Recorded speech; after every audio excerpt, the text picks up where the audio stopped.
Góðan dag. Þá hefst 65. fundur bæjarstjórnar Árborgar, haldinn hér í Grænumörk á Selfossi, þann 19. nóvember klukkan 16:00. Mætt eru til fundarins sá sem hér stendur, Kjartan Björnsson, forseti bæjarstjórnar, Bragi Bjarnason, bæjarfulltrúi D-lista, Fjóla Steindóra Kristinsdóttir, bæjarfulltrúi D-lista, Sveinn Ægir Birgisson, bæjarfulltrúi D-lista, Brynhildur Jónsdóttir, bæjarfulltrúi D-lista, Þórhildur Dröfn Ingvadóttir, varabæjarfulltrúi D-lista, Arna Ýr Gunnarsdóttir, bæjarfulltrúi S-lista, Sigurjón Vídalín Guðmundsson, bæjarfulltrúi S-lista, Matthías Bjarnason, varabæjarfulltrúi B-lista, Arnar Freyr Ólafsson, bæjarfulltrúi B-lista og Álfheiður Eimarsdóttir, bæjarfulltrúi A-lista. Fyrst vil ég spyrja bæjarstjórn hvort að einhver sé hér með athugasemdir við boðun fundarins. Ef svo er ekki, þá lítum við á það sem fullgilt. Nú, þetta er hátíðardagur í dag hjá okkur, því einu svona árið þá fáum við til okkar ungmennaráð Árborgar og þar sem að þau munu fara yfir ýmsar tillögur sem að þau hafa lagt hér fram fyrir bæjarstjórn, og eins og menn bæði vita á munna þá er mjög margt af því sem hefur orðið afskaplega nýtilegt fyrir bæjarstjórnina til að vinna úr, og þær nefndir sem að sveitarfélagið hefur til þess að vinna úr þeim málaflokkum sem hér eru framlagðir. Þannig að það verður spennandi að heyri þeim hér á eftir. Og við göngum þá bara til dagskrár fundarins og förum hér í fyrsta mál á dagskránni. Það verður að vísu flutt hér örstutt ávarp frá ungmennaráði áður en að við förum beint í dagskrárliðina. En fyrsti liðurinn á dagskrá er tillaga frá Ungsá heimavist Fjölbrautaskóla Suðurlands. Þetta er sem sagt tillaga frá Ungsá að sveitarfélagi síni frumkvæði og hefji viðræður við ríkið uppbyggingu nýrrar heimavistar fyrir Fjölbrautaskóla Suðurlands. Og fyrstur til þess að tjá sig hér fyrir hönd ungmennaráðs er Guðrún Birna Kjartansdóttir.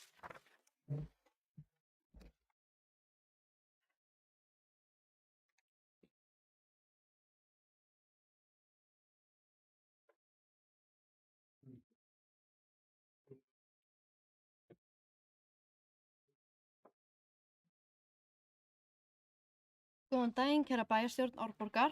Ég heiti Guðrún Birna Kjartansdóttir og var kosin í ungmennaráðið á ungmennaþingi. Ég ætla fyrir hönd ungmennaráðs að kynna fyrir ykkur störf og starfsemi ungmennaráðsins síðastliðið ár. Okkar helsta markmið er að koma vel undirbúin inn á bæjarstjórnarfund og vinnum við að því samhliða öðrum verkefnum nánast allt árið. Við höldum ungmennaþing hvert ár til að kynna ungmennum fyrir starfsemi okkar innan ungmennaráðs og geta þau einnig boðið sig fram í ráðið. Síðasta ungmennaþing var í febrúar í Vallaskóla, þar sem Sveinn Ægir setti þingið, Sólborg frá Fáutum var með erindi og Jafningjafræðsla Suðurlands var með leiki. Helstu umræðuefni voru íþróttir, menning, hinsegin málefni og betri Árborg. Við reynum að vera duglega að halda viðburði eins og miðnæturopnun í Sundlauginni í tilefni menningamánaðarins október og slæra það alltaf í gegn. Annar viðburður sem við héldum í tilefni alþingiskosninga í nóvember í fyrra voru pallborðsumræður. Við fengum þá fulltrúa frá öllum nema einum flokki í Suðurkjördæmi í pallborðsumræður og var ágæt mæting og vítt aldurspil fólks í sal. Hluti af ungmennaráðinu tók þátt í ungmennaskiptum á vegum Erasmus+. Í júlí fórum við til Þýskalands og dvöldum í Neukölln í Berlín í 2 vikur. Þar kynntust við frábærum hóp sem kom í framhaldi til Íslands í september og eittum við tíma með þeim alla þeirra ferð. Þema ferðarinnar var þáttaka ungmenna, lýðræði og Evrópusambandið, þar sem Erasmus+ er prógram á vegum Evrópusambandsins. Við heimsóttum þýska þinghúsið, Berlínarmúrinn, heimsóttum skóla í hverfinu og tókum spjallið við borgarstjóra Neukölln í Berlín. Við fengum að læra mikið stjórnmál í Berlín og Þýskalandi og meðal annars ungmennaráði í Berlín þar sem 150 ungmenni sitja. Það er alltaf gaman að fá að taka þátt í slíkum verkefnum þar sem þetta eru dýrmætar minningar og fyrir þetta beint í reynslubankann. Svo er það tillaga 1, heimavist Fjölbrautaskóla Suðurlands. Kæra bæjarstjórn, ungmennaráð Árborgar leggur til að sveitarfélagi síni frumkvæði og hefji viðræður við ríkið uppbyggingu nýrrar heimavistar við Fjölbrautaskóla Suðurlands. Núverandi heimavist skólans er staðsett að Austurvegi 28 á Selfossi. Þar eru einungis 18 herbergi á efri hæð hússins fyrir nemendur en á neðri hæðinni dvelja farandverkamenn. Takmarka pláss veldur því að ekki allir nemendur sem þurfa á heimavist að halda fá þar inni. Þetta er óviðunandi staða fyrir jafn fjölmennan skóla og FSU. Margir nemendur þurfa að aka alltaf klukkutíma á hverjum degi til að sækja skólan. Þrátt fyrir möguleikann á heimavist velja margir að keyra frekar, þar sem aðstæður á vistinni eru ófullnægjandi og plássið á skornum skammti. Þetta er miður því Suðurland er víðfeðmt svæði og mikilvægt er að skólinn sé raunhæfur kostur fyrir nemendur hvaðanæva af landinu. Með uppbyggingu nýrrar og stærri heimavistar myndi aðgengi að menntun aukast, skólasókn batna og fleiri nemendur gætu nýtt sér nám við Fjölbrautaskóla Suðurlands. Á lóð skólans er nægilegt rými til að byggja slíka viðbót. Ungmennaráð Árborgar lagði fram þessa tillögu á bæjarstjórnarfundi á seinasta ári en hingað til hefur ekkert gerst í málinu. Við hvetjum því sveitarfélagið eindregið til að beita sér fyrir málinu og hefja formlegar viðræður við ríkið uppbyggingu nýrrar, vandaðrar, heimavistar og lóð skólans. Takk fyrir mig.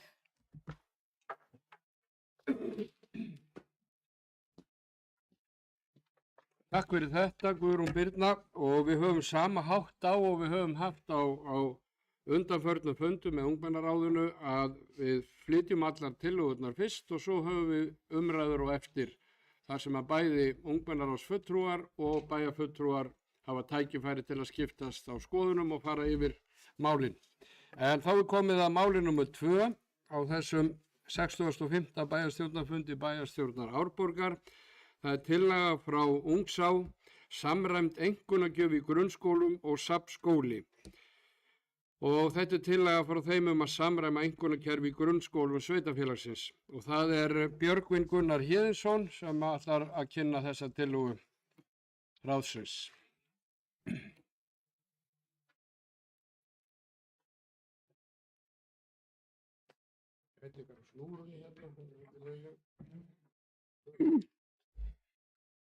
Kæra bæjarstjórn og aðrir gestir, ég heiti Björgvin Gunnar Héðinsson og er í ungmennaráðinu sem fulltrúi Sunnlendaskóla. Ungmennaráð Árborgar leggur til að samræma einkunnakerfi í grunnskólum sveitarfélagsins. Einkunnagjöf er mat á þeirri hæfni og þekkingu sem nemendur hafa öðlast í námi. Mikilvægt er að samræma einkunnagjöf í grunnskólum sveitarfélagsins þar sem hún getur verið mismunandi milli skóla. Slíkur munur getur leitt til þess að nemendur fá ólíkar einkunnir fyrir sama árangur, sem skapar ójafnræði og geta haft áhrif á framtíð þeirra. Sem dæmi úr ungmennaráðinu þá gekk einn meðlimur í Vallaskóla á sama tíma á meðan annar var í Sunnlendaskóla. Báðum aðilum gekk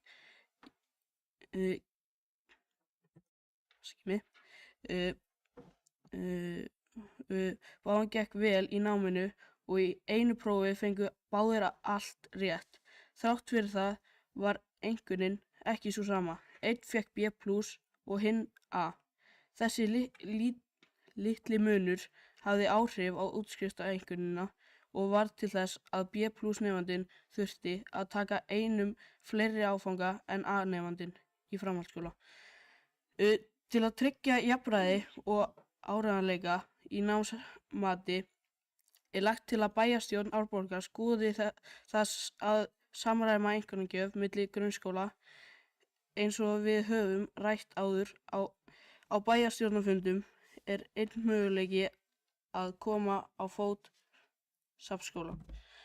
Safnskóli myndi koma í veg fyrir þess ósamræmi og ójafnræði milli grunnskóla í sveitarfélaginu. Á meðan á undirbúningi og framkvæmdum stendur væri jafnframt hægt að efla samstarfið með því að halda fleiri fundi milli kennara og skólastjóra þar sem bornar væru saman leiðir, verkefni og matsvið.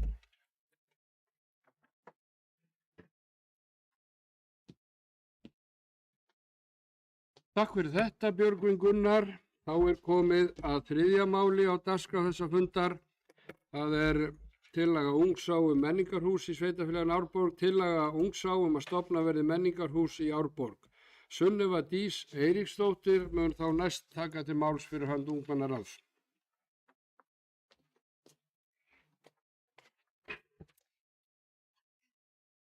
Kæra bæjarstjórn, forseti og aðrir gestir. Ég heiti Sunneva Dís Eiríksdóttir og var kosin inn í ungmennaráðið á ungmennaþingi. Ungmennaráð Árborgar leggur til að Árborg stofni menningarhús í Árborg. Við sölu menningarsalarins er kjörið tækifæri að skoða möguleika á að koma á legg menningarhúsi eða viðburðarsal í sveitarfélaginu. Það vantar stað þar sem hægt væri að halda alls konar viðburði. Menningarhús gæti meðal annars nýst fyrir tónleika, námskeið, fyrirlestra, leik, söng, dans og aðrar listsýningar, störf, kóra, skóla og félagsmiðstöð. Til dæmis þá setur Fjölbrautaskóli Suðurlands upp söngkeppni NFSU á hverju ári og þurfa að fá utan aðkomandi aðila til þess að setja upp svið. En með menningarhúsi gæti nemendafélagið nýtt sér aðstöðuna. Það myndi hagnast bæði ungmennunum í Árborg sem eru í námi við skólan og myndi leið styðja við rekstur menningarhússins. Það myndi lífga upp á menningarlíf sveitarfélagsins og býr til tækifæri fyrir alls konar menningarstarf. Með menningarhúsi er frekar tækifæri fyrir aðkeypta afþreyingu og þurfa þá íbúar ekki alltaf að fara til Reykjavíkur eða annarra staða til þess að njóta menningar og viðburða. Menningarsalur hefur þann möguleika að vera hornsteinn menningarlífs nær samfélagsins okkar innan sveitarfélagsins Árborgar.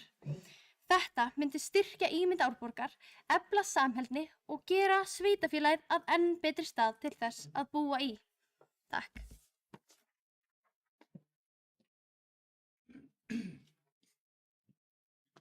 Takk fyrir þetta, Sunneva Dís.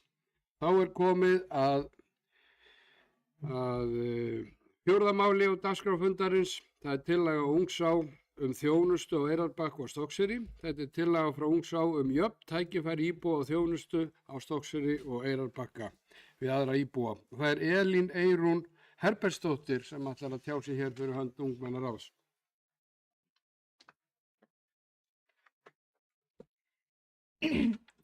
Kæra bæjarstjórn, forseti og aðrir gestir. Ég heiti Elín Eyrún Herbertsdóttir og er fulltrúi Barnaskólans á Eyrarbakka og Stokkseyri í ungmennaráðinu. Ég stend hér í dag sem íbúi Stokkseyrar sem hluti af þeirri samfélagsheild sem Árborg á að vera, en leiðir í rödd ungmennana og íbúana sem búa á þeim stöðum sem oft gleymast þegar ákvarðanir eru teknar. Það er mikilvægt að tala hreint út. Það er ójafnvægi innan samfélagsins. Þjónustan er ekki jöfn, tækifærin eru ekki jöfn og tilfinningin sem margir íbúar Stokkseyrar og Eyrarbakka hafa er svo að rödd þeirra skiptir minna máli en annarra. Við sjáum það á mörgu sviðum. Sundlaugin á Stokkseyri hefur verið lokuð stóran hluta ársins og það hefur mikil áhrif á samfélagið. Bæði börn, ungmenni og eldri búar sem hafa mist mikilvægan samkomustað og hreyfimöguleika. Við sjáum það líka í skólamálum. Nemendur í barnaskólanum á Eyrarbakka og Stokkseyri þurftu ofta að sætta sig við minna. Til dæmis var ekki gert ráð fyrir bókasafni í skólahúsnæði á Eyrarbakka. Barnaskólanum á Eyrarbakka og Stokkseyri var ekki veitt styrk fyrir nýjum iPadum sem nýttir hefði verið í kennslu og svo margt meira. Við sjáum það einnig í samgöngum. Árborgarstrætó gengur sjaldan, ofta óþægilegum tímum og það gerir ungu fólki erfitt að taka þátt í tómstundum eða félagslífi í öðrum hluta sveitarfélagsins. Í staðinn hefur áætlun Árborgarstrætó verið breytt svo hægt sé að nýta vagninn sem frístundabíl fyrir yngsta stig grunnskólana á Selfossi og vil ég benda á að það er nú þegar frístundabíl sem gengur innabæjar á Selfossi og áður Stokkseyri og Eyrarbakka en þær ferðir voru lagðar niður. Þetta eru ekki smáatriði heldur þetta dæmi hvernig mismunun í þjónustu hefur áhrif á daglegt líf fólks. Við trúum því ekki að þetta sé af illvilja heldur af vana. Það hefur einfaldlega verið sjálfsagt að leggja mesta áherslu á stærsta byggðakjarnan en nú er kominn tími til að við breytum þeim vana. Við þurfum að tryggja að þjónusta, uppbygging og tækifæri dreifist jafnt. Að börn og ungmenni á Stokkseyri og Eyrarbakka hafi sömu aðstöðu, sömu möguleika og sömu framtíðarsýn og jafnalda þeirra annars staðar í Árborg. Þetta snýst ekki bara sundlaugin og strætó heldur virðingu. Við vitum við getum betur, við vitum að Árborg getur orðið sveitarfélag sem stendur saman þar sem allir staðir eru jafnir, ekki bara á korti heldur í verki. Við erum ekki að biðja um neitt óraunhæft, við erum einfaldlega að biðja um sanngirni. Að rödd Stokkseyrar og Eyrarbakka fá að heyrast og hún sé tekin alvarlega. Takk fyrir mig.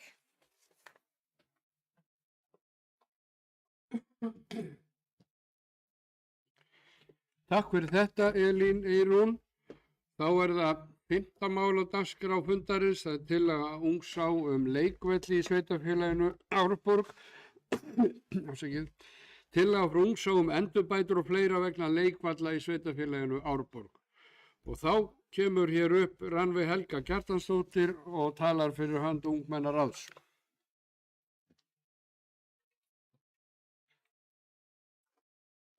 Kæra bæjarstjórn Árborgar, ég heiti Rannveig Helga Kjartansdóttir og ég var kosin inn í ungmennaráðið sem fulltrúi Celsius félagsmiðstöðvarinnar hérna í sveitarfélaginu. Ég vil koma á framfæri tillögu frá ungmennaráðinu varðandi leikvelli í Árborg. Ungmennaráður fór nýverið í vettvangsferð til að skoða leikvelli í sveitarfélaginu og meta ástand þeirra. Markmiðið var að fá heildaryfirsýn yfir aðstöðu barna og ungmenna og greina hvar helst væri þörf á endurbótum eða viðbótum við leiktæki. Við komumst að því að sumir leikvellir eru í mjög góðu ástandi meðan aðrir eru orðnir gamlir og þarfnast endurnýjunar. Hér kemur stutt yfirlit yfir helstu athuganir. Leikvellir sem eru í góðu standi og þurfa ekki frekara endurbætur á leiktækjum eru í Álalæk, Löngumýri, Dælingi, Miðtúni, leikvellurinn inn í Grundahverfinu og síðan á milli Hólatjarnar og Gráhellu. Leikvellir sem þarfnast mikilla endurbóta, þar sem fá eða gömul leiktæki eru til staðar, eru meðal annars við Miðengi, Fossveg og fyrir aftan Rauðholt. Þar mætti bæta við nýjum leiktækjum, fjölga rólum og setja upp nýja kastala eða klifugrundur til að gera svæðin meira aðlaðandi fyrir börn. Á Aparólu og við hólana er góð aðstæða til hreyfingar en vantar fjölbreytni í leiktækjum eftir að kastalinn var fjarlægður. Við fórum einnig yfir stöðuna á leikvellinum á Stokkseyri og Eyrarbakka. Þar er staðan svipuð á Selfossi. Sum svæði bjóða upp á ágæta aðstöðu en víða er þörf á upphæðslum og fjölbreyttari leiktækjum. Á Stokkseyri eru leikvellinir í ágætis ástandi en mætti vel lífga upp á með nýjum leiktækjum og skemmtilegri umgjörð. Á Eyrarbakka er skólalóðin hins vegar frekar óspennandi þar sem hún samanstendur aðallega á fótboltavelli og körfuboltavelli. Annar leikvöllur í þorpinu er til staðar en þar eru fremur óspennandi leiktæki. Þar mætti bæta við til að gera svæðið meira aðlaðandi fyrir börn, ungmenni og fjölskyldur. Það má því segja að margir leikvellir í Árborg þarfnist endurnýjunar, viðhalds eða fjölgunar leiktækja til að verða áhugaverðari og aðgengilegri fyrir börn á öllum aldri.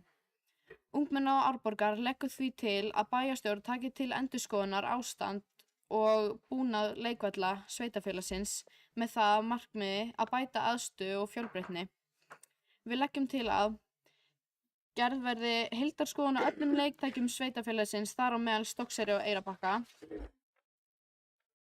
Forgangsraðað verði endurbótum eftir þörf og öryggismati. Bætt verði fjölbreyttum leiktækjum þar sem vantar svo sem rólum, kastölum, snúningstækjum og klifugrindum. Aðgengi, lýsing og snyrtimennska á leiksvæðum verði bætt til að gera þau aðlaðandi og örugg. Árborg er stórt og ört vaxandi sveitarfélag og mikilvægt er að öll börn hafi aðgang að öruggum, hvetjandi og fjölbreyttum leiksvæðum, óháð því hvar þau búa. Með því stuðlum við að aukinni útiveru, hreyfingu, félagsfærni og vellíðan barna og ungmenna í sveitarfélaginu. Takk fyrir mig.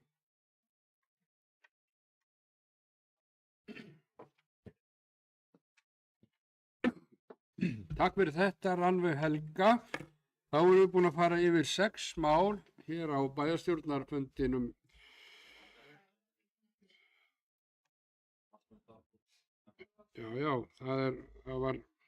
Þetta var 5. máli hérna. Þetta var búin að krossa fyrirfram, það var ekki rétt hjá mér. Fyrst afsökunar, 7. mál á dagskrá fundarins. Þessi 6 mál er ekki öll búin. Það er tillaga frá Ungsá, Árborg, barnvænt sveitarfélag. Tillaga frá Ungsá að sveitarfélag Árborg verði barnvænna sveitarfélag. Og það er María Friðmey Jónsdóttir sem að tjá sig hér fyrir hönd ungmennaráðs. Fyrirgefðu þetta, Jónsværi.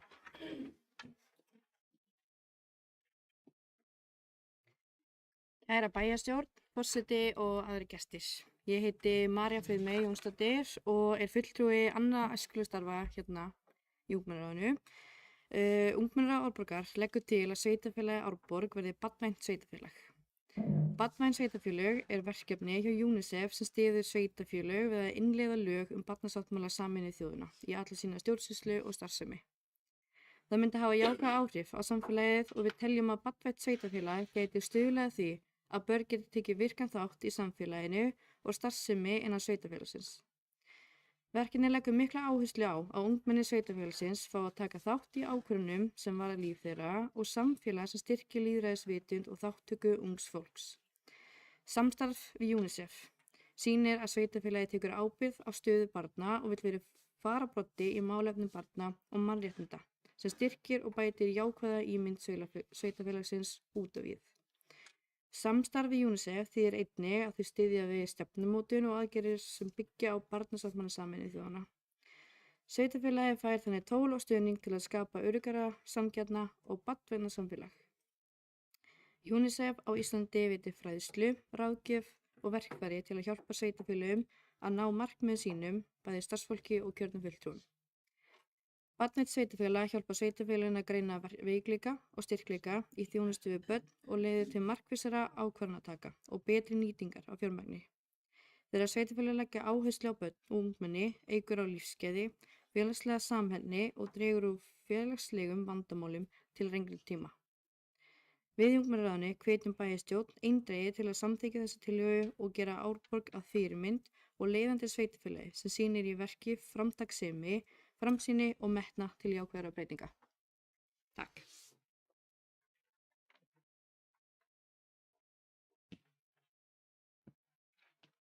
Takk fyrir þetta, María Friðmey. Þá höfum við lokið við að ræða 6 fyrstu mál fundarins. Það er heimavist Fjölbrautaskólans, samræmt einkunnarkerfi, menningarhús, þjónusta við íbúa á Eyrarbakka og Stokkseyri, barnvænt samfélag og endurbætur leikvalla. Nú ætlum við að opna fyrir umræður og það er þetta bæði ungmennaráðsfulltrúar og bæjarstjórnarfulltrúar geta óskættir að fá að taka hér til máls og það er opið fyrir mælendaskrá núna. Þannig að þið gefur bara merki fyrir þá sem að vilja hjá sig. Og ég vek athygli á því að fundurinn er eins og allir aðrir bæjarstjórnarfundir í beinni útsendingu á YouTube. Þannig að þið getið farið og sýnt og afa og farið og skoða þetta svona eftir á. Fyrstu sporin ykkar og bæjarstjórnarfundi. Arna Ýr Gunnarsdóttir, bæjarfulltrúi S-lista, óskað eftir að fá að taka til máls.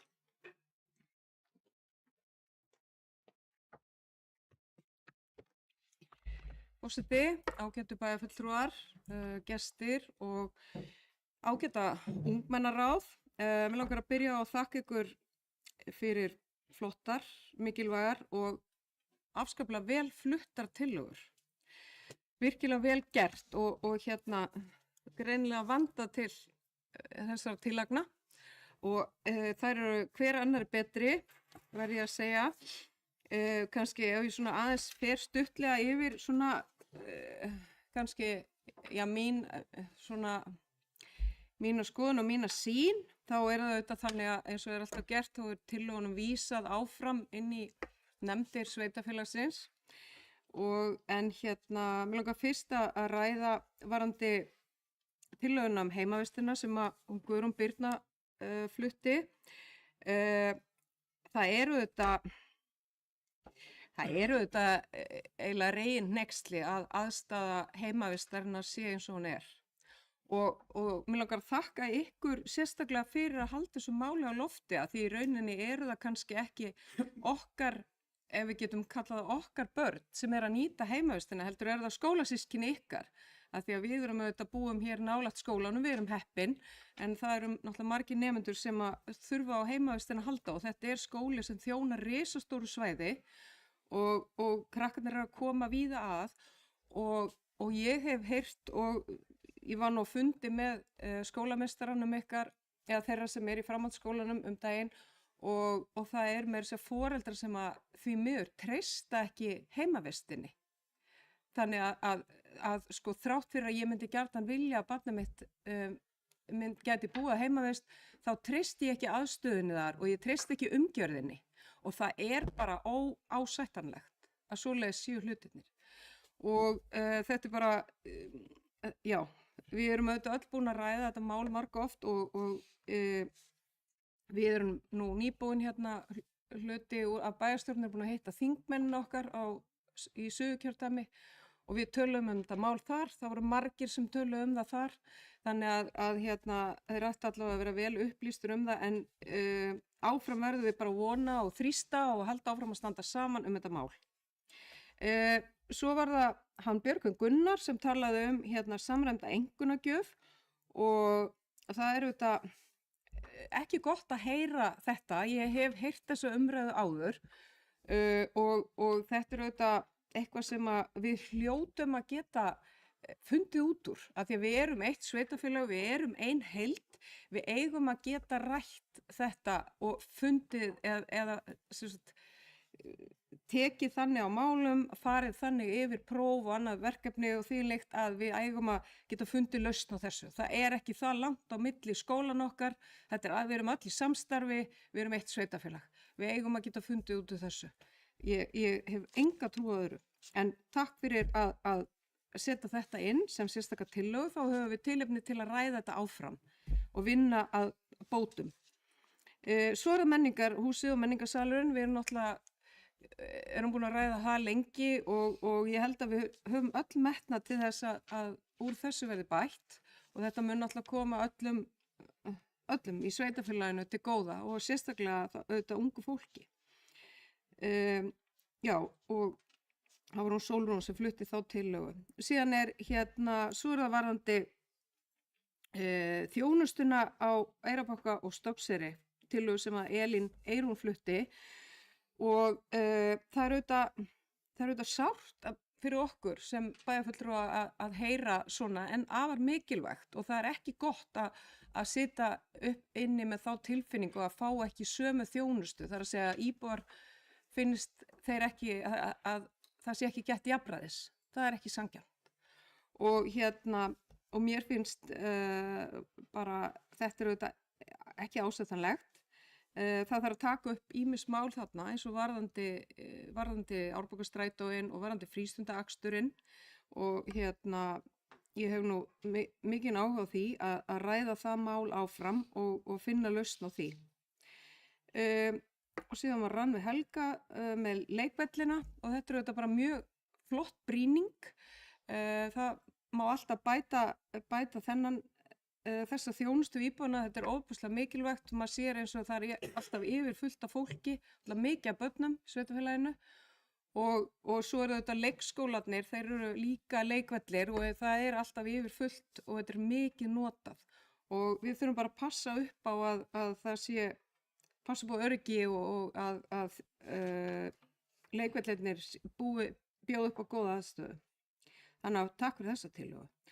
Og svo er það María Friðmey sem var með tillögun Barnavernd sveitarfélag og ég er mjög áfram að Árborg verði Barnavernd sveitarfélag. Ég hlustaði nú sérlega góðan fyrirlestur frá UNICEF á fjármálaráðstefnu sveitarfélagana þar sem meðal annars var kynnt barnvæn fjárhagsáætlunargerð sveitarfélaga sem var rosalega áhugavert málefni og eitthvað sem að við getum tekið okkur á í þessu sveitarfélagi þar að segja að við horfum meira á fjárhagsáætlunargerðina með gleraugum barna og ungmenna að það er ekki það sama og það sem við erum sannarlega að setja peninga í þá þætti sem bæta daglegt líf barna og ungmenna og líka barna sem eru í erfiðri stöðu, barna sem eru búa við einhvers konar vanlíðan eða óöryggi eða eitthvað slíkt. Þannig að bara takk fyrir frábærar tillögur, hlakka til að vinna með þær áfram. Takk fyrir þetta, Arna Ýr, þá er Álfheiður Einarsdóttir, bæjarfulltrúi Álista og skal eftir að fá að taka til máls. Þið gefum okkur svo bara merki þarna í ungmennaráðinu eða hafið áhuga að hjá okkur og eftir.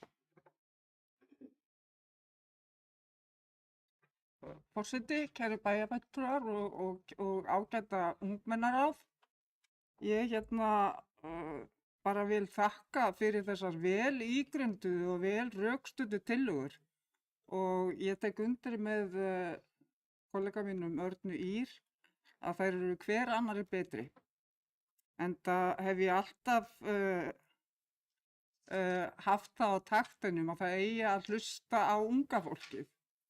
Það eigi að hlusta betur á unga fólkið og ég hef lengi verið til skoðunar að það eigi að lækka kosningaaldur niður í 16 ára vegna þess að eins og allir fengu að heyra hérna á það að þá eru þau vel fær að hugsa, þau eru vel fær málefnalega umræðu og að koma sínum málefnum á framfæri. Og án þess að hafa áhrif í gegnum atkvæðisréttinn að þá fer þetta bara til umræðu á meðal miðaldra fólks og enginn veit hvað gerist mest. Ég ætla ekki að taka hverja tillögu fyrir sig, þær voru allar mjög góðar, en mér langaði aðeins að tala heimavist FSU. Ég sem varaþingmaður kjördæmisins á árunum 2017 til 2021 tók þetta upp þar inn á þingi og flutti þingsályktunartillögu með þingmönnum kjördæmisins og þar strandaði þetta í raun og veru á fjármunum. En það er til skammar að einn stærsti framhaldsskóli landsins sem er að þjónusta víðfeðmasta landsvæði nemenda bjóð ekki upp á ákjósanlega og bara vistlega heimavist á lóð skólans. Því eins og þið bentu á, það er nóg pláss. Þetta hafa verið tímabundnar og miður ákjósanlega lausnir undanfarin ár eða engar lausnir og mér finnst þetta bara til skammar. Algjörlega, og ég hef haldið þess á lofti og ég veit að bæjarráð hefur sendt áskorun og SAS hefur sendt áskorun til ríkisins varðandi þetta. En þetta er lífsægt mál. Ég hef verið að berjast í þessu frá 2017, það eru komin 8 ár síðan. Þannig að þetta er fáránlegt. Þetta er eitt stærsti framhaldsskóli landsins með eitt víðfeðmasta þjónustusvæði nemenda og þetta útilokar nemendur frá námi í þeim skóla sem það á rétt á þjónustu frá eða veldur þeim miklum erfiðleikum að stunda nám við skólan sem það sannarlega á rétt á að stunda. Þannig að ég tek heils hugar undir þetta og þetta er eina tillagan sem ég ætla að tjá mig Þær voru allar góðar, ég var sammálaðið öllum og ég vil bara hrósa ykkur fyrir hversu vel ígrundað, vel rökstutt og hversu málefnalega þið komið fram hér. Takk fyrir.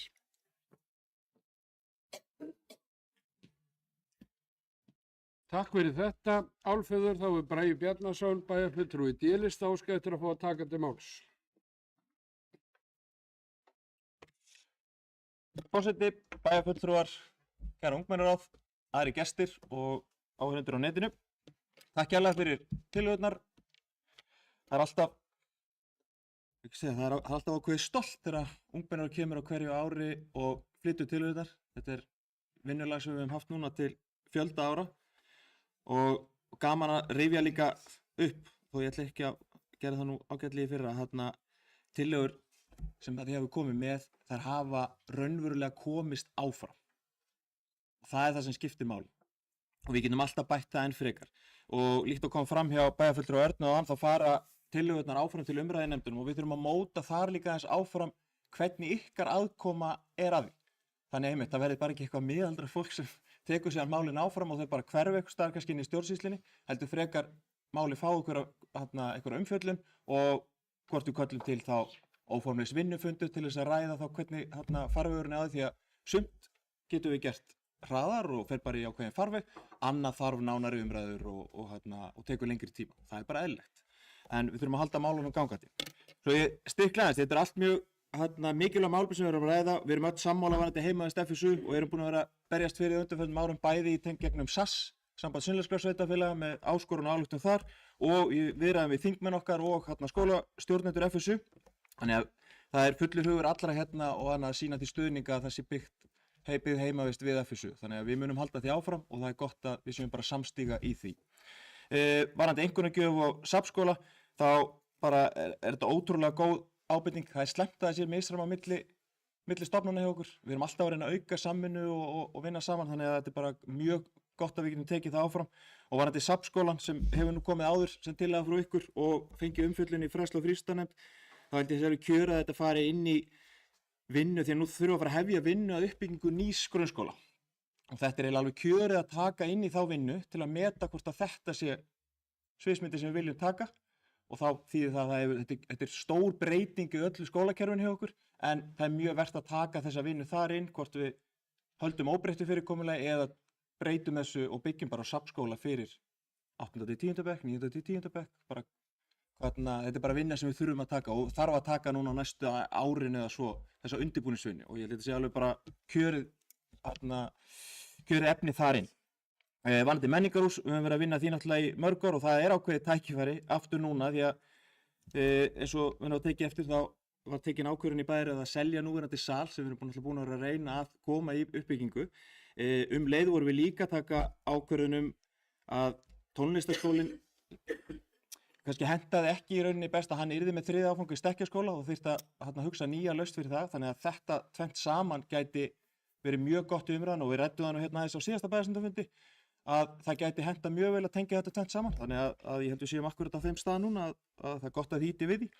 Varðandi þjónustuna á Stokkseyri og Eyrarbakka, þá er auðvitað mjög slæmt ef íbúar upplifa þjónustuna svona, og það er engin vilji að hún eigi að vera eitthvað verri eða annað, þannig að svo það sé sagt, ekki allavega held ég þjá neinum hér, en mjög mikilvægt að við hlustum og reynum að bæta það sem við getum bætt úr. Og ég tek alveg heils hugar undir, við erum búin að vera að vinna að strætómálum bæði almennings og frístundar núna í mörg ár, og núna er nýtt útboð að fara í gang í vetur og þetta er mjög meðvitaður um það að við þurfum að bæta þennan lið þar inni og tækifærið til þess. Varðandi leikvelli, það var gerð góð skýrsla fyrir nágrunna síðan sem við höfum unnið eftir, og það er sennilega komið tíma á aðra úttekt núna, eða við fáum að nýta úttektina sem þið gerðuð, en það hefur ekki miklu fjármunir verið settir í viðhald á undanförnum árum, en við erum að bæta í núna, þannig að vonandi getum við svona eitt verkefni í einu náðið í skottið á okkur þar sem við skuldum viðhald og bætt úr það sem við á. Varðandi barnvænt samfélag, hafandi unnið lengi hjá sveitarfélaginu og séð hvað það er sem bæði íbúar sem er að flytja og okkar eigin íbúar að tala um, þá mín skoðun er að sveitarfélag Árborg sé mjög fjölskylduvænt og barnvænt samfélag í heild sinni. Og bara langflestir þættir sem við erum að gera tel ég mjög vel í þeim efnum, en við getum alltaf bætt okkur og það er alveg vert að skoða í rauninni þetta sérstaka verkefni hvort við viljum fá í rauninni svona formlega viðurkenningu á því að vera barnvænt samfélag, og það er bara vert að skoða það krefst ákveðnar vinnu að fara í það ferli, en allt sem getur bætt þetta og gert það er vert að skoða, en við skulum líka ég held bara mjög mikilvægt að koma fram, ég tel að við séum að gera með flesta hluti af þessu, þannig að við séum raunverulega barnvænt samfélag, en ég held áfram að við getum samt alltaf bætt það. Ætlar ekki að vera lengri, við höldum að fara með, og þið komið endilega upp líka til að spyrja okkur á móti eða það er eitthvað sem þið viljið fá nánari skýringar á. Takk fyrir. Takk fyrir þetta, Bragi. Þá hefur Brynhildur Jónsdóttir, bæjarfulltrúi D-lista, óskað eftir að fá að taka til máls.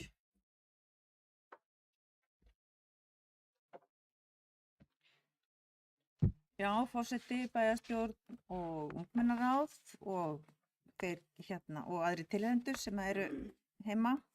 Mér langar náttúrulega bara að byrja ykkur að þakka fyrir þessar frábæru tillögur sem við komum með, og ég ætla nú svo sem ekki að fara kannski yfir þar allar, en það sem kannski snýr að fyrir nefnd sem að ég er í forsvari fyrir, þá kannski finnst mér líka að ég ætla að taka ræða heimavist við FSU. Ég sit í stjórn SAS og er þar formaður í samfélagsnefnd, og þar tókum við einmitt fyrir og fengum inn á fund til okkar skólameistara FSU, þar sem hún lýsti áhyggjum sínum yfir húsnæði og bara aðstöðu þar, og við tókum undir þær áhyggjur hennar og vísum í rauninni vorum með tillögu og ályktun inn á ársþing SAS núna og það sem við sko erum að leggja til við stjórn SAS að fara í vinnu með við þá ríkisvaldi því þetta þetta ekki kannski beint Árborg sem að fara í þetta, heldur þetta eins og kannski Arna kom hérna inn á, þetta eru skólasystkini þeirra sem í FSU, en bara svona kannski með leyfi forseta, það langar mig aðeins að það sem að samfélagsnefnd lagði til, samfélagsnefnd SAS telur brýnt að gripið verði til tafarlausra aðgerða til að bæta úr stöðu heimavistar við FSU. Heimavist við FSU forsenda þess að nemendum úr dreifðari byggðum Suðurlands hafi jöfn tækifæri á við önnur ungmenni til að stunda nám við skólan. Síðan var það með samræmda einkunnagjöf og safnskóla. Safnskóli kom líka til umræðu inn í nefndinni hjá mér í fyrra og fórum við þá á leit við ungmennaráð að funda með þeim sem við gerðum í febrúar.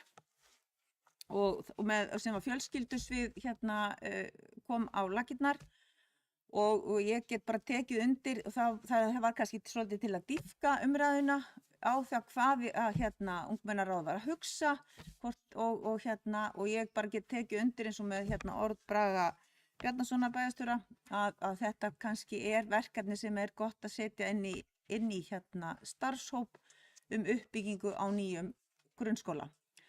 Þetta var svona kannski það svona helsta en bara takk kærlega fyrir þessa brýningu, mér finnst það mikilvægt og gott að fá þessa rödd frá ykkur. Takk fyrir.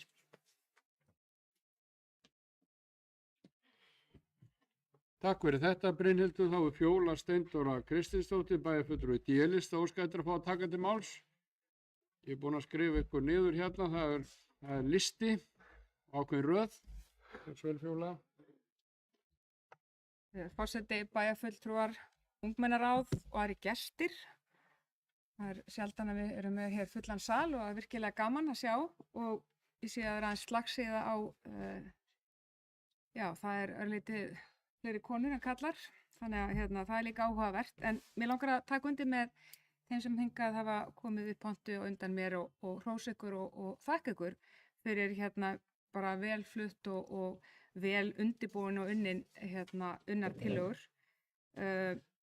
Bara frábært að hlusta á okkur og ótrúlega magna að hlusta á það að þið eru að koma hér fram með tillögur, nánast sömu tillögur og við erum að fjallum á SAS og á þeim svona sameiginlegu hittingu sem við erum að hitta þegar við erum að hittast með öðru fólki í sveitarstjórnum hér á Suðurlandi. Þannig að þetta er mjög, á mjög vel við allt saman. Og ég ætla svona aðeins kannski stikla á þessum tillögum, svona sumum meirinn öðrum, en varandi FSU, þá það verkefni náttúrulega þetta bara til skammar, kannski þeim sem á undan okkur og okkur hafa verið, vegna þess að á endan snýst þetta fjármagn og þarna kemur það svo sterkt í ljós oft, þetta með pólitíkina, að hún kosin til 4 ára og það verður eitthvað mál ofan á og svo erum við að reyna að fylgja hlutum eftir og svo kemur inn í ríkisstjórn og það er engin afsökun, en það gerir það verkum að við þurfum alltaf að vera að hamra og dropinn hólar steinin og ég trúa því að þegar þið eru farin að tala um þetta, því þið eru á leiðin í framhaldsskóla og komin í framhaldsskóla og eruð að fara fyrir þeim hóp sem eru á leiðinni þangað, að þá skiptir rosalega miklu máli að þið haldið þessu máli á lofti og takið undir þetta með okkur sem að vorum í fyrradag í Fjölbraut en samt ekki og þá var líka verið að tala um þetta.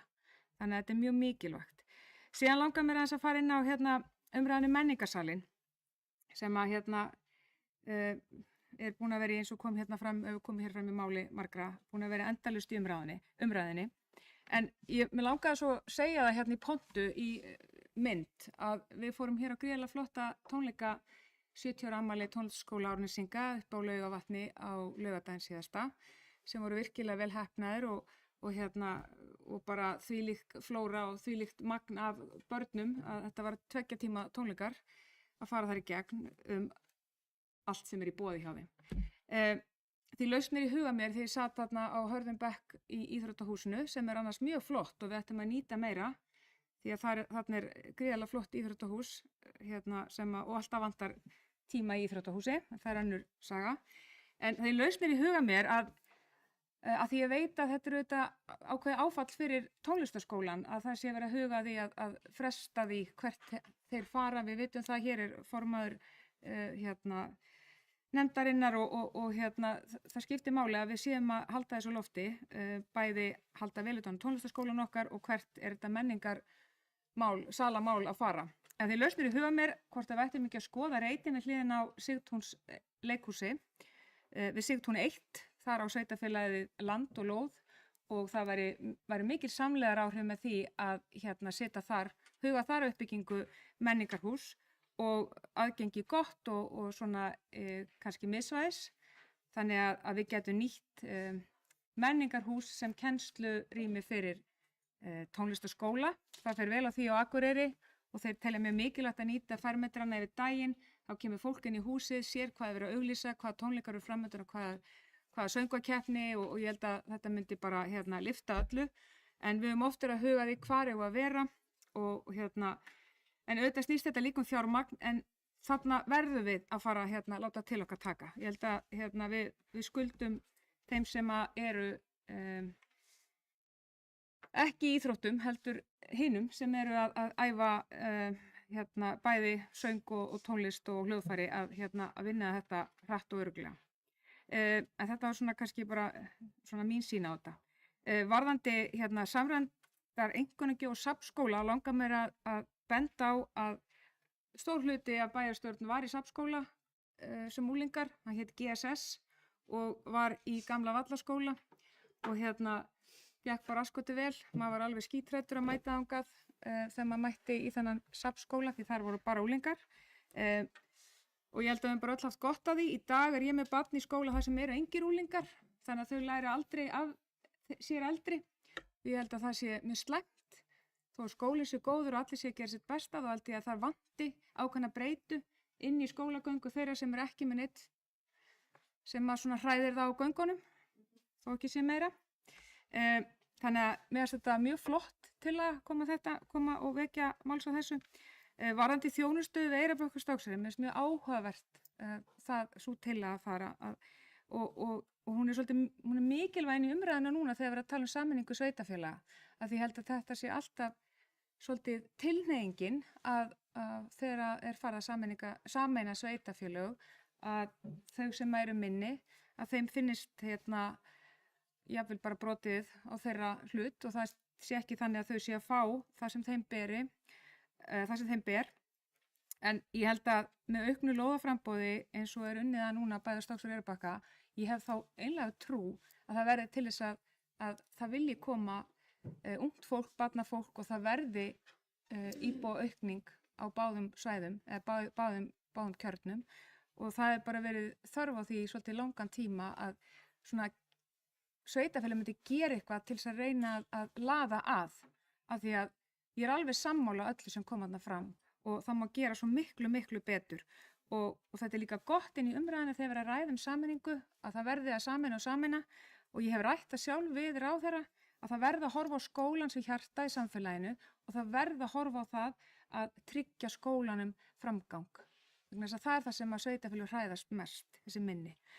Varðandi leikvellina, ótrúlega flott að skoða þá, þú veist, auðvitað eru hverfi líka að breytast. Það verða allir gamlir í einu hverfi og þá er enginn að pæla í leikvellunum og svo allt í einu einhvern veginn oft svolítið svona gerist á einu bretti að þá er komið ungt fólk og lítið börn, þannig að mér finnst þetta flott hjá okkur að fara yfir þetta og skoða þetta því það má gera betur og varðandi barnvænt sveitafélag tekið undir það líka, við þurfum alltaf að vera að horfa á hvernig við getum laðað að og tekið vel á móti ungu fólki með börn því að við viljum auðvitað að bæta í þá sem koma til með að búa hér og stýra sveitafélaginu til framtíðar.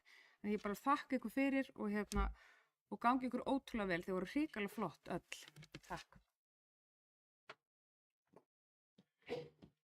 Takk fyrir þetta, Fjóla Steindóra. Það styttist nú í að það komi hér upp fulltrúar frá ungmennaráði, en við förum eftir mjög svo samviskusamlegri röð hér. Næst er það Þórhildur Dröfn Ingvadóttir, varabæjarfulltrúi D-lista, sem ætlar að tjá sig.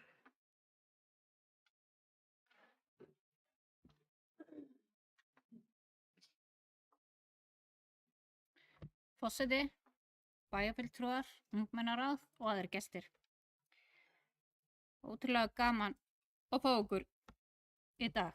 Sem kjörinn sveitarstjórnarfulltrúi í Árborg tek ég jákvætt í þær ábendingar og tillögur sem Ungsjá hefur lagt fram Og þar má nefna uppbyggingar nýrrar heimavistar við Fjölbrautaskóla Suðurlands, samræmt einkunnakerfi í grunnskólum Árborgar, stofnun menningahús í Árborg og jöfn tækifæri íbúa á Stokkseyri og Eyrarbakka í þjónustu sveitarfélagsins.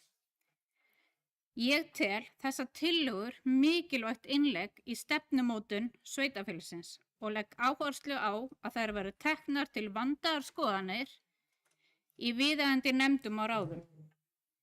Þá er sérstaklega ánægjulegt að ungt fólk taki virkan þátt í umræðu og þjónustu, menningu og framtíðar uppbyggingu í Árborg. Bara áfram þið.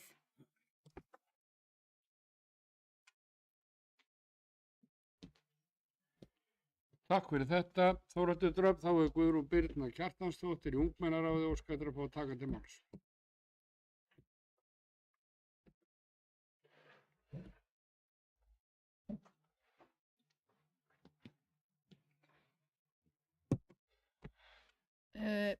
Ég tek undir hjá Fjólu að skólinn er hjarta samfélagsins og er mikilvægt að nemendum líði vel innan veggja skólans og einnig á heimavist skólans.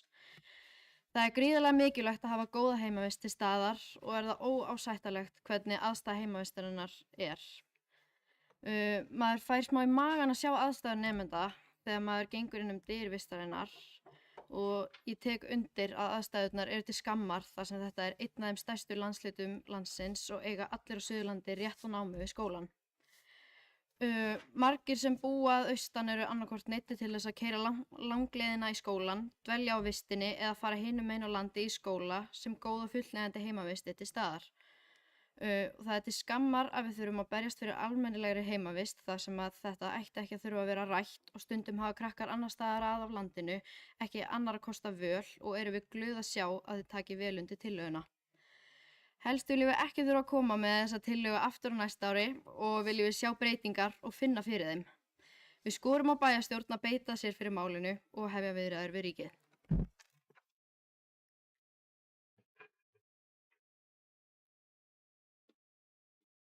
Takk fyrir þetta, Guðrún Birna. Þá hefur Elín Eyrún Herbertsdóttir úr ungmennaráði óskar eftir að fá að taka til máls.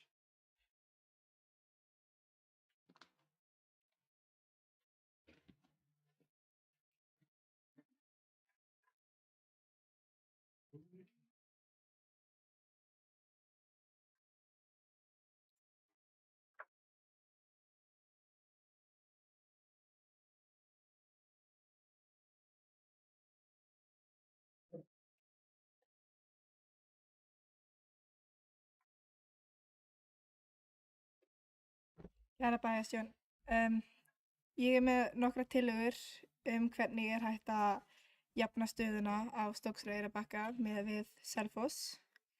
Hægt er að byrja á að stækka skólahúsnæðið á Eyrarbakka. Það er hreinlega of þröngt og ég segi það sem fyrrverandi nemandi í barnaskólanum á Eyrarbakka og Stokkseyri.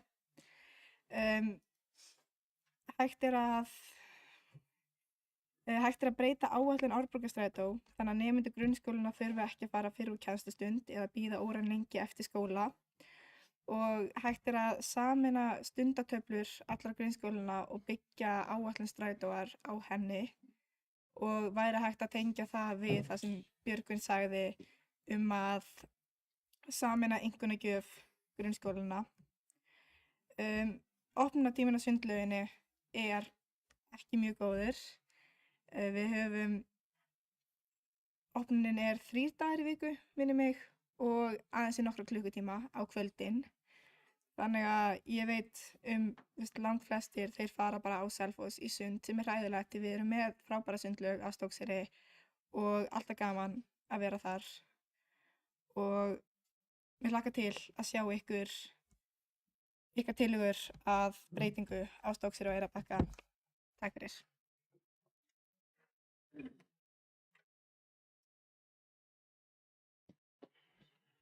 Takk fyrir þetta, Elín Eyrún. Mjög skemmtilegt að fá skelegt ungt fólk hingað í ræðustól. Það var sagt hér áðan að í bæjarstjórn væri allir miðaldra og ég leit hér á Matthías og það stemdi ekki alveg. En mjög margir eru hér fyrrverandi nemendur GSS sem hér var sagt áðan og það er Gagnfræðaskóli Selfoss en nú er Vallaskóli. En þá hefur Sveinn Ægir Birgisson bæjarfulltrúi D-lista óskað til að fá að taka til máls. Forseti, bæjarfulltrúar og kæra ungmenni og aðrir gestir. Já, takk fyrir þessa tillögur og mér langar bara að þakka ykkur fyrir allt. Maður veit sjálfur hvað þetta er mikil vinna og gaman búin að vera að fylgjast með ykkur frá að koma á fund hjá okkur í febrúar og alþjóðlega verkefni sem við tókum þátt í Þýskalandi og hvað sem þið hafi verið að gera, þarna eins og opnun í sundlauginni og aðri viðburðir. Ég langar bara að hvetja ykkur til að halda kannski fleiri viðburði og allt sveitafélagið og líka skrifa greinar og láta hans í ykkur heyra því ykkur er náttúrulega frjálst að gera það. Ekki bara hér heldur á öllum vettföngum, hvort sem eru samfélagsmiðlar eða á öðrum fundum. Ég ætla að stikla hérna á stóru, það er náttúrulega búið að tala tillögurnar hérna og búið að koma mjög margt fram.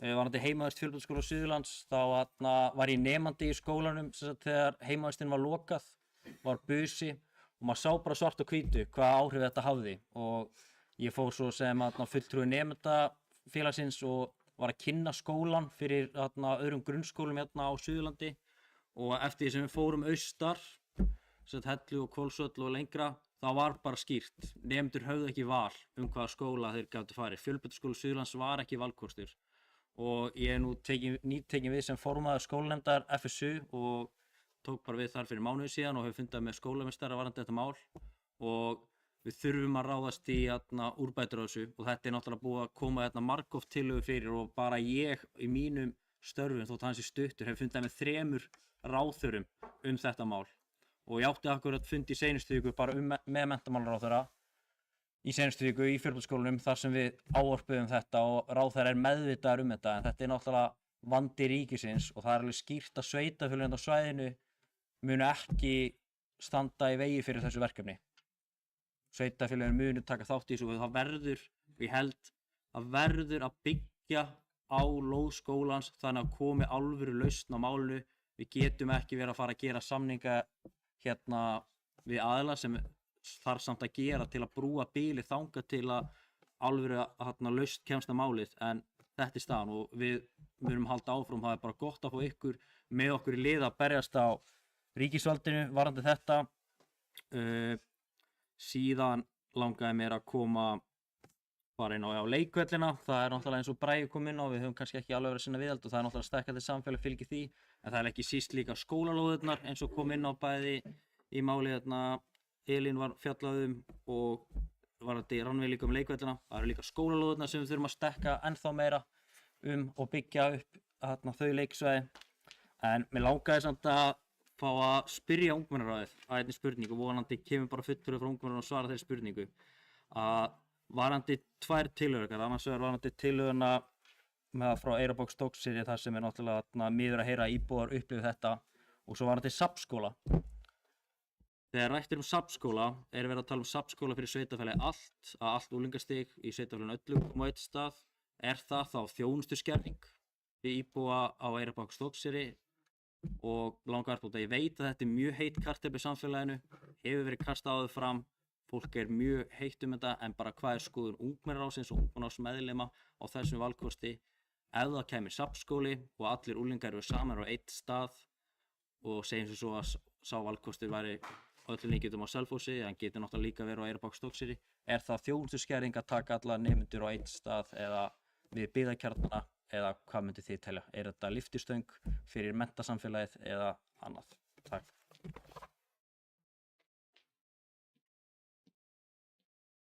Takk fyrir þetta, Sveinn Ægir, fyrrverandi ungmennaráðsmaður. Þá hefur Arnar Freyr Ólafsson, bæjarfulltrúi B-lista, óskað eftir að fá að taka til máls.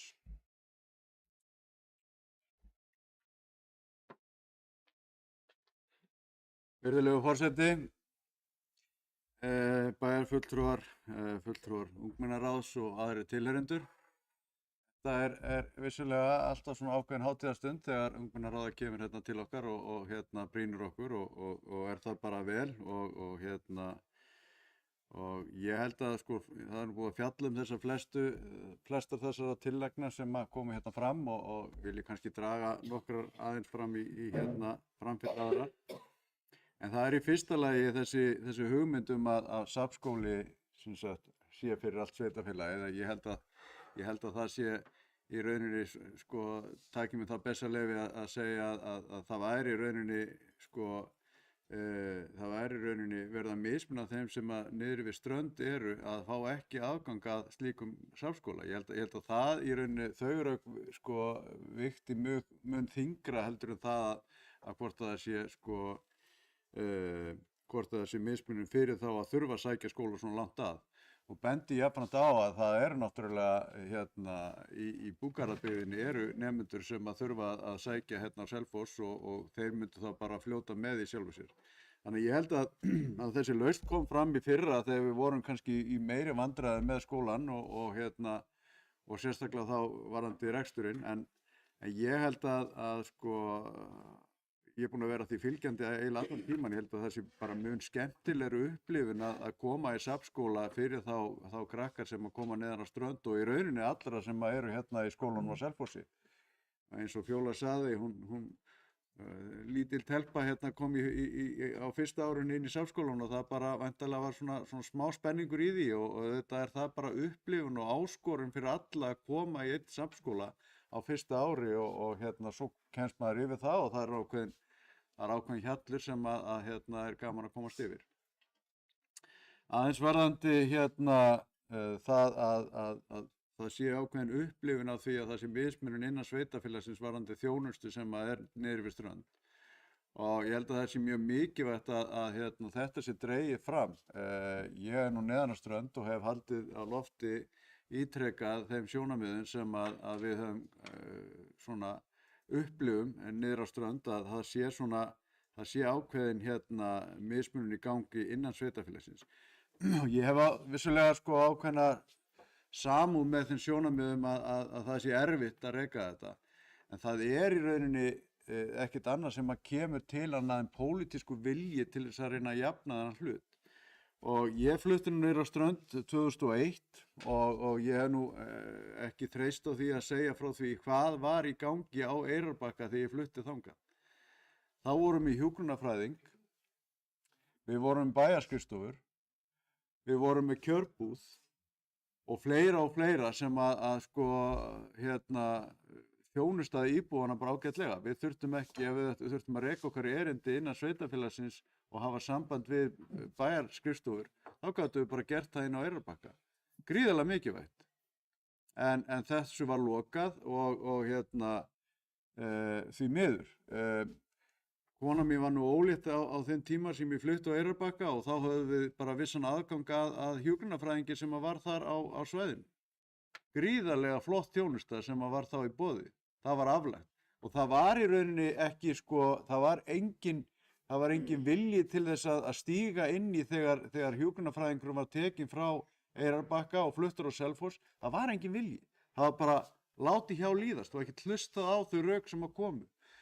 Þannig að það er vissulega möguleiki á því að gera þetta. Ég fór inn í sveitarfélagið daginn, Hvammstanga, og þar er 750 manns í byggðakjarnanum og það er bara heil heilsugæsla til að þjónusta sveitinni. Auðvitað eru 1200 manns í þessu sveitarfélagi, engar síður heilsugæsla sem að þjónusta þeim. Mun betri heilsugæslu þjónusta á Hellu og Hvolsvelli heldur en niður á strönd.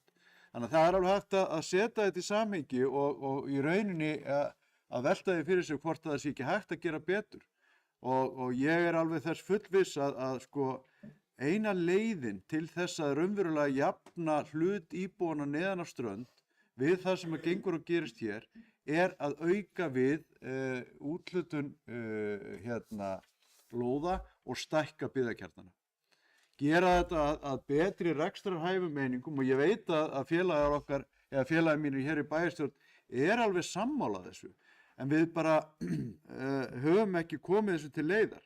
En það þarf auðvitað að deiliskipuleggja og það þarf að sko ráðast í bara stórfenglega í rauninni innviða uppbyggingu niður á strönd til þess að gera ströndinni það kleift að það sé eftir að skipuleggja íbúðalóðir og koma þeim í verð. Bara bendi á það að sjávarlóðir víðsvegar um heim eru einhverja dýrustu lóðir sem hægt að útluta. Við eigum þvílíkt langa strandlengju sem ekki búið að deiliskipuleggja á milli Eyrarbakka og Stokkseyrar.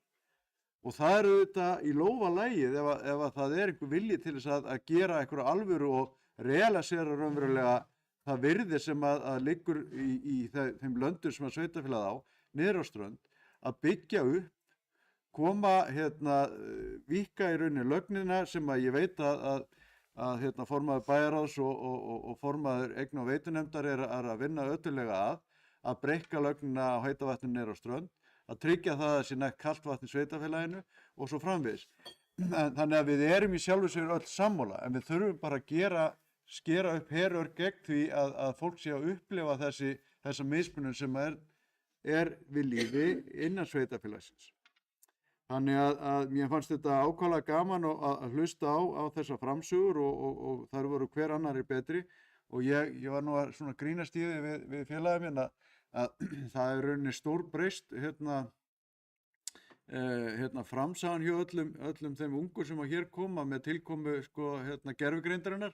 Þannig að ég vil nú meina það að sé nú allir að styðjast að einhverju leyti við það að láta hana hjálpa sér að skrifa frambærilega ræður og hvetja ykkur bara áfram til þess að nota auðvitað nýjustu tækni og það er virkilega skemmtilegt að heyra það að hún er að aðstoða alla og ég trúi því líka að margar greinar sem eru skrifaðar víða, þær eru oft gerðar með aðstoð gervigreindarinnar en það er eins og það er og vonandi verður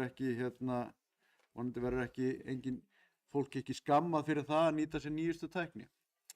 En varðandi kynjahallann, ég hef nú alltaf nefnt hann þegar ég kem og ég vil nú hvetja þau sem að eru í forsvari og eru að aðstoða þessa samkomu, það er sem Ungsá, að reyna að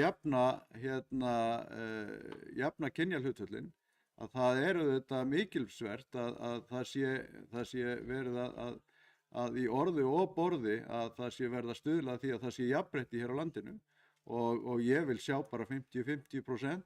Ég held að þið ættu að skoða það, að setja það bara inn í samþykktirnar að það verði bara kjósa eftir kynjum að einhverju leyti ef það er ekki framboði í gangi. Þannig að það má ekki vera svona neikvætt í þessa áttina heldur. Það er ekkert jákvætt og það er ekki, endurspeglar ekki það sem samfélagið sem að er við lýði. Þannig að við verðum að horfa okkur inn á við líka þegar svona kynjahlutföll eru við lýði. Ekki það ég sé að skamma neitt sem að kemur fram, en einhver séður að þá er alveg hollt að horfa í báðar áttir. En ég ætla ekki að láta þetta mál vera lengra og þakka ykkur bara kærlega fyrir framsögur og gaman að sjá ykkur.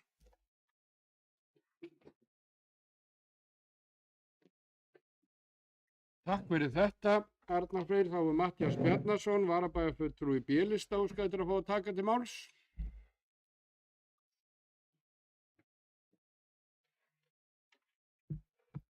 Já, virðulegur forseti bæjarfulltrúar ungmennaráð og aðrir gestir. Ég ætla bara að taka undir allar þessar flottu tillögur og nú er það bara okkar kjörin á fulltrúa að vinna þær áfram í samstarfi við ykkur þannig að það við tækifæri til að koma með nýjar tillögur á næsta ári í stað þess að endurflytja þessar. Ég ætla ekki að fara yfir hvert atriði lið fyrir lið, langar svona að ræða 2 tillögur. Ég er hjartanlega sammála með heimavistina. Þetta er búið að vera umræða mjög lengi, alveg frá því að ég var í FSU. Heimavistinni var lokað rétt áður en ég byrjaði í skólanum. Það er enda víst ekkert svo langt síðan, þótt að mér finnist það persónulega. En síðan þá hefur vissulega opnað heimavist og það hefur orðið einhver framvinda í þessum málum. En það þarf augljóslega að gera mun betur, þannig ég tek bara undir þetta. Varðandi leiksvæðin er ég hjartanlega sammála. Ég er núna með ungt barn sem er að nota þessi leiksvæði og það eru þvílík lífsgæði að vera með leiksvæði nálægt við heimili sitt. og ég tek undir ykkar ábendingar og hvet okkur í bæjarstjórn til að vísa þessi viðeigandi nefnd, þá líklega er það eign- og veitunefnd. Það er hægt að koma endurbótum á leiksvæðum inn í fjárfestingaráætlun næstu ára. Annars vil ég bara hvetja ykkur til þess að nýta nefndirnar. Þar eigið þið sæti og þar hafið þið tækifæri til þess að fylgja þessum tillögum áfram eða fylgja öðrum góðum tillögum áfram. Þar eru margar ákvarðanir teknar sem að þið getur haft bara verulega áhrif á. Þannig að ég bara vil brýna ykkur til þess að vera eins virk og þið getið í nefndurum. Ég veit að það er skóli og svona og oft er þetta á leiðilegum tímum en bara eins og ég getið mætið í nefndir og takið til máls og annað. Þannig að já, fleira var það ekki, bara takk fyrir. Takk fyrir þetta, Matthías. Þá er María Friðmey Jónsdóttir fyrir ungmennaráð. Ætlar að bregðast hér við. Gjörðu svo vel. Já, kæra bæjarstjórn. Svona til þess að svara spurningunum sem við fengum bent á okkur áðan, þá í svona stuttu máli get ég sagt að já, þetta er þá fyrir utan Selfoss líka, fyrir Stokkseyri og Eyrarbakka líka, þar sem að það getur þá orðið minni samanburður, milli skóla, milli einstaklinga, það býður upp á fleiri tækifæri, af því að núna höfum við verið að reyna að samþætta skólana hér með viðburði, þar sem að við heldum stóra ásatíð fyrir alla 3 grunnskólana hér í Árborg.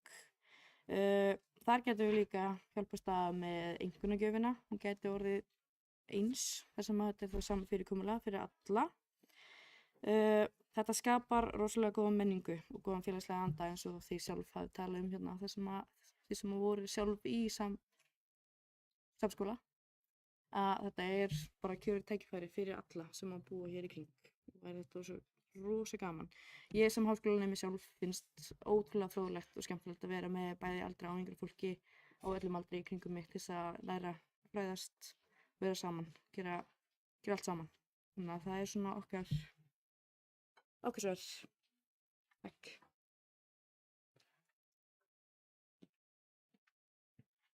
Takk fyrir þetta, María Friðmey. Þá ætlum ég að fá ósk eftir því að Brynhildur Jónsdóttir, varaforseti, taki hér við stjórn fundarins.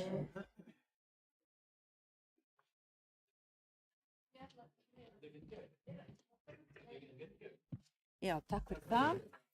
Við erum að ræða tillögur ungmennaráðs og orðið er laust og Kjartan Björnsson bæjarfulltrúi hefur beðið um orðið. Gjörðu svo vel, Kjartan.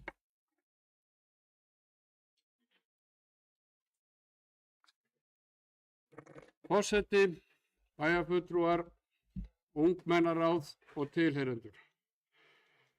Enn og aftur er það einstök ánægja sem bæjarfulltrúi að fá að vera með ungmennaráði hérna með okkur. Þetta er hjarta samfélagsins, þið eru hjarta samfélagsins og komið með þær áherslur sem við þurfum að fá að heyra og eins og við hefur komið hérna fram áður að þá hefur það gerst nokkuð oft að tillögur frá ungmennaráðinu hafa hlotið framgang og farið áfram inn í bæjarkerfið og orðið að veruleika fjölmargar tillögur.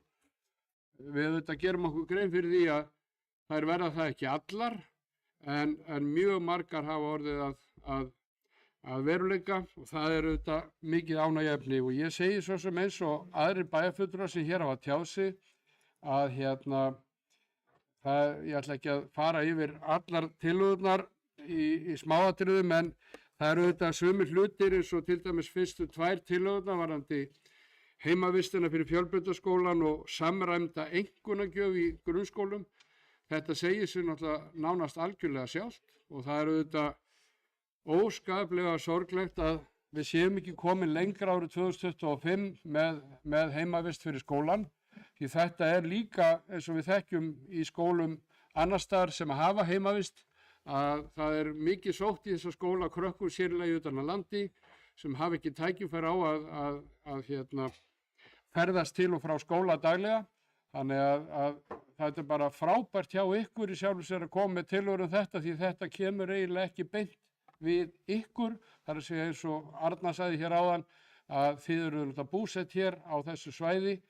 en fyrir hina krakkana að geta komið hingað og stunda skólan og jafnvel fyrir vikið af því það ekki boðleg heimavist að einhverja mati að þá sé það bara einfalda þannig að krakkar fara annað í skóla.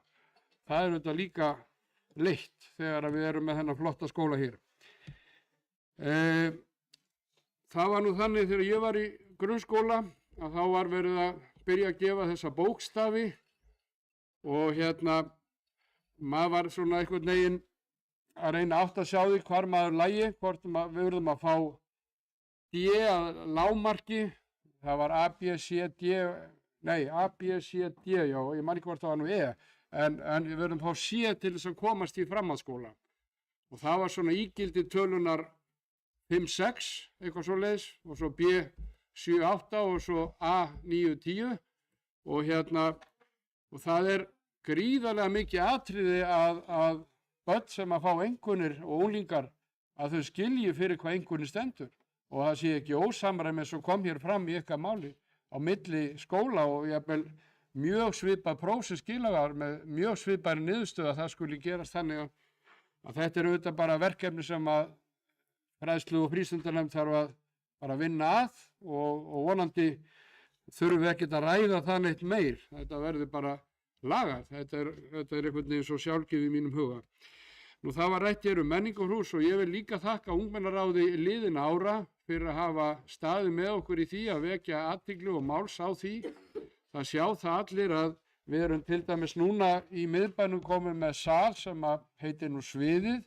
Það er í raun og veru eingöngu til flutnings rafrænnar tónlistar og eru þetta náttúrulega líka bara enga fyrirtæki sem að gerir kannski út á þennan svokallaða business en menningarsalur eða menningarhús sem gæti nýst tónlistarskólanum, gæti nýst framhaldsskólanum hér okkar og kollakolli myndir náttúrulega hafa gríðarlega áhrif til að styrkja hér menninguna okkar svæði og það er eins og kom hér fram í flottu máli Sunnöfu hér áðan að það er auðvitað líka leiklistin og fleiri atriði, kóratónlist og fleira sem ætti þarna erindi og vonandi tekst okkur núna, þarna er ákveðið nýtt upphaf. Við erum með ákveðið framlag frá ríkinu sem ég er að vonast til þess að muni lifa upp á tæpilega 300 milljónir og ef við náum að selja menningarsalinn í því ástandi sem hann er núna, að þá eigum við þarna orðið svo litla fjármuni til að leggja inn í púkk fyrir nýjum sal og hvar sem að verður, hvort sem það verður ný bygging eða einhvern annað húsnæði sem að muni henta eða hvernig sem það er, að þá erum við að skoða það mjög gaumgæfilega og ég vona að okkur takist það í bæjarstjórn Árborgar að vinna þetta bara frekar hratt. Ef að salan kemur til, þá nýtum við þetta fjármagn til uppbyggingar í þeim efnum. Og eins og margir vita hér að þá hefur bæði verið leiklist og svo hvað heitir það nú, söngkeppni fjölbrautaskólans eða framhaldsskólana hefur farið fram í menningarsalnum okkar Hráum. Ótrúlega flott uppsett oft á tíðum við alveg óskaplega erfiðar aðstæður. En það hefur tekist og þarna hafa farið en svo er það bara núna í dag þannig að það er ekki leyft vegna brunavarna. Þannig að við höfum þurft að sætta okkur við það að salurinn er ekkert notaður. Það var verið að nota hann svona hráan eins og hann er. Þannig að vonandi bara fáum við framgang í þetta mál. Og svo eru þetta hér fleiri atriði, barnvænt samfélag, leikvellir og þetta þjónustan við íbúana. Það eru þetta gríðarlega mikið atriði við íbúana á Eyrarbakka og Stokkseyri. Það eru þetta gríðarlegt atriði fyrir okkur að fá þessi sjónarmið hér fram. Við höfum lagt þunga áherslu á það að heldur að bæta í og styrkja til dæmis sundlaugin á Stokkseyri. Þetta eru þetta hjarta samfélagsins að hafa þetta. Það eru hugmyndir uppi mögulega að taka gamla barnaskólan á Eyrarbakka og gera þar svona ákveðna samveru miðstöð, fara þar inn með konubókastofu, bókasafnið og hafa þar opið hús þannig að menn getur komið saman í þeim hluta húsins sem er í lagi. Þetta eru svona hugmyndir sem hafa komið og þetta skiptir máli fyrir staðinn að hafa stað til að koma saman á og eins og þetta með þjónustan sem hér var nefnd. Það er endalaust verið að reyna að finna út svona rétta taktin varðandi strætó. Það er búið að vera starfsfólk frá sveitarfélaginu með íbúum og öðrum að reyna að finna út bestu lausnina í því og vonandi bara náum við henni þannig að menn getur verið sáttir. En Fyrst og síðast hjartans þakkir fyrir það að koma og leggja þetta á ykkur og koma hingað. Þetta er líka ákveðin skóli að koma hér og taka til máls og flytja áhugaverð málefni hingað til okkar í bæjarstjórninni sem verður svo vísað áfram í fagnefndir sveitarfélagsins og áður hefur komið fram. En takk fyrir þetta. Takk fyrir þetta, Kjartan. Forseti bæjarstjórnar, Kjartan Björnsson, tekur þá aftur við stjórn fundarins. Gjörðu svo vel. Já, takk fyrir þessa aflýsingu, Brynhildur. Við erum búin að flytja hér 13 ræður þessa tillögur Ungsá, mjög uppbyggjandi og með þátttöku ungmennaráðs líka, algjörlega frábært. En Sigurjón Vídalín Guðmundsson, bæjarfulltrúi S-lista, hefur óskað eftir að fá að taka til máls.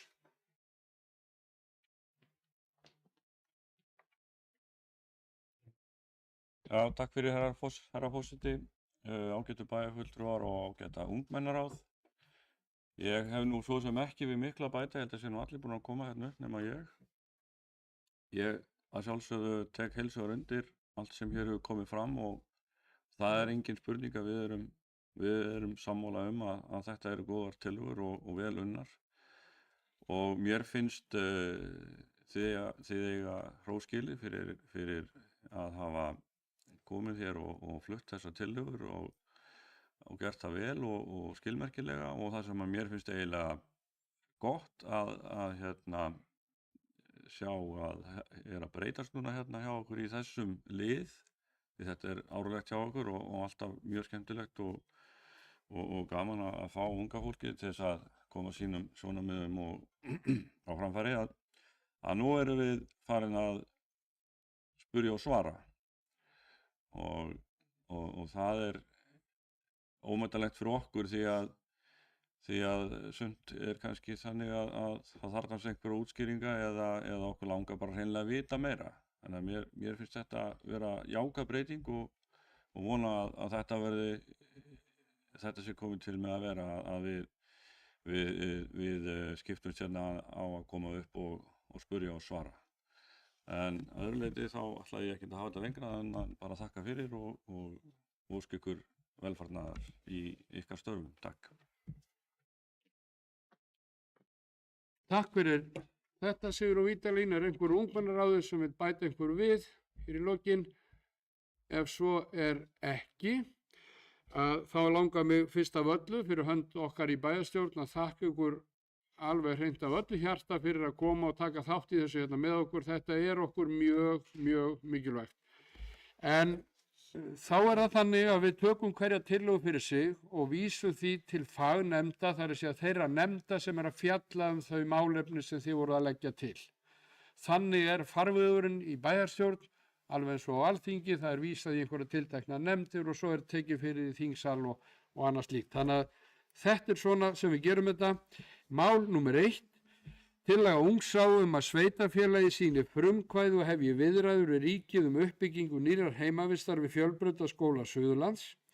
Ég legg til að þessu máli verði vísað til fræðslu og frístundanefndar og hún taki þetta mál upp á sína arma og vinni það síðan áfram.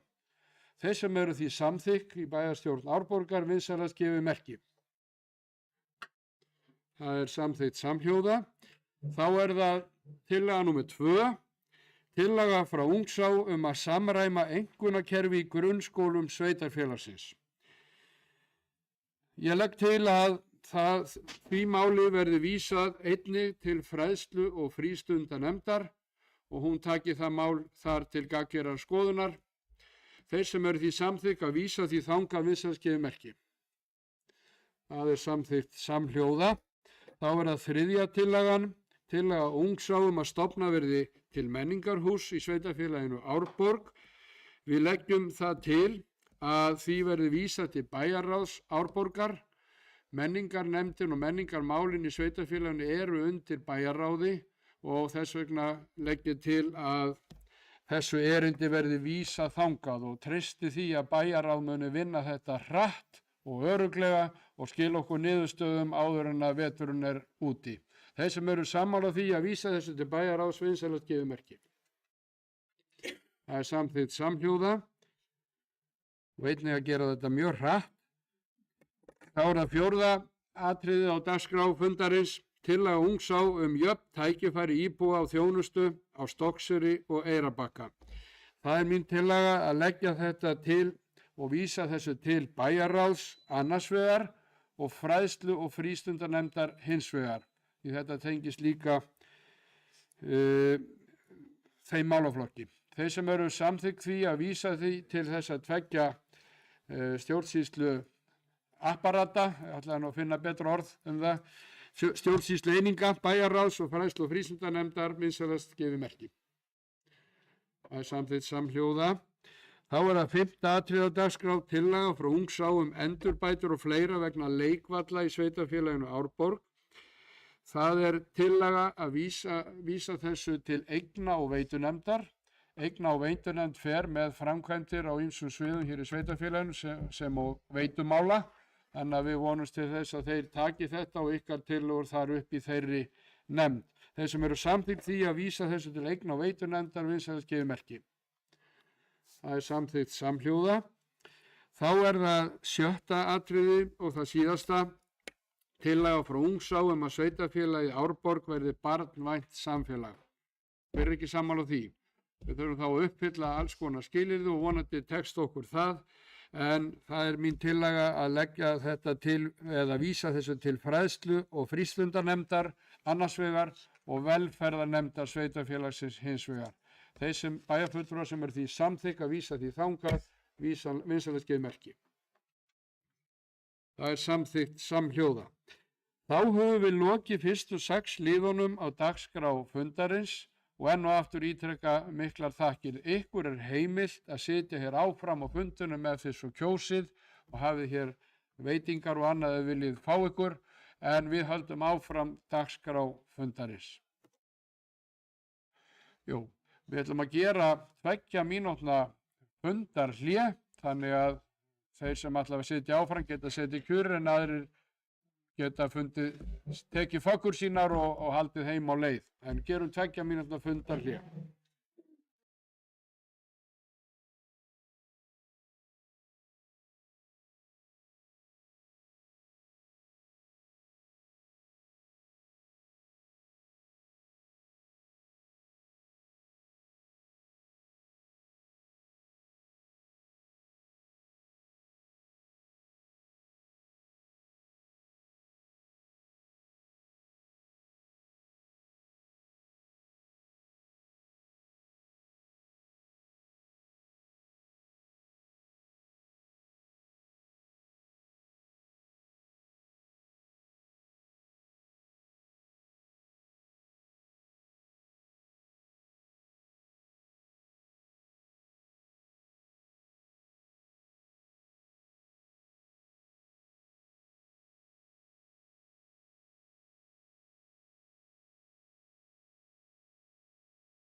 Jæja, þá er fundi fram haldið. Þær voru þrisasinnum 2 mínútur þessi pása sem við tókum hérna áðan meðan við vorum að kveðja ungmennaráð Árborgar sem eru búin að vera gestir hér okkar á árlegum fundi þar sem farið er yfir málefni unga fólksins og áherslu þeirra í sveitafélaginu og við erum sem sagt á 65. fundi bæjarstjórnar Árborgar og við erum komin að 7. lið á dagskrá fundarins. Það er deiliskipulag hesthúsasvæðisins Hestamannafélagi Sleipnir. Tillagan er frá 50. og öðrum fundi skipulagsnefndar frá 5. nóvember liður 1. Lögð er fram eftir auglýsingu tillaga nýs deiliskipulag sem tekur til hesthúsasvæðisins á Selfossi. Megin markmið deiliskipulagsins er að setja fram heildstæða stefnu fyrir allt hesthúsahverfið, bæði núverandi svæði og stækkun þess til suðurs. Deiliskipulagi byggir í megindráttum á núverandi fyrirkomulagi með áherslu á bættar reiðleiðir og þjálfunarsvæði. Á svæði til suðurs verður gert ráð fyrir nýjum lóðum og þannig fjölgar notendum innan hesthúsasvæðisins. Kröfur bættan aðbúnað hesta og manna hafa aukist á undanförnum árum og munu skilmálar byggingu nýrra hús og breytingar á eldri húsum taka mið af því. Deiliskipulag nær til alls hesthúsahverfisins sem er núverandi keppnis- og hesthúsasvæði og stækkaðs hesthúsasvæðis, samtals 27 hektarar.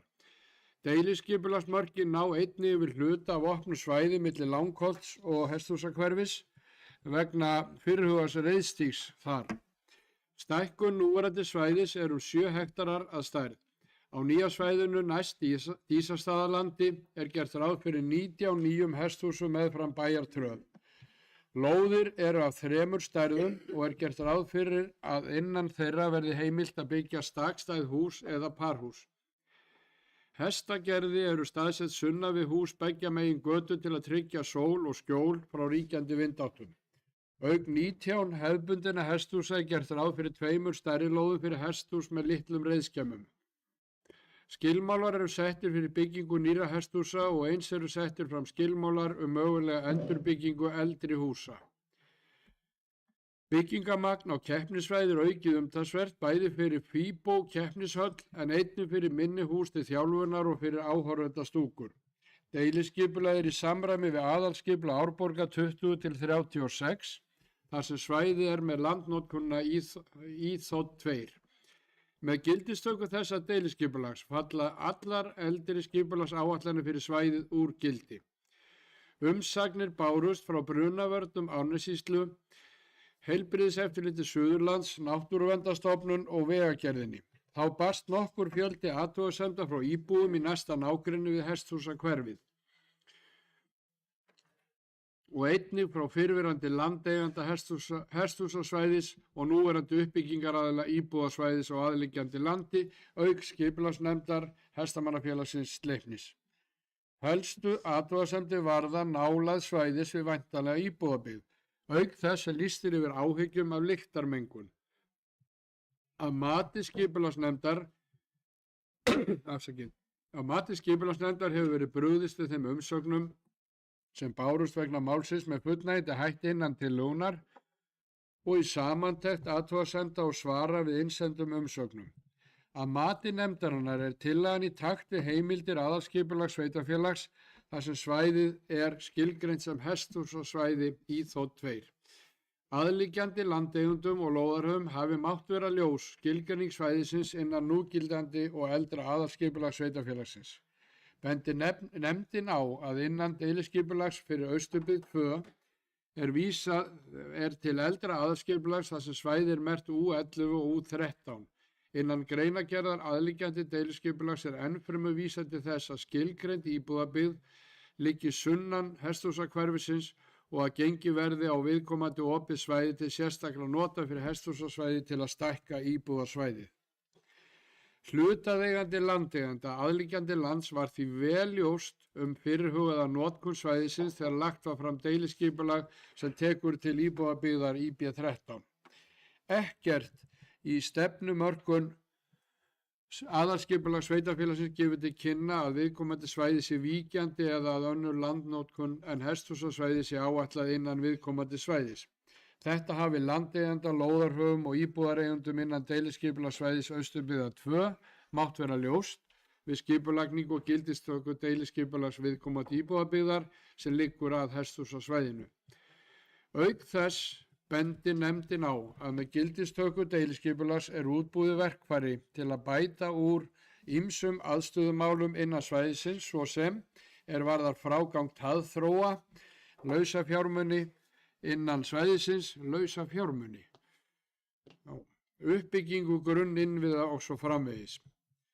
Mælist nefndin til þess við bæjarstjórn Árborgar að deiliskipulagið, það hlýtur að eiga að vera lausa göngu, lausa fjármuni. Já. Nú, ég biðst afsökunar, er ekki betur gefin en þetta.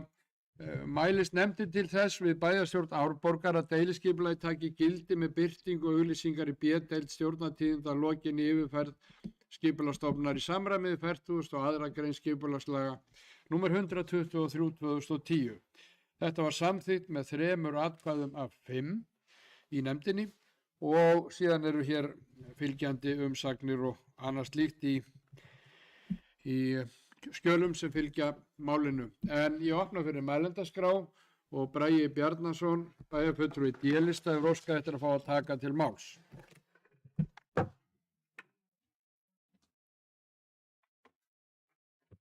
Forseti, bæjarfulltrúi og aðrir tilnefnendur.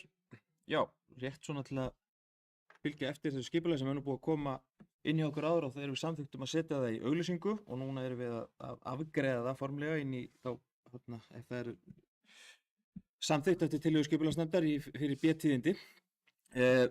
Skipulag sem er búið að vinnast lengi, fara í gott samráð á milli bæði félagsins og svo í gegnum auglýsingu við marga aðila. Þannig að það er búið að lagfæra það til í gegnum tíðina og aðlaga þörfum og óskum sérstaklega félagsins sem hefur breytt og er bara verið mjög öflugt í að rýna tillöguna á undanförnum vikum og mánuði, farið í gegnum allavega 2 stjórnir hjá félaginu. Held að þessi kofa bara með gott utanumhald yfir þetta og mikilvægt að við samþykkjum til að ná ákveðnum ramma utanum þætti sem félagi getur farið í strax í kringu svæðið og síðan til framtíðar þarf við náttúrulega að ákveða hvernig verður staðið að gatnagerð og öðrum þætti en hefur svo sem staðið til að eitt af fyrstu verkunni getur verið að klára þennan reiðhring sem er inn á svæðinu til að stækka hann því að þá hefur félagið yfir að ráða lengri útreiðarhring innan svæðis sem gæti þá orðið heilsárshringur. En held að það var búið að taka vel saman þessar athugasemdir í skjölin og svara þeim þannig að svo sem ekki getur verið lengri, ég legg bara til að við samþykkjum skipulagið. Takk fyrir.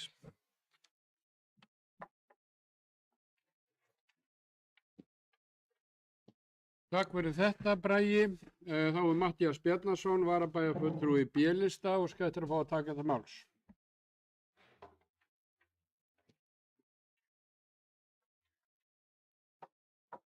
Já, virðulegur forseti og bæjarfulltrúar. Ég lagði fram bókun undir þessum lið og fundi skipulagsnefndar og satt hjá, þannig að ég kannski geri grein fyrir því hér líka. Sú bókun snertir ekki beint þetta skipulag sjálft en snýr að framtíð hesthúsasvæðisins og hestamennsku í sveitarfélaginu. Bókunin er bara inn í fundagerð skipulagsnefndar og þetta lesana þannig ég ætla að fá að brýna niðurlagið. Ég hef ekkert út á skipulagstillöguna sjálfa að setja. Hún er í samræmi við gildandi aðalskipulag og unnan að vanda.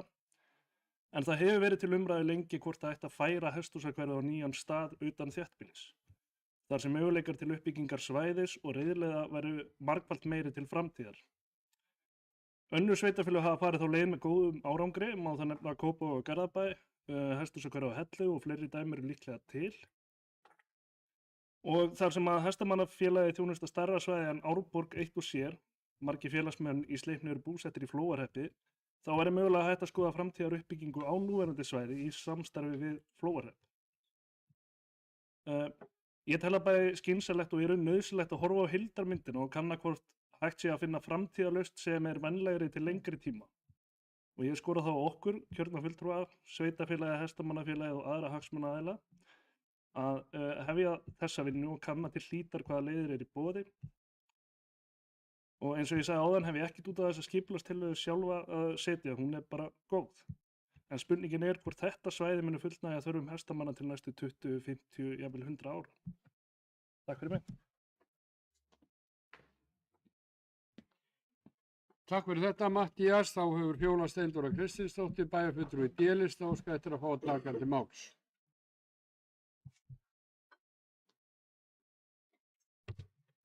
Forseti, bæjarfulltrúar og aðrir tilheyrendur. Ég kem hér upp bara til að fagna fyrst og fremst þar sem að nú Hestamannafélagið Sleipnir sem stofnað 1929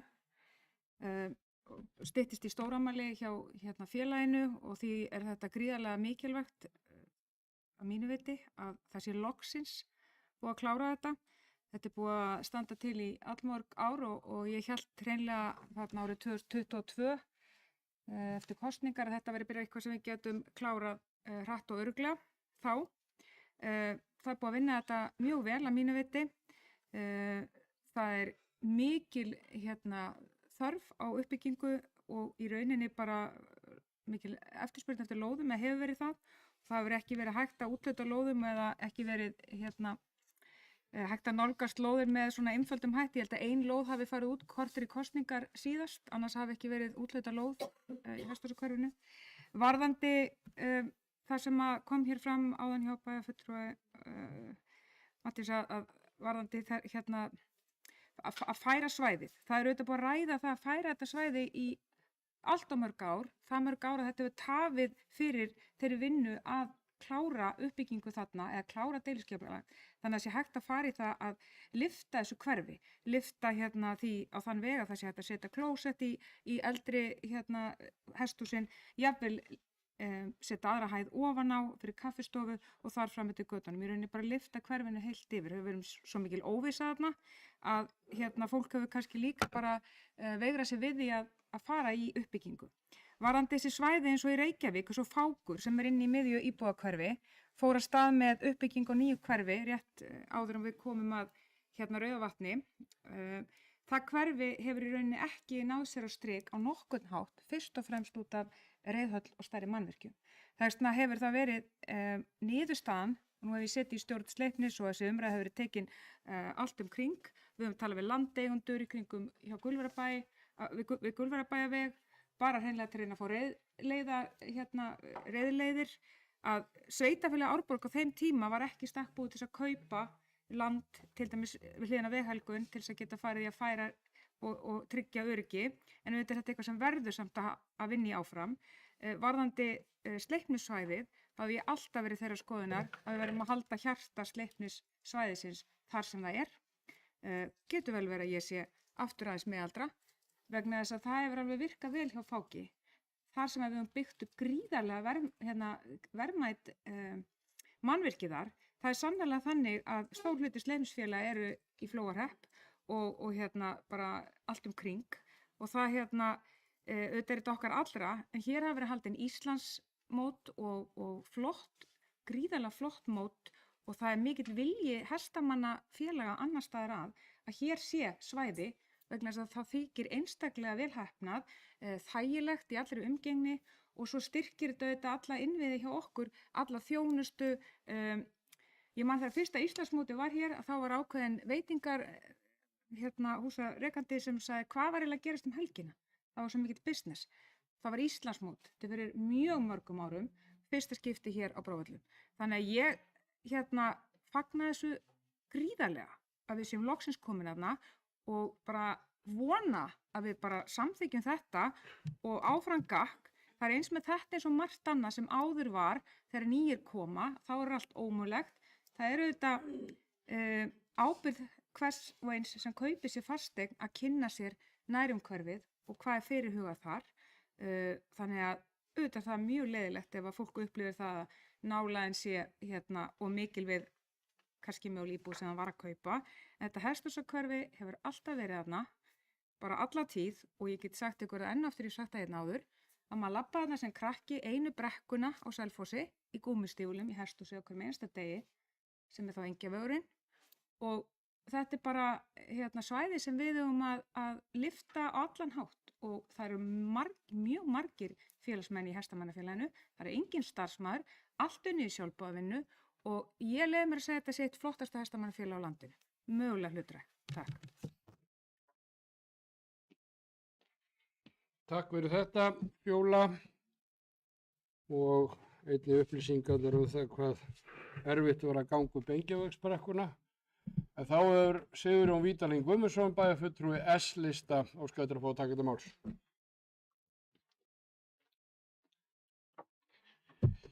Takk fyrir, herra forseti. Já, ég er komin hérna undir þessu máli varðandi deiliskipulag hverfisins hérna á Selfossi. Vissulega mjög gleðilegt að þetta sé loksins komið á síðustu metrana og leiðinni í auglýsingu og staðfestingu í framhaldinu. Þetta er allt, ég geta í flestum, nánast í öllum tilvikum tekið undir með Fjólu varðandi þetta hverfi.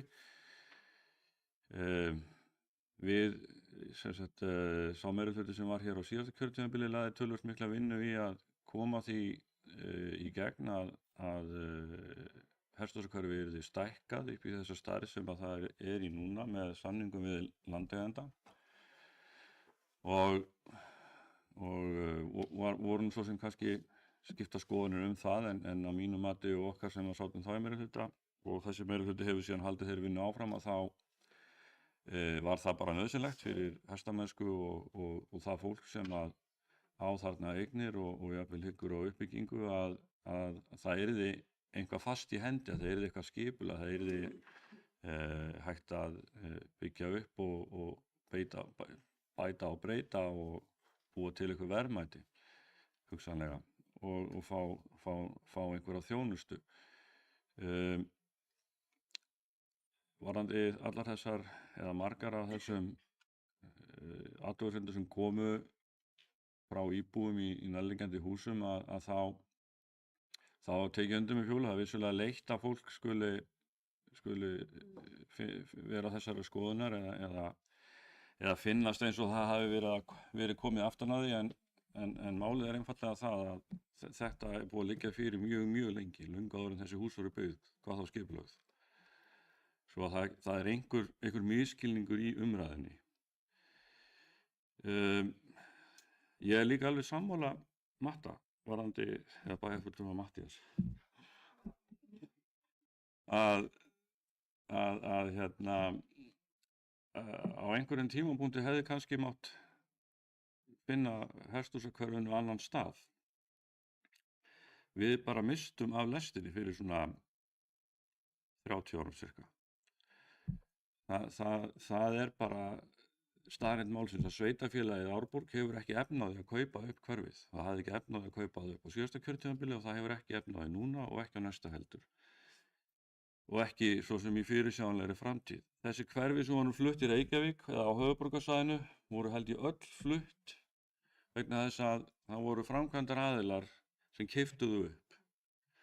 Og ég sé og hef svona sem sagt það og segið enn, ég sé ekki fyrir mér að hesthúsahverfið á Selfossi eða Sleipnisvæði sé að fara eitt eða neitt fyrir en að þannig aðilar koma á borðinu og ná hugsanlega einhverjum samningum þá við Hestamannafélagið Sleipnir og bæjaryfirvöld þess tíma. Þangað til og þá held ég að við ættum bara að gleðjast yfir því að eiga þarna fallegt og vel staðsett hesthúsahverfi. Þetta eru ákveðin lífsgæði, það er fólk sem að velur sér búsetu hérna með því hugafari að það geti stundað sína hestamennsku og sitt áhugamál í sínu nærumhverfi.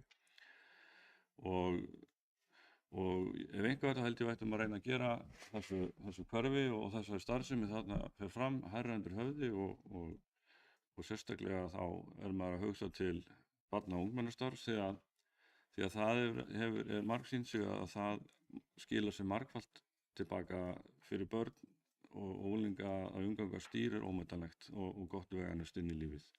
Ég ætla svo sem ekki að hafa þetta lengra nema að ég fagna því að þetta sé komið og og mun samþykkja að þetta verði auglýst til staðfestingar í B-deild Stjórnartíðinda. Takk. Takk fyrir þetta Sigurjón Vídalín. Fleiri hafa ekki óskað eftir að fá að taka til máls undir þessum lið, 7. máli á dagskrá 65. fundar bæjarstjórnar Árborgar, þar sem að fjallað deiliskipulag hesthúsasvæðis á hesthúsasvæði Hestamannafélagsins Sleipnis og sem ég fór hér yfir í löngu máli áðan, og við erum því að leggja það til hér að deiliskipulagi verði fari í auglýsingu í B-deild Stjórnartíðinda að lokinni yfirferð skipulagsstofnunar í samræmi við 42. grein skipulagslaga nr. 123/2010. Þeir sem eru því samþykk vinsamlegast gefið merki. Það er samþykkt samhljóða. Þá erum við komin að 8. máli á dagskrá fundarins, deiliskipulag við Byggðarhorn. Tillaga frá 52. fundi skipulagsnefndar frá 5. nóvember síðastliðinn, liður 5. Lögð er fram tillaga að breyting á deiliskipulagi Búgarðabyggðar, Byggðarhorns búgarðar. Breytingin nær til lóðar nr. 54 sem hefur fengið heitið Litlakot. Lóðinu verður skipt í 2 lóðir, Litlakot 1 og Litlakot 2. Aðkoma að lóðum er frá Heimreið sem tengjast Byggðarholtsvegi sem er héraðsvegur. Nú þegar er búið að byggja íbúðarhús á lóðinu og mun það tilheyra Litlakoti 1. Á hvorri lóð fyrir sig er heimilt að byggja íbúðarhús og útihús. Heildarbyggingagn lóðar fyrir breytingu er 800 fermetrar fyrir íbúðarhús og 1200 fermetrar fyrir útihús og verður samanlagt heildarbyggingagn beggja lóða eftir breytingu 800 fermetrar fyrir íbúðarhús og 1000 fermetrar fyrir útihús. Skipulagsnefnd mælist til þess að viðkomandi breyting á deiliskipulagi svæðisins verði samþykkt. Málið fái málsmeðferð á grundvelli 1. málsgreinar 43. greinar skipulagslaga nr. 123/2010 er varðar breytingar á deiliskipulagi og verði sérstaklega kynnt aðliggjandi lóðarhöfum á svæðinu auk þess sem leitað verði umsagna. Ég opna fyrir mælendaskrá ef einhverju vilja tjá sig þetta mál. Afsakið. Ef svo er ekki þá göngum við til atkvæða. Þeir sem eru því samþykk að þetta deiliskipulag svæðinu verði samþykkt vinsamlegast gefið merki. Það er samþykkt samhljóða. Þá er komið að máli 9. Reglur val og útnefningu heiðursborgara í sveitarfélaginu Árborg. Tillagan frá 149. fundi bæjarráðs og 7. nóvember síðastliðinn, liður 3. Lögð eru fram drög að reglum val og útnefningu heiðursborgara sveitarfélagsins Árborgar ásamt minnisblaði bæjarstjóra og bæjarritara dagsett 3. nóvember 2025. Bæjarráð tekur vel í að settar verði reglur val á heiðursborgara í sveitarfélaginu Árborg og leggur til við bæjarstjórn að samþykkja reglurnar. Síðan eru hér tveir minnispunktar, svona fylgiskjöl til kynningar á þessum reglum og hugmyndum að útnefningu heiðursborgara í sveitarfélaginu Árborg, og ég opna fyrir mælendaskrá og einhverju vilja tjá sig þetta mál. Bragi Bjarnason, bæjarfulltrúi D-lista, hefur óskað eftir að fá að taka til máls.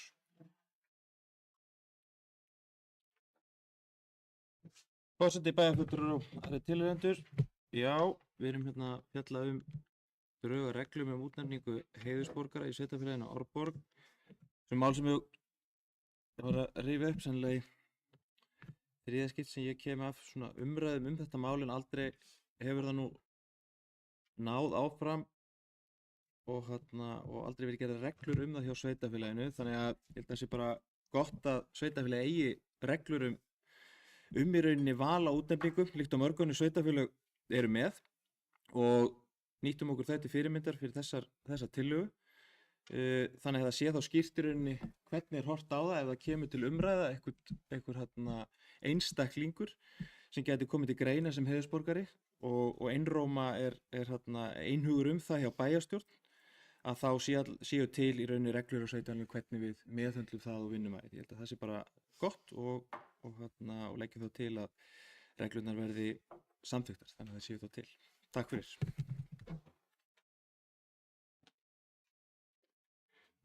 Takk fyrir þetta, Bragi. Þá er óskað eftir að fá að taka til máls Arna Ýr Gunnarsdóttir, bæjarfulltrúi S-lista.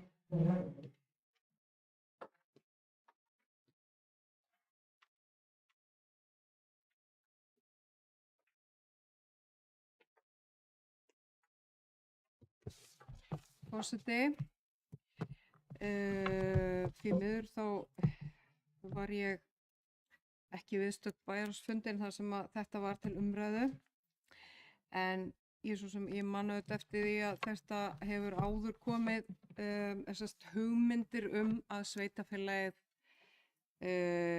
setji sér reglur eða hvað skal segja, eða hugmyndir að sveitarfélagið útnefni heiðursborgara.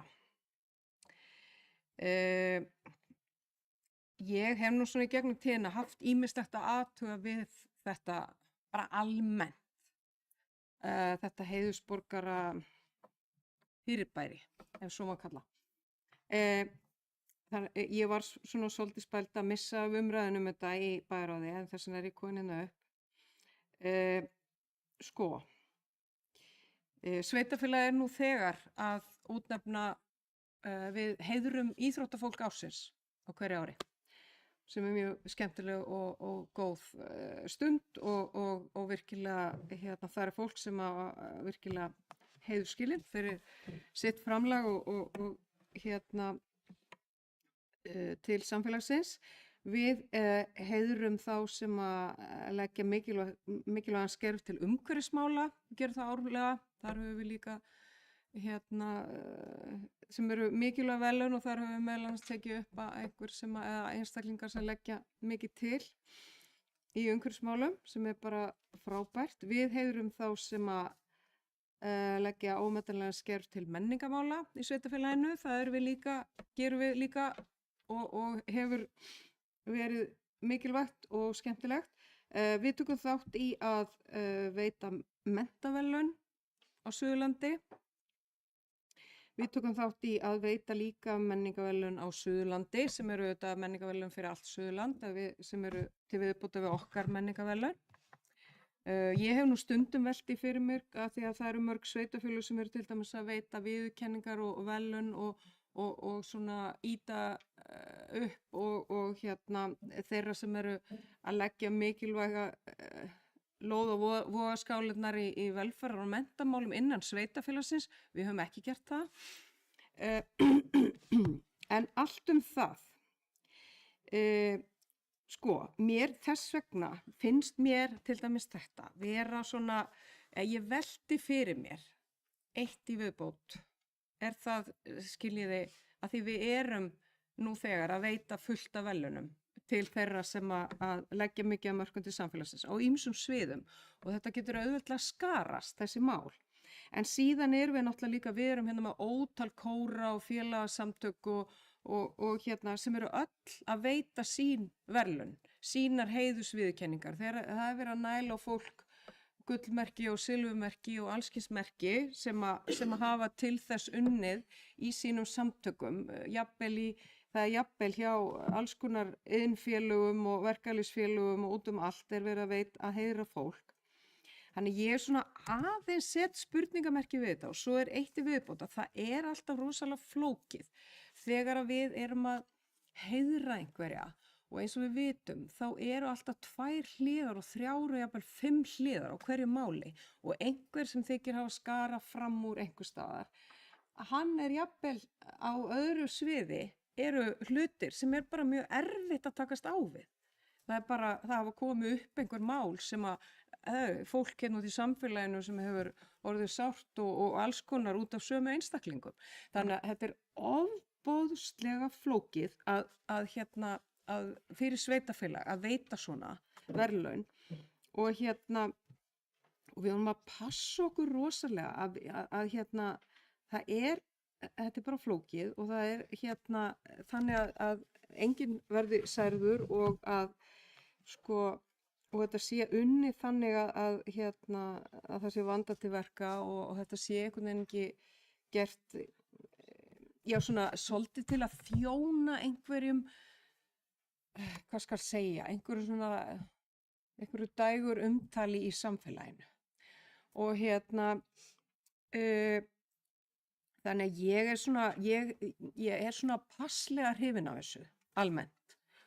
Og, en þú veist, það getur vel verið að þetta verði rosa sniðugt og vel heppnað og allt það, en ég hef ákveðna efasemdir þetta og mér finnst við nú þegar veita fullt af viðurkenningum sem að ég tel bara eiga ágæta rétt á sér og en ég svona, já, ég hef ákveðnar ágjör að þessu og síðan líka annað eins og í þessum reglum, þú veist, á hvaða viðburði sjáum við fyrir okkur að viðkomandi væri boðinn sem heiðursborgari. Ég meina, við erum ekki að halda það mikið af viðburðum í sveitafélaginu sem eitthvað svona, ég bara sé það ekki alveg fyrir mér, en það getur mögulega mér yfirsjást eitthvað. En mér var svona pínu niður fyrir með þetta, að því að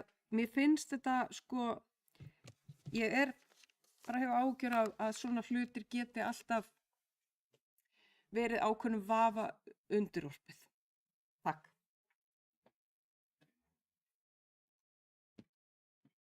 Takk fyrir þetta, Arna Ýr. Þá hefur Fjóla Steindóra Kristinsdóttir, bæjarfulltrúi D-lista, óskað eftir að fá að taka til máls.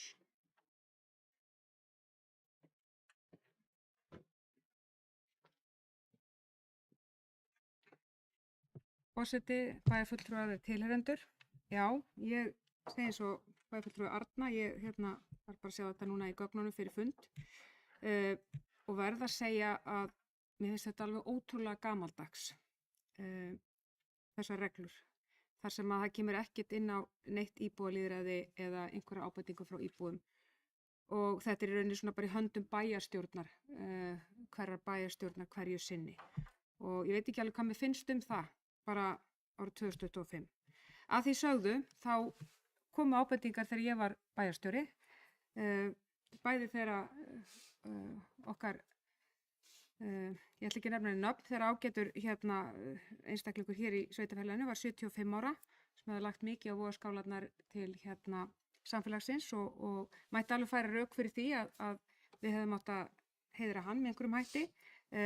Magnús Hlynur, hann hafði samband og benti á hér einstakling sem að fór hér og fer hér ennþá að mér skilst og gerir góðverk mörg sinnum á dag og færði fyrir því rök og ég fór þá af stað og vildi endilega skoða þetta þá, hvort við ættum ekki að gera eitthvað eða setja upp einhverja reglur eða gera eins og verið að leggja til núna. Ég samt fagnaði að það samt þarna klausa sem stendur að bæjarstjórn skuli vera einróma, af því að auðvitað það eins og bæjarfulltrúi Arna kom hérna inn á þann að þá sitt sýnist hverjum. En svo saknaði ég þess að sé ekki þarna inni úr því að við erum að fara þessa leið, að vera ekki með íbúa með í för, að þá eins og bara hjá Garðabæ tala þetta sé svona 5 ára fresti. Að því ég líka óttast að þetta getur orðið bara líka ákveðin svona einhver vinsældakosning og það bara allt í orðnir 15 á ári eða, þú veist, mér finnst það vanta, en það kannski að því ég er alltaf komin í fjöldan og tölur og hvað þetta kostar og hvar og hvenær og hvernig. Þannig að því að þetta auðvitað eitthvað sem bæjarstjórn ætlar að leggja fram, þá fyndist mér að þetta veri einhvern veginn meiri ramm það hversu mikill fjöldi þetta það sé ekki bara hægt að henda í heiðrun bara svona þegar okkur sýnist þegar sú slagsíðan á samfélagsumræðinni. Takk.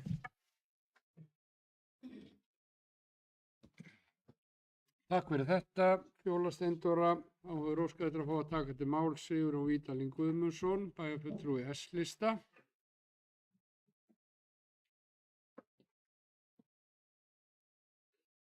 Takk fyrir, herra forseti. Já, heiðursborgari. Ég satt þennan bæjarráðsfund sem áheyrnarfulltrúi og ég get svo sem farið hérna aftur yfir það sem ég sagði þá. Mér finnst þetta gamaldags og við erum það nú þegar verið að heiðra fólk fyrir alls konar framlög til samfélagsins í gegnum hin ýmsu félagasamtök og við styrkjum þau nú mörg hver beint og önnur óbeint. Þetta ofboðslega vandmeðfarið og ég tek undir bæði það sem að bæjarfulltrúi Arna Ýr og bæjarfulltrúi Fjóla sögðu hér á undan. Vegna þess að það sem að einum finnst vera augljóst finnst öðrum kannski ekki eins sniðugt eða eins eðlilegt. Ég ætla bara að minna á að það geta alltaf komið upp einhver mál sem að ekki voru á yfirborðinu eða opinber, sem að sverta ímynd viðkomandi. Nærtækast að nefna séra Friðrik Friðriksson. Það nýbúið að kippa styttunni þar niður. Hún stóð nú lengi og hann þótti nú mikill máttarstólpi í samfélaginu á sínum tíma. Ég er ekki að leggja neitt dóm á hans störf eða það sem var talað í því sambandi. Ég bara benda á að þetta getur verið vandasamt og varasamt. Hvað ætlum við að gera til dæmis ef það kemur í ljós að heiðursborgari, árborgar kannski bara engin heiðursborgari, á það að fara að svipta hann heiðursborgaratitlinu. Þetta svona eitt af þessum málum þar sem að í upphafi skyldi endinn skoða. Og ég legg það til að við frestum þessu máli. Mér finnst þetta bara vera, mér finnst bara ekki vera nægilega góð rök fyrir því að fara að taka þetta upp. Og þrátt fyrir þessar reglur sem að fylgi hérna með séu ágætar að þá eru þær líka eins og Fjóla bendi kannski aðeins og almennar. Og ég legg einmitt aftur til að við frestum þessu máli. Takk. Takk fyrir þetta, Sigurður Vídögnin. Þá Arnar Freyr Ólafsson, bæjarfulltrúi B-lista, óskættur að fá að taka til máls. Já, virðulegur forseti, bæjarfulltrúar og aðrir tilheyrendur. Ég deili nú ekki þessum skoðunum með félögum mínum í minnihlutanum að það náttúrulega verið í rauninni að leggja það til að farseta það að það þurfi í rauninni allir bæjarstjórnarmenn að vera einróma í þessu og ef að einhver einstaklingur skarar það mikið fram úr og það ekkert verið að segja að þetta þurfa að vera á 5 ára fresti, 10 eða 15 ára fresti. Það bara verið að segja að það sé einhver sem að skarar það mikið fram úr að honum sé veitt heiðurs, sá heiður að vera borgari, heiðursborgari, árborgari, að þá eru til reglur það til þess að veita þessa nafnbót. Og ef við erum auðvitað að gera þetta að einhverju svona reglubundnum viðburði að þá auðvitað kemur þetta upp að við getum verið að lenda í því að viðkomandi kannski engin heiðursborgari. En ég meina, segir sem svo að einhver nái slíkum árangri í lífinu að gerst vinnu gullverðlaun á Ólympíuleikum eða eitthvað slíkt sem náttúrulega framúrskarandi árangur og þá kannski svigrúm til þess að honum sé veitt þessi heiðursnafnbót. Ég veit það ekki, fyrir mitt leyti þá er það eitthvað slíkt sem að þarf til. Það er einhver sem bjargar 5 mannslífum í einu vettfangi, eitthvað svona stórkostlegt sem að verður þess valdandi að viðkomandi fær þessa nafnbót. En ég líka þá svona vara við því að það sé einhver kvöð á því að reyna að velja einn á hverju kjörtímabili eða eitthvað slíkt. Það er ekki á ekki vera inntæk þessara regluna. En mér finnst alveg eðlilegt að það sé reglur þetta og reynt að ná svona og ramma þetta inn og ég hef sjálfsögur ekkert við þetta og þannig að ég í rauninni get alveg samþykkt þetta fyrir mitt leyti. Takk. Takk fyrir þetta, Arnar Freyr. Við erum að ræða hér reglur heiðursnafnbót eða heiðursborgara í sveitarfélaginu Árborgar ef að verður, en þá verður næst beðið orðið Bragi Bjarnason, bæjarfulltrúi D-lista. Forseti bæjarfulltrúar, það eru tilnefnendur. Já, góð umræða og held akkurat að þetta sé svona að því maður höfum tekið þetta svona áður á mismunandi vettvöngum óformlega og formlega að ég held að umræðan hér sýni einmitt sko að það sé gott að eiga þessar reglur til. Því að umræðan hefur komið upp áður, það hefur ekkert verið til utanum þær en það er rosalega mikilvægt og það var bent á það í reglunum að bæjarstjórn þarf að vera einhuga mál. Og þar af leiðandi held ég að þverskurðurinn sem í bæjarstjórn þetta núna og bara það skoðanaskipti sem við erum að eiga við að ég hefði engar áhyggjur af því að það ykkur fjöldi tilnefninga og það akkurat ekki tekið fram að það verða að vera einu snári heldur akkurat það þarf að vera eitthvað alveg sérstakt tilnefni og þá það tekið til umræðu og það þurfa allir að vera sammála. Þannig að það þarf að vanda mjög vel til verka en rammin þá til og það ekkert sem segir að það verði ykkur tilnefndur á þessu ári eða á næstu árum. Rammin til, ef þessi umræða kemur þá hún tekin í bæjarstjórn, ef tilefni þannig að allir séu sammála og einróma það, þá fer það áfram en öðru leyti ekki. Þannig en ég held svona, og það var kannski ástæðan fyrir að lögum þetta fram að eiga reglum til sem síðan eru kannski uppfærar eða hvernig það á einhverjum x ára fresti en það væri þó til eitthvað. Takk fyrir.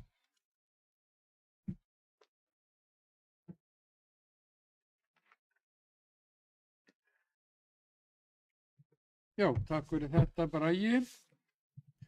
Það nú ekki fleiri kveðið sér hljóðs mál númer 9 hér á þessum 65. fundi bæjarstjórnar Árborgar þar sem vorum að ræða reglur val og útnefningu heiðursborgar í sveitarfélaginu Árborg. Þeir sem eru reglunum samþykk vinsamlegast gefið merki.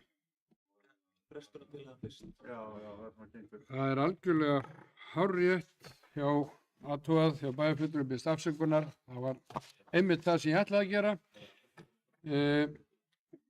Það kom ekki fram í máli bæjarfulltrúa hversu lengi hann teldi frestunum þyrfti að standa en hann lagði fram hér tillögu sem gengur lengra að fresta þessu máli þessar reglur val og útnefningu heiðursborgar í sveitarfélaginu Árborg. Þeir sem eru því samþykk að fresta málinu vinsamlegast gefið merki. Þeir sem eru því mótfallin.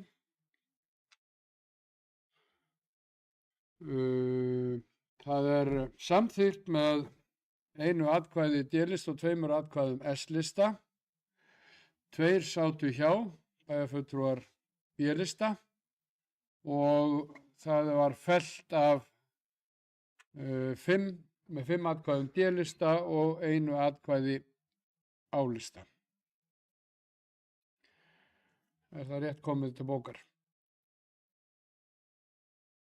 Sem sagt, meðfylgjandi frestunni voru 2 S-lista og 1 D-lista og 2 sátu hjá B-lista og mótfallin frestunni voru bæjarfulltrúi A-lista og 5 bæjarfulltrúa D-lista. Þá ætla ég að gera eins og ég var byrjaður hér á áðan, að bera málið í heild sinni upp til atkvæða. Þeir sem eru þessu máli númer 9 á fundinum samþykk vinsamlegast gefið merki. Það að segja reglum heiðursborgara, þeir sem eru á móti. Það samþykkt með 2 atkvæðum B-lista, 5 atkvæðum D-lista og 1 atkvæði A-lista. 2 sátu hjá, 1 D-lista og 1 S-lista og það var á 12. stundu sem að annar bæjarfulltrúi S-lista ákvað að sitja hjá en ekki vera á móti. Þannig að hjáseta hjá 2 S og 1 D. Þá komið að 10. máli á dagskrá fundarins reglur þjónustu frístundaheimila í sveitarfélaginu Árborg. Reglur þjónustu frístundaheimila í sveitarfélaginu endurskoða reglur þjónustu frístundaheimila lagðar fram til staðfestingar. Fræðslu- og frístundanefnd samþykkir reglurnar samhljóða á 24. fundi og því lagt til við bæjarstjórn Árborgar að samþykkja reglurnar. Ég opna fyrir mælendaskrá og Brynhildur Jónsdóttir bæjarfulltrúi D-lista hefur óskað eftir að fá að taka til máls.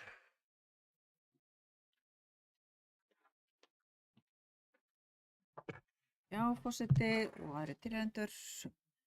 Hérna eru bara uppfæra reglur frístundaheimili í Sveitafélaginu Árborg og undir þessu er ágætt minnisblað og þarna reglurnar frístundaheimilin, þarna lokadrög frá 2025, það sem er gulmerkt eru breytingarnar.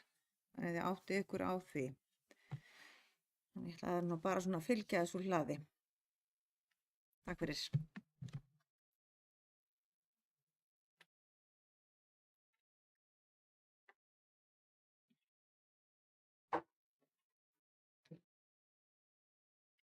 Takk fyrir þetta, Brynhildur. Forseti náði sér í kaffi og taðist aðeins við að koma tilbaka. Ég held að Brynhildur er þið lang orðari. Eru fleiri sem vilja tjá sig undir þessu máli? Reglur þjónustu frístundaheimila.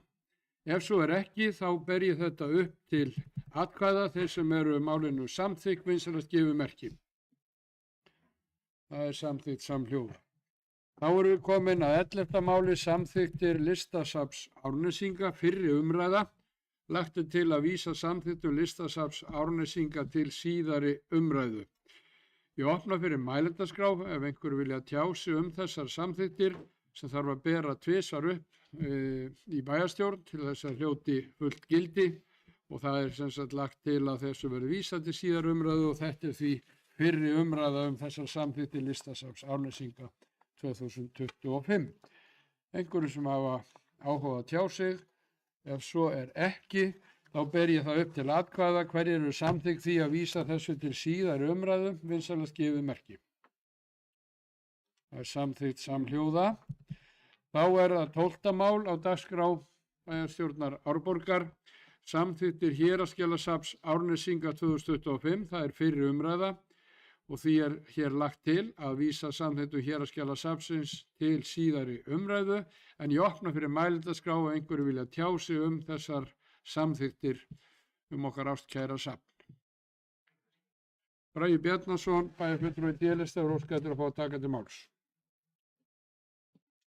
Forseti bæjarfulltrúar eru tilnefnendur. Það er kannski bara ágætt svona til upplýsingar þegar þetta eru 3 mál sem eru á dagskrá sem eru samþykktirnar fyrir byggðasafnið, listasafnið og Héraðsskjalasafn Árnesinga. Þarna erum við að taka fyrir samþykktir sem eru í kjölfar vinnu við endurskoðun á héraðsnefnd Árnesinga, en þar voru líka Brunavarnir, Árnessýslu og Tónlistarskólinn, 5 byggðasamlög sem voru steypt saman, en þarna samkvæmt reglum þá eiga þau að standa sér og því er vinna á þessu kjörtímabili búin að vera í héraðsnefnd að aðskilja og gera sér samþykti fyrir hvert og eitt byggðasamlag. Við erum búin að samþykja fyrir Tónlistarskólann og Brunavarnir hérna áður, en núna eru komna til samþyktar þessar 3, svona bara fyrir áhersum að vita hvað við erum að samþykja hér og erum að vísa til seinni umræðu. Það er annars ekki að fara nánar út í það. Takk fyrir. Takk fyrir, Bragi. Fleiri hafa ekki kveðið sér hljóðs og því ætla ég að bera það upp til atkvæða. Hvort bæjarfulltrúar séu samþykkt því að vísa samþykktum Héraðsskjalasafns Árnesinga til annarar og síðari umræðu. Vinsamlegast gefið merki þeir sem eru samþykkt því. Það er samþykkt samhljóða. Þá er komið að máli númer 13, samþykktir byggðasafns Árnesinga og þar er það sama upp á teningnum líkt og Bragi bæjarfulltrúi lýsti hér áðan að við þurfum að taka þetta fyrir þar sem þetta sjálfstæðar stofnanir orðið að ræða í okkar samstarfi hér í Árnesþingi. Það er fyrri umræða samþykktir byggðasafns Árnesinga. Lagt er til að vísa samþykktum byggðasafns Árnesinga til síðari umræðu. Einhverju sem vilja tjá sig þessar samþykktir? Ef svo er ekki, þá göngum við til atkvæða. Þeir sem eru því samþykk að vísa þessu til síðari umræðu vinsamlegast gefið merki. Það er samþykkt samhljóða. Þá er komið að 14. máli á dagskrá þessa fundar, reglur launakjör og starfsaðstöðu bæjarfulltrúa og nefndarmanna. Lagt er til við bæjarstjórn að samþykkt verði að afnema vísitölutengingu viðmiðunarfjárhæða í 1. grein reglna launakjör og starfsaðstöðu bæjarfulltrúa og nefndarmanna hjá Sveitarfélaginu Árborg út kjörtímabili 2022 til 2026. Bæjarstjóra og bæjarritara er falið að leggja til breytingar á reglunum fyrir sveitarstjórnarkosningarnar 2026 sem myndu taka gildi á nýju kjörtímabili. Og hér er síðan í fylgiskjali farið yfir þessar reglur en ég opna fyrir mælendaskrá ef einhverju vilja tjá sig. Það var sjónarmunur á milli en Arnar Freyr Ólafsson bæjarfulltrúi B-lista óskaði eftir að fá að taka til máls. Já, virðulegur forseti, bæjarfulltrúar og aðra tilheyrendur. Það er ekki fyrst skipti sem að undirritaður hér vinnur á sjónarmun en ég hef líka tapað á sjónarmun og það var nú reynda gert þannig að það var aldursflokkamótið að þá tapaði ég á sjónarmun en ég var í öðrum riðli en það mældist á sko þúsundum úr sekúndubroti, það var svo nákvæm klukka en það var samt sem var gert með höndinni þannig að það var ekki fullkomnar en svo, þannig að það var sjónarmiðurinn. Já, við erum að ræða um þessa tillögu sem að kemur hér fram að afnema vísitölutenginguna af launum og ég er búinn að vera svolítið að hugsa yfir þessu og það sem að ég fekk nú hringingu frá ágætum bæjarstjóra og það sem að gera grein fyrir því að þetta lagi til og við getum skoðað þetta og ég ákvað bara að gera það í kannski með formlegri hætti hér að ég er kannski ekki alveg sammála þessu. Ekkert kannski, ég er ekki sammála þessu. Og ástæðan er svo að við erum alltaf að kvarta undan því að við erum að fjalla okkar eigin laun. Og það er kannski á margan hátt óheppilegt. En ég kannski minni á það líka að það var fjallað þessar launaákvörðun á síðasta kjörtímabili af annarri bæjarstjórn. Sem að leiði mig að því að draga ályktun af því að við erum þá ekki að fjalla um eigin laun, heldur var önnur bæjarstjórn sem tók þá ákvörðun fyrir komandi bæjarstjórn. Þess vegna finnst mér að sú ákvörðun eigi að standa. Og við hefum bara staðfesta hana í staðin fyrir að vera að hringla með þetta endalaust og vera að reyna að fela bæjarstjóra og öðrum starfsmönnum ráðhússins að koma með nýja tillögu sem að kemur þá aftur til staðfestingar, sem að kemur þá aftur til þess að mögulega er bara álitið sem svo á næsta kjörtímabil að það sé ekki nógu gott, heldur verðum við bara að breyta því aftur. Hér er komin hringlandaháttur í verklag. Og ég held að það sé bara bæjarfélaginu ekki til bóta og þar af leiðandi finnst mér ákveðin stjórnfesta að viðhalda þá ákvörð að heiðra þá að staðfesta þá ákvörðin sem var tekin á síðasta kjörtímabili. Við ákváðum tímabundið að afnema vísitölutenginguna vegna þess að reksturinn var svo slæmur. Og við tókum þarna á okkur í rauninni launaskerðingu til þess að sýna ábyrgð.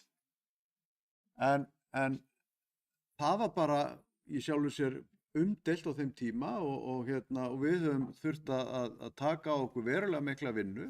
Við höfum líka tekið á okkur það að fækka fundum og í rauninni afnema eina nefnd ef ég man það rétt. Og þannig að það er búið að sýna mikla ábyrgð í þeim rekstri sem hefur snúið að okkur. Við höfum auðvitað sittið fjölmarga fundi launalaust þegar kemur að því að fara yfir fjárhagsáætlun og ég held að það bara allir hafi gert það sem af skyldurækni og er það bara vel. En mér finnst ákveðin hringlandaháttur í þessu og ég eiginlega hveti þess að við séum ekkert að hringla í þessu heldur bara staðfestum ákvörðun síðustu bæjarstjórnar og við getum alveg haldið þessu afnámi vísitölutengingar út þetta ár, vissulega, en ég legg til að hún verði bara tekin upp aftur og tengd aftur á nýju ári og þar með erum við ekkert að hringla í þessum launakjörum sem voru ákveðin á fyrri bæjarstjórn. Og þá þurfum við ekkert að vera endalaust að kvarta undan því að við séum að ræða okkar eigin launakjör. En þetta er svona mín skoðun á þessu máli og ég er ég ekki að benda á einn eða einn persónlega eða hvað það er, heldur bara er ég kannski að koma hérna og viðra mína skoðun og hvet alla til umhugsunar og auðvitað til fjörugra umræða. Það væri gott að bara fá að vita hver afstaða annarra bæjarfulltrúa er til þessi máls. Takk. Takk fyrir þetta, Arnar Freyr. Þá hefur Bragi Bjarnason, bæjarfulltrúi D-lista, óskað eftir að fá að taka til máls. forseti, bæjarfulltrúar og aðrir tilnefnendur. Já, svona til að fylgja þessu úr hlaði, þá hefur verið frá í lok janúar 2023 eins og bæjarfulltrúi Arnar kom inn á, var vísitalan fryst í ljósi fjárhagsstöðu sveitarfélags á þess tíma og gengur fram þar með því fordæmi að já, ég tala svolítið tíma núna, já. Ég forseta leyfi til að fara á klósetti. Það var ekki rétt að færa þetta í bókar eins og en já, eins og kom fram var ekki neitt tímaram á það, en það var ákveðið þá fyrir hvert ár og við höfum þurft að taka þessa ákvörðun fyrir og gerðum aftur haustið 2023 fyrir árið 2024 og aftur síðan í fyrra fyrir árið 2025 sem er núna í ár. Eins og hefur komið fram hefur fjárhagsstaða sveitarfélagsins betri. Það eru 6 mánuðir til loka kjörtímabilsins og eins og hefur komið fram í umræðum svona aðeins þetta mál, þá er kannski ekkit óeðlilegt samt að þetta sé endurskoðað í lok hvers kjörtímabils til þess að eins og var gert á síðasta kjörtímabili og lögð inn í rauninni þá svona ákvörðun fyrir þá næstu bæjarstjórn. Auðvitað getur ýmislegt breyst eins og við vitum sjálf á þessu kjörtímabili, bæði þessari stöðu og aðrar breytingar verið gerðar, bæði til hækkunar og lækkunar á einstöku liðum og þau mál verið rædd ítarlega. En það var svona niðurstaða núna að það væri stutt til kosninga, halda þessu þarna en fara í dýpri og betri umræðu þetta og leggja þá til fyrir næstu sem eru það ákveðin bara í vor sameiginlega fyrir næstu bæjarstjórn. Við getum náttúrulega haft bara mismunandi skoðanir á því en þetta var tillaga lögð þannig fram allavega. En við höfum eftir að ræða þetta mál aðeins betur og svo tökum við atkvæðagreiðslu það eftir. Takk fyrir. Takk fyrir þetta, Bragi. Þá er Fjóla Steindóra Kristinsdóttir, bæjarfulltrúi D-lista, óskar eftir að fá að taka til máls.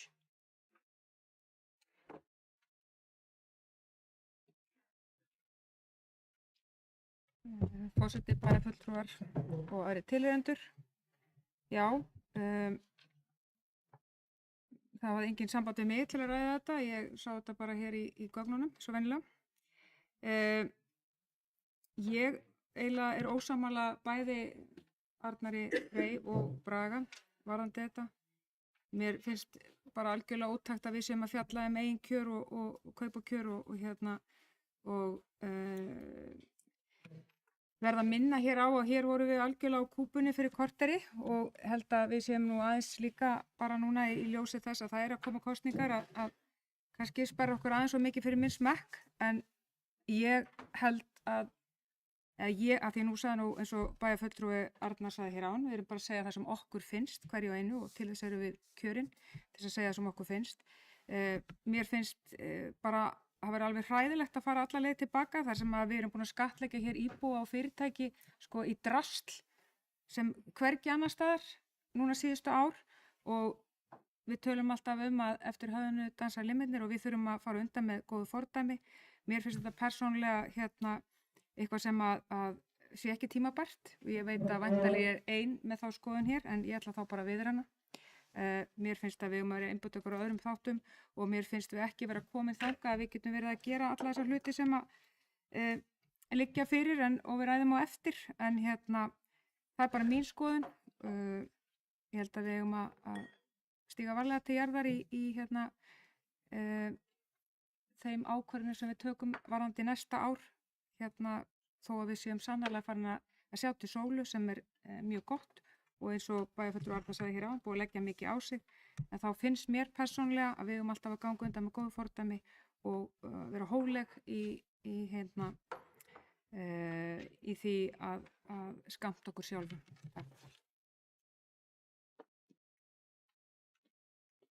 Takk fyrir þetta, Fjóla Steindóra. Þá hefur Arna Ýr Gunnarsdóttir, bæjarfulltrúi S-lista, óskað eftir að fá að taka til máls.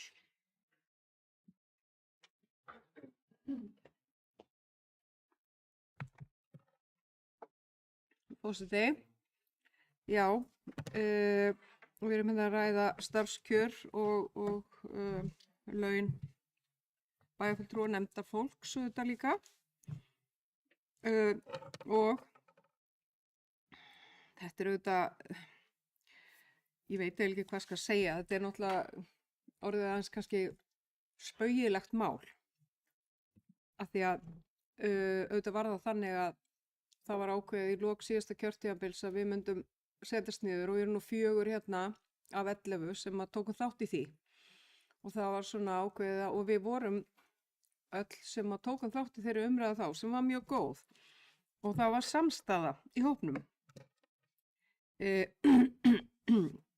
Það sem að við tókum ákvörðun þá varðandi starfskjör og umhverfi bæjarfulltrúa það gilti þarna í einhverja 8 mánuði eða eitthvað álíka áður en að það var fellt eða það var samþykkt að aftengja það og hefur raun ekki verið farið eftir því síðan.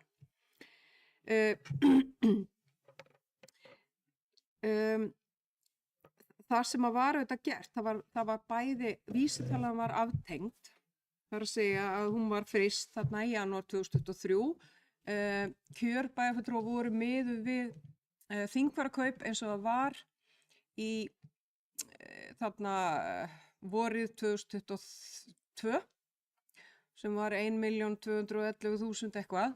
Þingfararkaup er nú í dag 1.600.000 og einhverjar þúsundir þannig að þið sjáuð hvað talan er orðin gömul og hvað hún hefur breyst gríðarlega. Og ég meina allir hópar í samfélaginu hafa hækkað gríðarlega á þessum tíma bara svo því sé haldið til haga. Þannig að talan sem er með við, hún er auðvitað orðin mjög gömul. En já, það var þannig annars vegar að vísitalan var fryst í janúar 2023 en ekki nóg með það, heldur var starfshlutfall bæjarfulltrúa og nefndarfólks og allra minnkað. Þannig að laun hafa rýrnað mjög, bæði hvað varðar þessa aftengingu vísitölu og síðan lækkaði starfshlutfalli okkar. Þrátt fyrir að auðvitað minnkaði vinnan ekki neitt heldur hefur hún bara aukist. Og en það sem var svo einkennilegt að það tóku hér allir á sig þetta ásamt náttúrulega öðrum, ég meina að hér þurfti því miður að segja upp fólki, þá var þurfti að draga saman víða, minnka starfshlutfall hjá mörgum, en svona ef við bara berum okkur saman hér, þá voru sumir bæði lækkaðir, starfshlutfall lækkað, á meðan að sumir hérna voru hækkaðir gríðarlega í launum. Það hefur sennilega verið á kostnað okkar hinna hérna. Þegar formaður bæjarráðs var hækkaður hérna um 100% í launum, þá þurftu hinnir að taka á sig launaskerðingu. Þannig að mér finnst mikilvægt að halda því til haga, það gilti ekki það sama alla hérna. Síðan er ég ekki sátt við að það verði aftur beðið með að skoða kjörin hjá bæjarfulltrúum og nefndarfólki. Það var, já, auk þess, það var líka annað sem breyttist með þessar breytingu sem var gerð þarna fyrir kosningar 2022 að þá var tekin ákvörðun að til dæmis það voru greitt ef til dæmis fólk fór á fjármálaráðstefnu eða SAS-þing eða annað slíkt sem voru svona heilir dagar en það var til dæmis tekið af og það var bara allt í góðu, það var sátt það. Þannig að ýmislegt breyttist. En mér finnst bara mikilvægt að þessi haldið til haga, að það voru ekki allir, sumir lækkuðu í launum og hafa lækkað hlutfallslega mjög mikið í launum af því að þessi frysting hefur gilt núna í 3 ár og auk þess að hafa verið lækkaðir starfshlutfalli. Á meðan að formaður bæjarráðs var hækkaður 100% og ég er ekki sammála því að þetta verði geymt fram á næstu kosningum. Mér finnst að við erum að halda áfram þessu samtali strax í dag. Takk.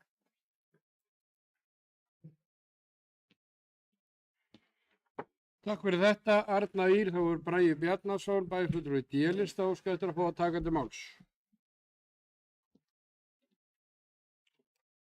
Já, svona aðeins til nánari útskýringar og þá höfum við tekið þetta fyrir á hverju ári og ég hugsa, ég og Fjóla eru sannlega sammála þetta mál einmitt að en við þurfum að taka þetta fyrir núna af því að annars fer vísitalan í sambandi í janúar. Þess vegna höfum við tekið þetta fyrir hverju ári til þess að afgreiða það að hún sé í frystingu.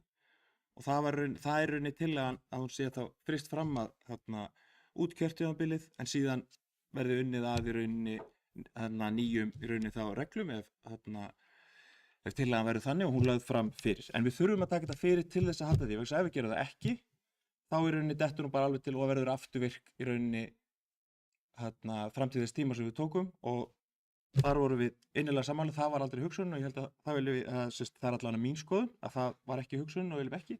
Þess vegna þurfum við að taka þá ákvörðun í rauninni að halda frystingunum og það er tillagan, en með þessum útfærslum að það verði áfram unnið að nýjum tillögum sem tæki gildi þá fyrir nýja bæjarstjórn í vor.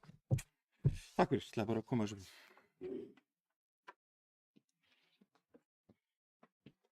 Takk fyrir þetta, Bragi. Þá er Sveinn Ægir Birgisson, bæjarfulltrúi D-lista og óskar eftir að fá að taka til máls.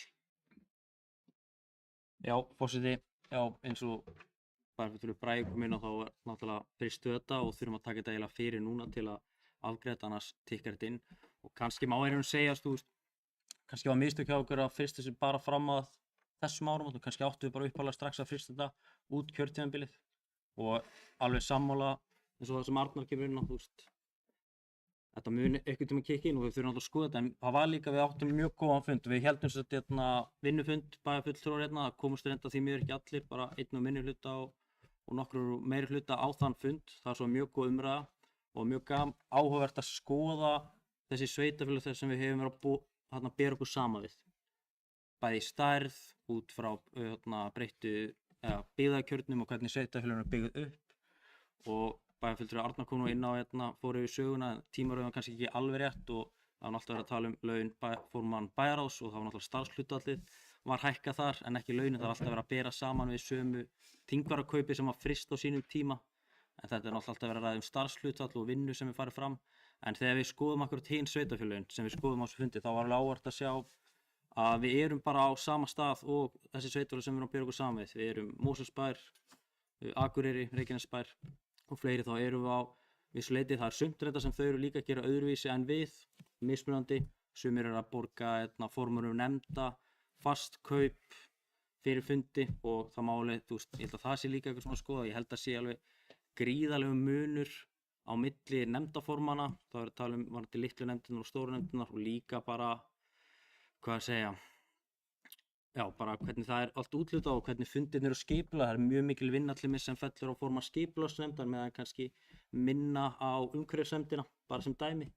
Og mörg önnur sveitarfélög eru að breyta þessu og það er eitthvað sem við ættum að skoða. Það er líka sama með, ég veit að það er mikil vinna sem fer náttúrulega alltaf fram í bæjarráðinu og aðrir venjulegir nefndamenn í bæjarráðinu eru kannski, myndi ég telja, mjög lágir með önnur sveitarfélög, sýndist mér líka á því.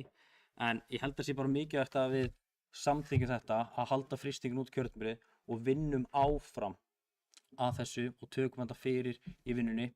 Ég held að sé rétt að halda frystingun áfram af því launin hafa raunin hækkað mjög mikið og kemur alveg óvart hvað þingvarakaupi hefur búin að hækka alveg rosalega mikið á þessum skamma tíma eða úr 1280.000 í 1640 sem þingvarakaupi er búið að hækka á þessum tímabili síðan við frystum.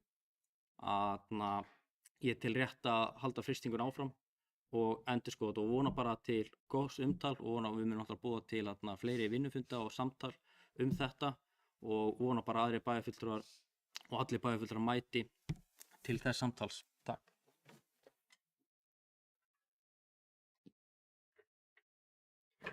Takk fyrir þetta, Sveinn Ægir. Þá er Sigurjón Vídalín Guðmundsson, bæjarfulltrúi S-lista og óskar eftir að fá að taka til máls.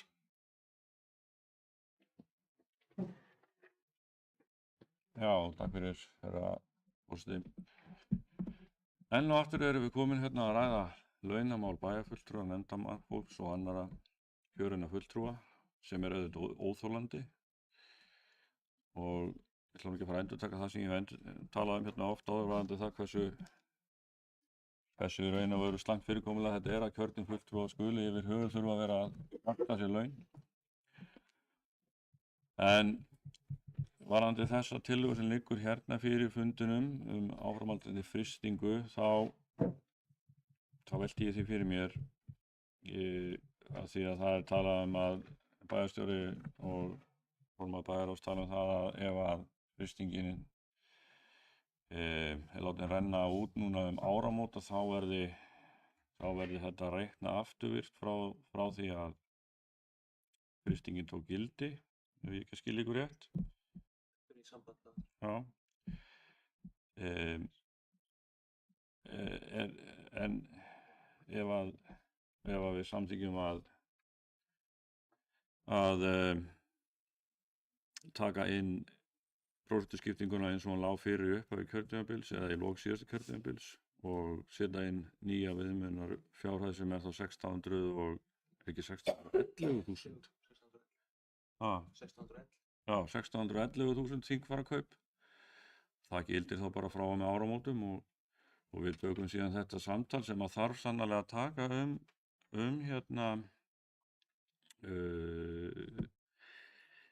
starfshlutfall bæjarfulltrúa og nefndafólks og annarra kjörinna fulltrúa og uppfæra það því að það eru vissulega, það má vissulega bæta það, þetta er ekki þannig að þetta eigi að vera meitlað í stein því að umhverfi, rekstrarumhverfi, umsvif, umfang sveitarfélagsins og þar með starfsins að vera bæjarfulltrúi eða formaður nefndar eða forseti bæjarstjórnar eða formaður bæjarráðs eða bæjarráðsmaður eða meðlimur bæjarráðs. Þetta er breytilegt og starfshlutfall getur aukist, það getur minnkað, það getur verið alls konar breytingar til hækkunar og lækkunar. Þannig að ég held að kannski væri það, kannski getum við farið kannski bílbeggja með því að færa okkur aftur í upphaflega hlutfallið sem að var samþykkt í lok síðasta kjörtímabils og tengt við núverandi þingfararkaup sem 611.000 á mánuði frá og með 1. janúar 2026.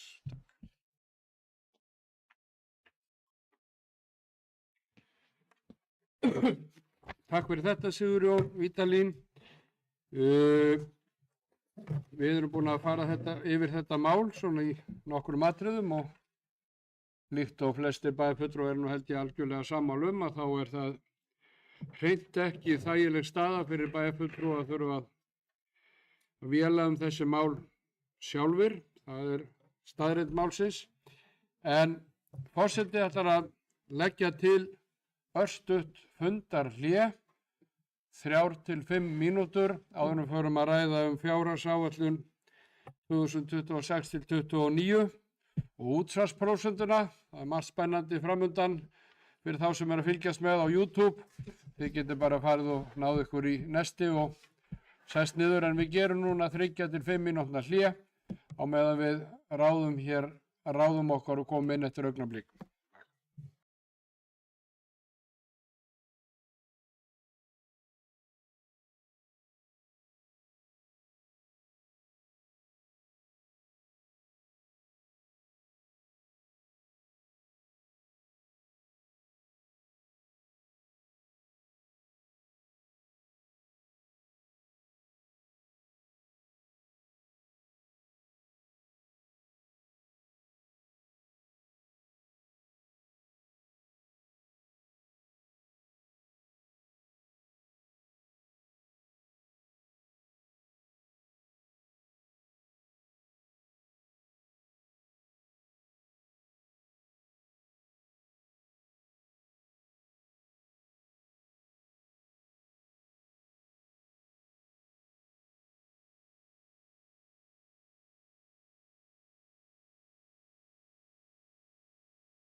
Þá er fundi framhaldið í bæjarstjórn Árborgar hér á kjörtímabilinu 2022 til 2026. Við erum á 65. bæjarstjórnarfundinum á þessu kjörtímabili og erum stödd hér í máli númer 14 sem eru reglur um launakjör og starfsaðstöðu bæjarfulltrúa og nefndarmanna.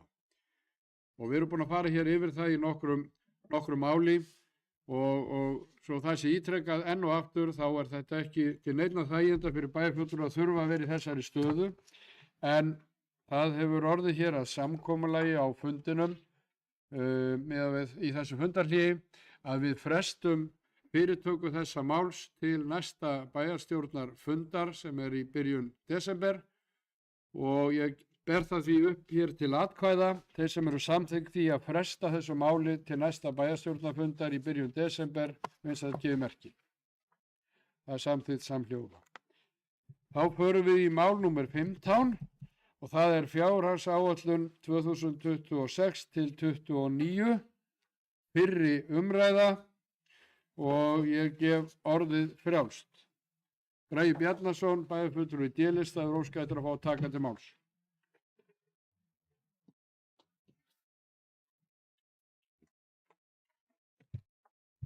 Forseti, bæjarfulltrúar og aðrir tilheyrendur. Já, við erum að taka fyrir fjárhagsáætlun fyrri umræðu. Svona áður en að lengra er haldið að það sé skýrt, það er viðbótargögn sem komu inn í dag voru semst uppfærsla við á greinagerðinni. Eingöngu var starfsmenn lásu og rýndu aðeins betur þannig að það var aðeins bara verið að laga innsláttarvillur og smávegis og eftir eina ábendingu í gær með það sem einni glæru var skipt upp í tvær þannig að það væri bara skiljanlegra upplýsingaflæðið í henni af því að við erum að setja þetta upp með nýju lagi. Þannig að það er komið inn og er uppfært, það tekið fram og svo sá inngangur sem ég ætla að fylgja fjárhagsáætlun eftir og hlaði komið inn líka til upplýsingar fyrir bæjarfulltrúa. En hefst á. Bæjarstjórn Árborgar kjörtímabilið 2022 til 2026 leggur nú fram sína fjórðu fjárhagsáætlun á kjörtímabilinu. Leið er lögð fram 3 ára áætlun í samræmi við 62. grein sveitarstjórnarlaga nr. 138/2011 fyrir A-hluta og sama tekið reikning fyrir A- og B-hluta fyrir árin 2026 til 2029. Fjárhagsáætlun lögð fram til fyrri umræðu með jákvæðri rekstrarniðurstöðu samstæðanir upp á 165 milljónir króna. Rekstur samstæðarinnar verður traustari og sveitarfélag Árborg komi vel undir 150% skuldaviðmiðið. Áætlunin gerir ráð fyrir að skuldaviðmiðið verði 118,8% í lok árs 2026 og fari svo lækkandi áfram og nálgist 100% árið 2029 í lok áætlunartímabils. 3 ára rekstrarjöfnuður A- og B-hluta er jákvæður og veltir fyrir rekstri 2,4 milljarðar árið 2026 og styrkist út áætlunartímabilið. Samvinna kjörinna fulltrúa, starfsmanna, ráðgjafa og íbúa kjörtímabilinu er sannarlega að skila sér í bættum rekstri sveitarfélagsins. Vinna sem hefur skapað svigrúm til að lækka meðal annars álögur fasteignagjalda á íbúa og fyrirtæki. Útkomuspá ársins er í samræmi við væntingar en á árinu komið til aukins rekstrakostnaðar vegna meðal annars kjarasamninga og fjölgunar þjónustuþega en á móti skilar annað aðhald í rekstrinum, sala byggingaréttar og aukning skatttekna jákvæðri niðurstöðu. Ábyrgur rekstur skilar ávinningi til íbúa. Gert er ráð fyrir að rekstrarniðurstaða samstæðunnar verði jákvæð sem 165 milljónir króna og niðurstaða A-hluta verði neikvæð 675 milljónir króna. Þróun A-hluta er í rétta átt næstu árin og með áframhaldandi festu og ábyrgð rekstrinum er áætlað að ná í jákvæðri rekstrarniðurstöðu árið 2028. Skuldur og skuldbindingar lækka að raunvirði milli ára, veltu fyrir rekstri samstæðunnar verður 2,4 milljarðar eins og áður er komið fram og handbært fé 2,2 milljarðar árið 2026, sem sýnir sterkari fjárhagsstöðu sveitarfélagsins. Erfiðar aðgerðir við hagræðingar undanfarin ár hafa skilað árangri og raunverulegum viðsnúningi í rekstri Árborgar, sem sýnir áþreifanlega að stefna núverandi bæjarstjórnar er að skila tilætluðum árangri fyrir okkur íbúa. Það er því ánægjulegt að geta sagt að fjárhagsáætlun 2028 séu ýmis skjöld og álögur sem við getum lækkað á næsta ári til ávinnings fyrir okkur íbúa og fyrirtæki á svæðinu. Og þar má til dæmis nefna fasteignagjöld og leikskólagjöld. Fasteignagjöldin, þau skiptast í fasteignaskatt, lóðarleigu, vassgjald, fráveitugjald og gjald fyrir meðhöndlun úrgangs. Á árinu 2025 hækkaði fasteignamat að meðaltali 10% í Árborg, en hlutfallslega mest á Eyrarbakka og Stokkseyri. Í fjárhagsáætlun 2026 er gert ráð fyrir að fasteignaskattur á íbúðarhúsnæði lækki úr 0,48% í 0,44% af fasteignamati og vatns- og fráveitugjald lækki úr 0,102 í 0,0806 fyrir eignir í A-flokki en B-flokkur haldist óbreyttur sem eru opinberar byggingar. Fasteignaskattur á atvinnuhúsnæði C-flokki lækkar úr 1,65% í 1,63 af fasteignamati. Vatnsgjald af atvinnuhúsnæði lækkar úr 0,17 í 0,162 og fráveitugjald af atvinnuhúsnæði lækkar einnig úr 0,18% í 0,17% af fasteignamati. En lóðarleiga helst óbreytt. Gjöld fyrir meðhöndlun úrgangs lækka í flestum flokkum sérbýla en hækka vegna fjölbýlishúsa. Og vil ég aftur hrósa íbúum sérstaklega fyrir góða flokkun úrgangs. Hún skilar sér í tekjur frá úrvinnslusjóði sem síðan hjálpar að hægt sé að lækka flesta flokka milli ára. Þessar breytingar innan fasteignagjaldana er að skila 330 milljónum í auknar ráðstöfunartekjur til íbúa og fyrirtækja í Árborg. Við fjárfestum í innviðum til framtíðar. Umfangsmiklar framkvæmdir er áætlaðar á næstu árum sem bæði er ætlað að tryggja innviðum til þjónustu sveitarfélagsins við íbúa og viðhalda eignum. Áætlað er að framkvæma fyrir rúmlega 3 milljarða á næsta ári og hefur eign- og veitunefnd ásamt starfsmönnum sveitarfélagsins unnið að forgangsröðun til að nýta fjármagn sér best. Helstu framkvæmdir næsta árs eru tengdar byggingu 3. áfanga við Stekkjarskóla, þar sem íþróttamannvirki mun rísa við skólann, viðbyggingu við leikskólana Jötunheima og Árbæ, uppbyggingu nýrra kennslusundugar við Sundhöll Selfoss, viðgerð á helsta hóti barnaskólans á Eyrarbakka, endurnýjun á tröppum við Ráðhús Árborgar ásamt endurnýjun og viðhaldi ýmissa gatna og göngustíga í sveitarfélaginu. Gert er ráð fyrir að framkvæmdir við hreinsistöðin í Geitanes klárist á árinu ásamt göngu- og hjólastíg milli byggðakjarnanna þegar tengingu verður komin við fjörustígin næsta vor. Hjá veitunum verður haldið áfram með nýja dælustöð og geymi, endurnýjun Eyrarlagnar ásamt frekari rannsóknum og virkjunum hjá Selfossveitum. Áfram er sett fjármagn í viðhald stofnana og með bættum rekstri er hægt að auka framlög til þeirra verkefna. Börn og fjölskyldur og eldri borgarar í fyrirrúmi. Sveitarfélag Árborg er fjölskylduvænt samfélag og endurspeglar tillögur í áætlun 2006 áherslu bæjarstjórnar í málefnum mennta, velferðar og frístundamála. Leikskólaplássum fjölgar áfram haustið 2026 og námsgjald í leikskólum hækkar ekki milli ára. Það þýðir að allar fjölskyldar njóta lækkunar leikskólagjalda umfram verðlag þótt skráningadagar og gjald vegna dvalar eftir klukkan 2 á föstudögum hækki. Áfram hafa foreldrar síðan val vistun eftir klukkan 2 á föstudögum og á sérstökum skráningadögum. Framlag til foreldra fyrir þjónustu dagforeldra hækkar í samræmi við verðlag. Sett verður aukið framlög til forvarna og farsældar barna. Félagsmiðstöðin Eld með nýju útibúi Celsius í Stekkjarskóla og haldið áfram með vinnuskóla Árborgar fyrir 8. til 10. bekk ásamt 17 plúsopnum. Þar sem sérstaklega er horft til sumavinnu fyrir ungmenni sem þurfa aðstoð. Frístundastyrkur til barna 4 til 17 ára hækkar 25% milli ára. Fyrir börn 3 til 4 ára hækkar úr 20.000 upp í 25.000 og fyrir börn 5 til 17 ára úr 45.000 upp í 55.000 krónur árið 2026. Auk þess verða sett aukin framlög í samning af íþrótta- og frístundafélög með það að markmiða að efla starf félagana fyrir börn og ungmenni. Forvarnir og heilsuefling er mikilvæg í öllum aldurshópum og áfram verður unnið að þjónustu við aldraða í gegnum verkefni Gott að eldast. Hluti af því er endurgjaldslaus heilsuefling fyrir 60 ára eldri á Selfossi, Eyrarbakka og Stokkseyri, þar sem þátttaka hefur farið fram úr björtustu vonum undanfarin ár. Auk þess verður sett fjármagn til að bæta aðstöðu í Grænumörk á Selfossi þar sem fjöldi einstaklinga í félagi eldri borgara og framboð afþreyingar hefur aukist verulega á undanförnum árum. Aukum skilvirkni og þjónustu. Sveitarfélag Árborg hefur unnið að aukinni stafræni vegferð með það að markmið að bæta þjónustu og auka skilvirknina stjórnsýslunar. Áfram verða stigin stór skref á næsta ári með innleiðingu nýs skjala og fræðslukerfis ásamt nýtingu gervigreindar. Aðgerðir sem eiga bæði að nýta starfsmönnum við vinnu og veita íbúum betri þjónustu. Aukin opnunartími verður í sundlaugum Árborgar þar sem opnunartími lengist og bætt verður við 2 opnunardögum í sundlaug Stokkseyrar yfir vetrartíma. Sundlaugin á Stokkseyri verður þá opin mánudag til 5 frá 16:30 til 20 og óbreytt á laugardögum. En Sundhöll Selfoss heldur sama opnunartíma sem tekur gildi núna 1. desember næstkomandi þegar opnunartími lengist til 22 á mánudögum til 50 daga. Nýtum tækifærin að meiri árangri. Áskorunarnar framundan eru vissulega samt til staðar. Vextur og verðbólga hafa áhrif á allan rekstur í dag og vonandi sjáum við báða þess að þætti lækka næstu mánuði. Sveitarfélag Árborg er öflugt samfélag í örum vexti með óþrjótandi tækifæri. Spennandi svæði eru til úthlutunar og byggingaráform íbúða og atvinnuhúsnæðis eru í fullum gangi. Það er trú á uppbyggingu í sveitarfélaginu enda Árborg gott samfélag með öfluga þjónustu. Þetta staðfestist nær daglega þar sem íbúum heldur áfram að fjölga þrátt fyrir krefjandi aðstæður sveitarfélagsins undanfarin ár. Við erum hér með áfanga sem má fagna og vil ég þakka bæjarfulltrúum, starfsmönnum og íbúum fyrir þenn óeigingjarna framlag sem að skila sér í stöðugri rekstri og auknum ávinningi til íbúa og fyrirtækja í Árborg okkar alla.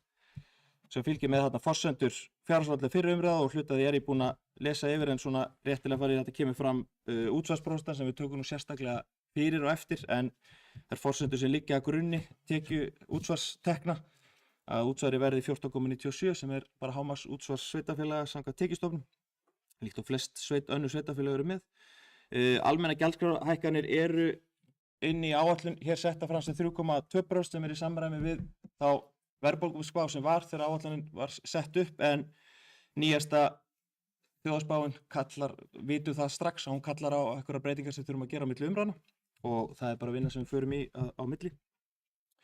En fasteignagjöldin ætla svo sem ekki að lesa það upp aftur en það kemur hérna fram listi að því sem við vorum að fara yfir áðan hvernig flokkarnir breytast á milli ára og lækka og eins með meðalun úrgangs fyrir sjálfbýli og hækkun í fjölbýlishúsum.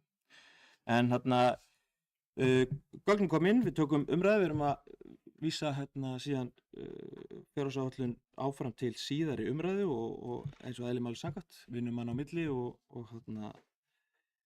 bætum á lögum það sem þarf, sem vonandi sem minnst, en við vitum þó af þessum breytingum sem hafa orðið. Það sem náðist þó að setja inn í áætlunina þannig að það komið fram í rauninni að við gátum keyrt inn verðbólguspána inn í útkomuspá og núverandi varandi lánin og annað sem náttúrulega stóra talan hjá okkur, þannig að þær forsendur eru komnar inn en eigum eftir að fara yfir það í tengslu við gjaldskrárnar sem við tökum svo einnig til formulegra afgreiðslu við síðari umræðu.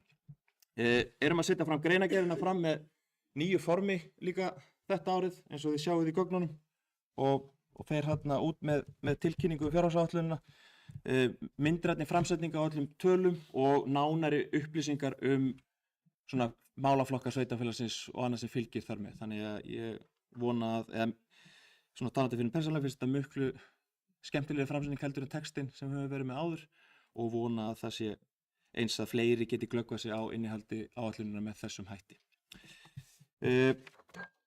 Ekki meira frá mér, legg síðan náttúrulega bara til eftir umræða að verði vísum áætlunum til seinni umræðu en munum með eitthvað gott spjallum þetta hér. Takk fyrir.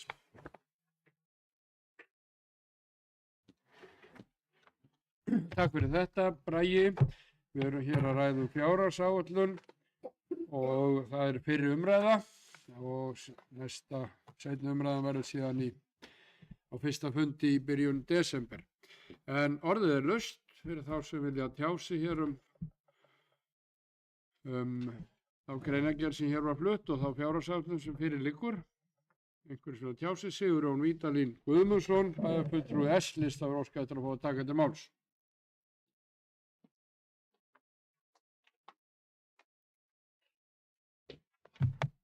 Já, takk herra forseti.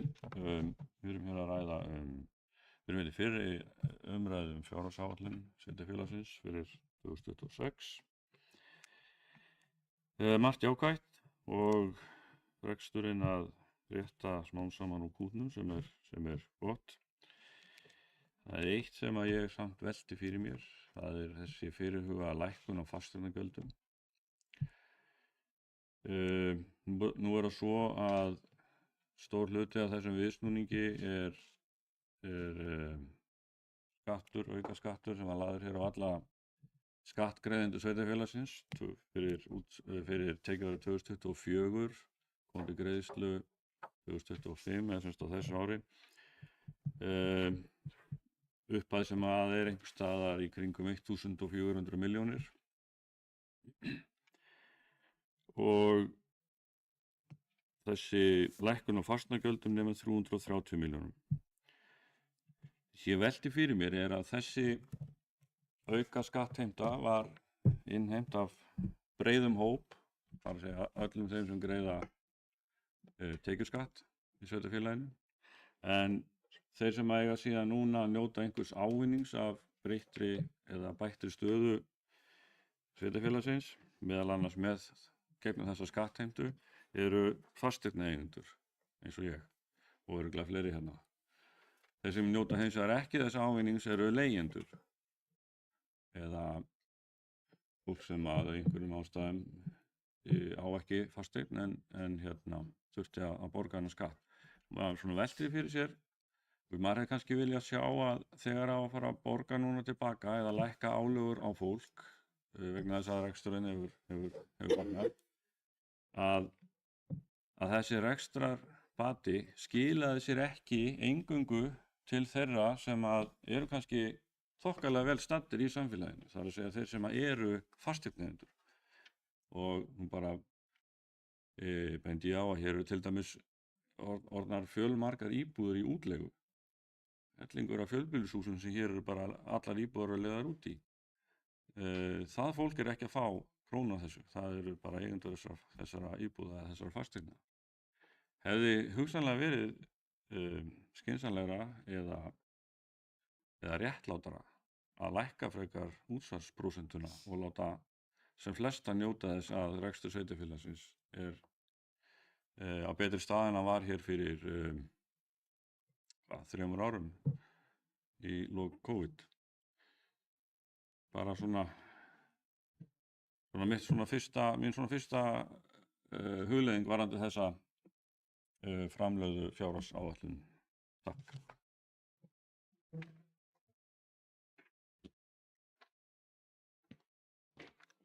Takk fyrir þetta, Sigurjón Vídalín. Eru fleiri sem vilja hjá sig? Arnar Freyr Ólafsson, bæjarfulltrúi í B-lista, og sköldur að fá að taka til máls.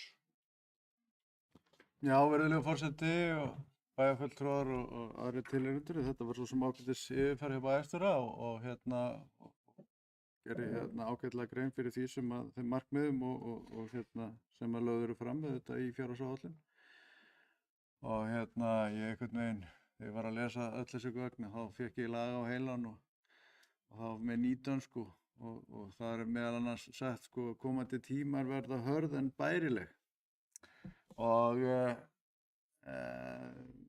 þetta er svona svolítið svona inntaki finnst mér Við erum að horfa á það til dæmis eins og að eigið fé A-sjóðs er umverulega að versna. Það fór lægst í 330 milljónir ef maður rétt og í lok þessa árs þá var eigið fé A-sjóðs að fara í milljarð og það er gert ráð fyrir 1600 milljónum í neikvætt eigið fé á næsta ári.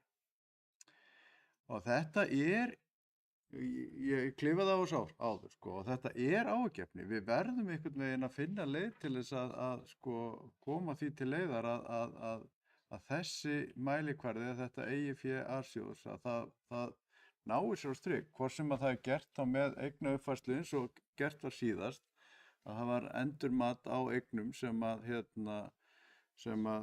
var gert í ársuppgjöri og ég svo sem bara hef lagt það til að það sé tekið til skoðunar hvernig við færum þessar eignir hjá okkur í bækur okkar og hef bent á að það er misræmi á milli þess sem að verðbólguútreikningarnir á skuldum sveitarfélagsins eru að fullu teknar inn en að engu gerður ráð fyrir því hvaða eignir eru undirliggjandi og þær fást ekki uppreiknaðar í samræmi við skuldir. Þannig að ég held að það hefur verið gerð ákveðin viðleitni til þess að færa á milli A og B-sjóðs að við séum að það sé ekki félögin sem eða fyrirtæki í eigu sveitarfélagsins sem er að hagnast og rétta þannig af eigið fé A og B-sjóðs og það hefur verið gerð ákveðin viðleitni við því að snúa þessu við að það sé ákveðin skattheimta hún fari í vasa A-sjóðs frekar en B. Og ég var mjög ánægður að sjá að þessi lausn kom fram heldur bara á síðasta ári og það var svona ákveðin viðsnúningur og svo þetta var einskiptis sala sem að gera það að verkum að það færist inn í A-sjóð ykkur 1300 milljónir ef maður rétt og það réttir svona verulega af þetta eigið fé. En þetta er ákveðið ágefni að við séum ekki að ná að snúa snúa þessu á þann veg að eigið fé verið jákvætt, nema mögulega með einhvers konar eigna uppfærslum. Og ég held að það er svona svo sem örugglega bara verkefni næstu bæjarstjórnar að taka á þessu og reyna að koma þessu réttan veg, en það liggur ekki fyrir okkur á þessu kjörtímabili að ná þessu hlutfalli á jákvæðan stað. En ég vil hins vegar taka undir það sem að bæjarfulltrúi Sigurjón sagði hér áðan, að þetta er svolítið skakt að lækka sem sagt fasteignagjöldin á þá sem að eiga fasteignir hér, og ég náttúrulega bara minna á það líka að það eru mörg félög hérna sem að eiga bara verulegt magn af fasteignum í sveitarfélaginu og þau félög þetta hagnast á þessu og svo sitja leigjendur eftir með reikningin sem að þeir eru núna loksins að ná að greiða fyrir í lok þessa árs. Og þetta er ákveðið misræmi. Ég veit að þetta er auðvitað ekkert með einhver svona, ekki með ráðum gert einhverjum illvilja eða eitthvað svoleiðis. Ég væni nú ekki meira hlutan það, heldur er þetta kannski meira bara yfirsjón og það er svona, það er leitt ef að svo er og þetta hefur þetta komið inn í fjárhagsáætlun og hefur verið rætt margoft en sjónarmiðið engu að síður stendur og það stendur alveg fyrir sínu að það er búið að rukka skatta á alla íbúana og svo er verið að gefa eftir skatta á þá sem að eiga húsin sín og kannski fleiri íbúðir. Þannig að þetta er ákveðið áhyggjuefni og mögulega yfirsjón. En svona, þetta er svona það sem að slær mig fyrst við lestu þessara gagna. En ég fagna mjög breyttri framsetningu, hún er góð og það er auðvitað að glöggva sig á þessum tölum og þetta er bara með ágætum og þakka þetta starfsmönnum sveitarfélagsins fyrir flotta framsetningu. Takk.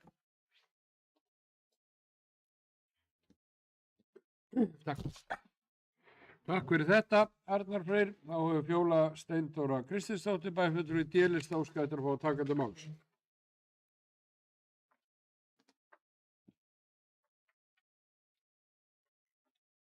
Forseti, bæjarfulltrúar og aðrir tilheyrendur.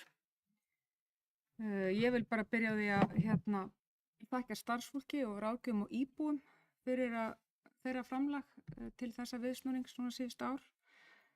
Sérstaklega þetta starfsfólki fyrir ómælda vinnu og þeirra framlag sem hefur stuðlað að þessari niðurstöðu að hér horfum við á betri rekstur. Þó að mér finnist ansi mikill kosningabragur á allri umgjörðinni og við fara ansi bratt í það að lækka álögur og gjaldskrár.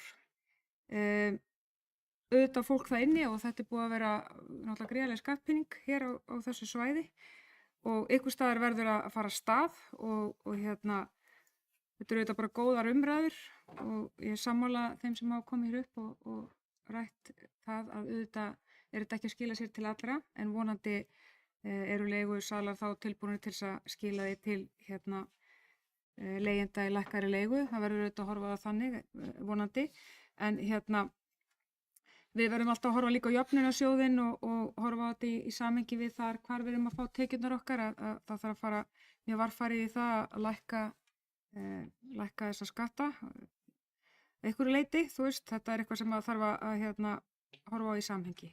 En mér langar auðvitað að benda á það að talandi það í sambandi við umræður hér áður varðandi deiliskipulagi Hesthúsahverfi og hverju keyptu hvað þetta í saknum íbúðir nálægt því að það voru auðvitað fullt af fólki sem keypti hér íbúðir í Árborg á þessum tíma og hafði ekki hugmynd að það væri að fara að borga hærri skatta heldur en að gengur að gerist í öðrum sveitarfélögum.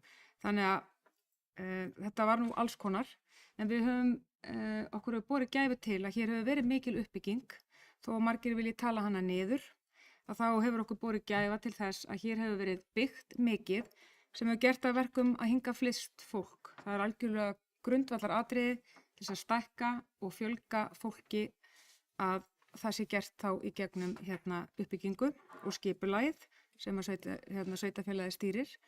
Mér langar samt að benda á það hér í samhengi við það sem kom hér fram áðan að það eru 700 óseldar íbúðir í sveitarfélaginu Árborg akkurat í dag það bil sem eru þá í leigu eða á einhverjum byggingarstigum og óseldar.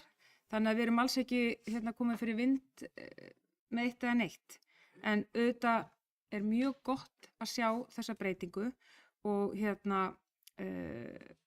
við þurfum að halda áfram að sýna mikið aðhald og við þurfum að gæta okkar núna þar sem það eru kosningar framundan og það er að mínu viti það sem ég hef lært mest á þessum árum sem ég hef verið inn í þessu brölti er að þetta fer illa saman vinsældakosningar kjörinna fulltrúa og rekstur sveitafélagsins að einhverju leyti. Því það er alltaf þessi hætta og tilhneigingi til þess að fara af stað með hluti sem eru vinsælir frekar en endilega það sem er gott fyrir sveitafélagið. Að því sögðu þá er ég ánægð að sjá að það er framundan uppbygging í sveitafélaginu, þriðji áfangi Stekkjarskóla og eins og við höfum rætt hér áður þá er bæjarstjórnin, meiri hlutinn, að horfa upp og yfir og setja sér markmið því að það er vel hægt að takast á við skaflana og við höfum gert það og sýnt það og við höfum að horfa áfram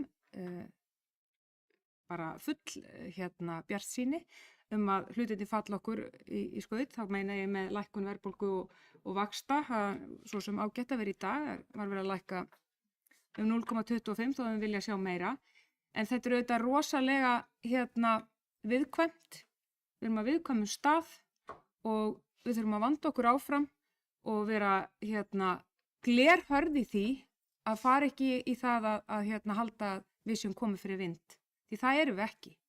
Og ef við horfum á glæru, ég man ekki númer hvað, sem er mjög flottar glærur og þökkum henni Dóru fyrir þær, hver svo sem þessi Dóra sem hefur gert þessar glærur, ég sá það að þetta er einhver Dóra Haraldsdóttir sem hefur sett fram þessar glærur og ég styð það, þær eru á, já, akkurat, þær eru á einhvers konar mannamáli, getum við sagt, þökkum henni fyrir það, að þá sjáum við samt á glæru, ég man ekki númer hvað, það sem að skulda viðmiðir, að ég held að það sjáu það allir að við erum hvergi nærri komin í land.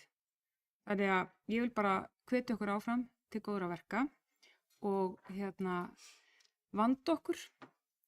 Ég standa í báða fætur og hlaupa ekki af stað í að þóknast eða fara í eitthvað sem er svona klassískt kosningavinsældar eyðsla. Ég held að við séum öll sammála það að það sem við erum búin að vera að vinna að þessi síðustu ár sé það mikils virði að við þurfum að halda utan það áfram. Á sama tíma er sannarlega gott að geta leyft íbúum að njóta því þeir borguðu fyrir þetta. Eins og kom fram hér áðan að þá er þetta samspil sölu og auka álags. En ég saknaði samt sem áður að sjá ekki sömu vinnu hafa verið á tekjuhliðinni núna síðust ár. Því að þetta eru hvort sem það er einskiptis eða ekki, að þá skilar þetta allt í kassan og það er bara þannig leið og þú ert ekki orðin aðþrengdur með fjármagn allstaðar kring, leið og þú ert komið með smá peningin að bókina, þá er strax svo fljótt að snúast við og þér í hag. Þess vegna skiptir máli að horfa tekjuhliðina líka og ég hvet ykkur til að gera það. Mér finnst það er margt gott en svo sem hefði viljað sjá farið aðeins hægar af stað í gjaldskrálækkanir og skattalækkanir. Takk fyrir þetta Fjóla Steindór. Þá er Arna Ýr Gunnarsdóttir, bæjarfulltrúi S-lista og óskar eftir að fá að taka til máls.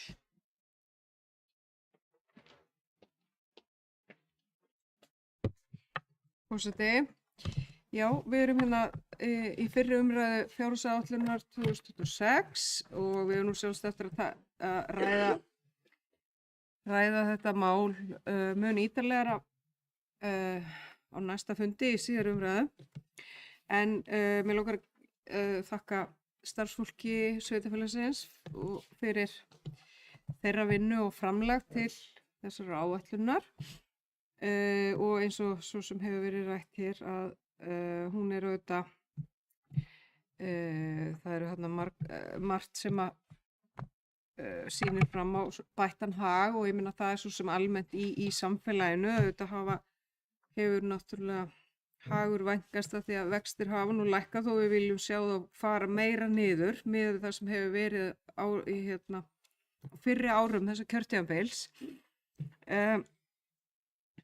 Það samt svona áhugaverðar ýmsar tölur eins og inn í áætlun að það var nú búið að tala að við varum komin hér undir skuldahlutfalli á þessu ári. Það kemur til dæmis svo óvart að það 157% og það var svona ekki beinlínis það sem var kynnt hér, hefur verið kynnt hér áður. En síðan eigum við nú væntanlega eftir að hittast hér á milli umræðinu og fara yfir ýmis mál og rýna betur og kannski hugsanlega tekur þetta einhverjum breytingum. En og það auðvitað bara hagur sveitarfélagsins hefur auðvitað fyrst og fremst vænkast vegna þeirrar gríðarlegu tekjuaukningar sem hefur skilað sér í sveitarsjóð með fjölgun íbúa og náttúrulega þessu viðbótar útsvari, þessari miklu skattpíningu sem íbúar sveitafélagsins tóku á sig og það auðvitað fyrst og fremst vegna þess sem við erum á þeim stað sem við erum á núna. En en það eitt og annað mjög gott og gott að sjá í áætlun, en það sem ég kannski sakna og svona velti fyrir mér að við þurftum að skoða betur, það að við erum til dæmis eins og með leikskólaplásin, þó að sé verið að bæta eitthvað aðeins í, þetta bara ekki nóg. Við erum samkvæmt nýjustu tölum, það að fjölga börnum gríðarlega og við erum bara að verða á eftir og ég heyri bara í ungu fólki í sveitafélaginu núna að þau eru bara að horfa til að færa sig í Hveragerði og Ölfusa því að nú kemur bara börnum niður í mjög ungan aldur að þar. Hér eru börn bara að verða 2 ára og rúmlega það, töluvert yfir 2 ára, mörg börn sem að fara inn að hausti. Þannig að við verðum að skoða, finna einhverjar leiðir til að bæta í þarna.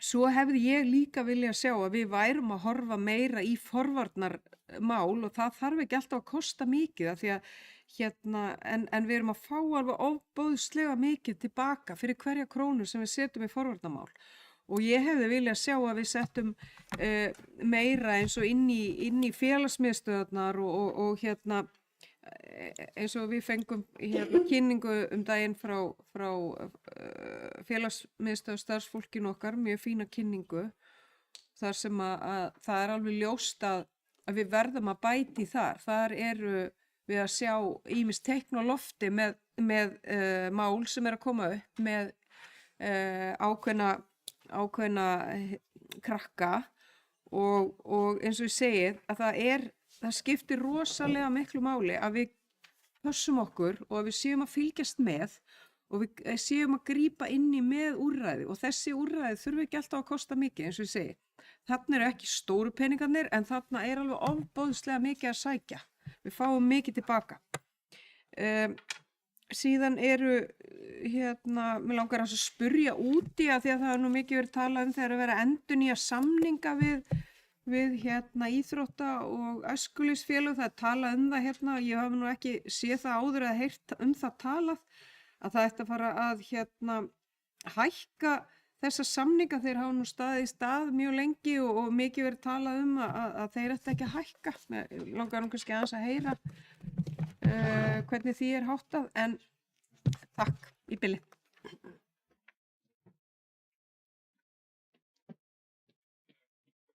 Takk fyrir þetta, Arna Ýr. Þá hefur Sveinn Ægir Birgisson, bæjarfulltrúi D-lista, óskað eftir að fá að taka til máls. Já, forseti, bæjarfulltrúar. Bara fagna þessu fyrsta umræða, mjög góð umræða sem hefur átt sér stað og byrja eins og aðri bæjarfulltrúar að þakka starfsmönnum fyrir þá vinnu sem búið að fara í. Og kannski svona stikla aðeins á stóru. Ég vona að Arna hafi nú eiginlega bara mátt flytja jómfrúðarræðina sinna sem flutt á þingi af því þú veist við eigum náttúrulega að setja bara meiri pening til barna og ungmenna til að bregðast sem fyrir við og það okkur dagsandi vandi í þeim málum og við sjáum það bara eins og við fréttum og félagsmiðstöðvar starfsfólk allt land að tala um unglingadrykkju og það sem og þetta bara það sem við erum að vera var við því miður líka hér í okkar sveitafélagi og erum þess vegna líka að bregðast líka við og við erum að bæta við styrkja félagsmiðstöðun okkar. Flakkandi félagsmiðstöð eiginlega komin til að vera, verður næsta sumar bæjarhátíðum. Það við erum að opna útibú félagsmiðstöðunar í Stekkjarskóla sem líka breyting og við sjáum fram á að taka inn og bæti þjónustuna það sem fram árum eins og var kynnt minnum fyrir seinasta bæjarstjórnarfund einhverju kynningu á félagsmiðstöðinni. Varðandi leikskólamálin þá það alveg rétt, það leikskólabörnum að fjölga meira en íbúðum í sveitarfélögunum. Það 6% fjölgun barna meðan 4% fjölgun fullorðna aðila í sveitarfélaginu og við höfum verið að taka núna börnin 16 mánaða svona í leikskóla og það yngstu börnin sem hafa verið að fara í leikskóla en auðvitað þurfum við að halda áfram. Við erum búin að vera að opna 1 til 2 deildir bara seinustu ár bara til að viðhalda þessari þörf að veita þessu þjónustu sem við höfum verið að gera bara undanfarin ár sem bara áskorun og þetta alveg rétt eins og Fjóla segir, við erum hvergi baki brottin, það ennþá áskorun að taka á móti nýbúum og veita sömu þjónustu sem við eigum til staðar í sveitarfélaginu. Verkefnin ekki búið og það má ekki halla sér aftur í sætið. Varðandi útsvar og fasteignagjöldin og þá langar mér bara að segja eins og varðandi fasteignagjöldin, það kom mér virkilega óvart þegar maður tók við sem bæjarfulltrúi og fór að kynna sér almennilega fasteignagjöldin og leggja sér alveg að verðhækkanir á fasteignamat hækkir fasteignagjöldin. Ef fasteignamat á húsinu þínu hækkar 10% þá ef skattarnir eru ekki lækkaðir þá hækkar fasteignagjöldin þín 10%. Og það mjög sérstakt fyrir okkur í fjölkjarna sveitarfélagi að hér hækkar fasteignamatið misjafnt í sveitarfélaginu, það misjafnt á Stokkseyri, Eyrarbakka og Selfoss sem dæmi og dreifbýlinu. Ég vil eiginlega líta á það að lækkun fasteignagjalda sem við erum að gera núna á vissu leyti líka bara, við eigum alltaf að horfa, við tókum svona margar krónur frá fasteigna eigendum á seinasta ári og ef við að taka sömu krónu á næsta ári þurfum við að taka meira, þurfum við að taka minna. Við eigum alltaf að taka bara þann pening sem við þurfum. Og þetta máli ræða það var náttúrulega sett álag og útsvar sem var tekið til að rétta reksturinn við og borga niður skuldir á rekstri sem var búið að taka á seinasta kjörtímabili. En auðvitað verðum við með útsvarið að einhvern tíma getum við lækkað útsvarið á íbúana en ég held að þessi ekki eins og Fjóla komin á, við erum ekki komin í gegnum alla þessa skafla og það ennþá verkefni að vinna að við getum ekki lækkað en ég bara ánægð með að við getum haldið fasteignagjöldunum lágum á staðist að því þau eru og hafa verið allt og há og ekki bara þessu kjörtímum heldur bara seinustu kjörtímabil og há í sveitarfélaginu og þegar við berum okkur saman við önnur sveitarfélög í nágrunn okkar og jafnstór þá eru við bara því mjög há. Þess vegna bara mjög gott að við getum komast til móti þessa lækkun. Ég gerir mér fulla grein fyrir að það mun margt kannski breytist á milli umræðina. Þetta náttúrulega bara fyrsta umræða og við hittumst aftur á vonandi 3. desember. En bara enn og aftur þakka fyrir alla vinnuna og það bjart framundan en það líka fullt af áskorunum framundan einnig í sveitarfélaginu og við munum halda áfram að vinna verkefnin. Takk.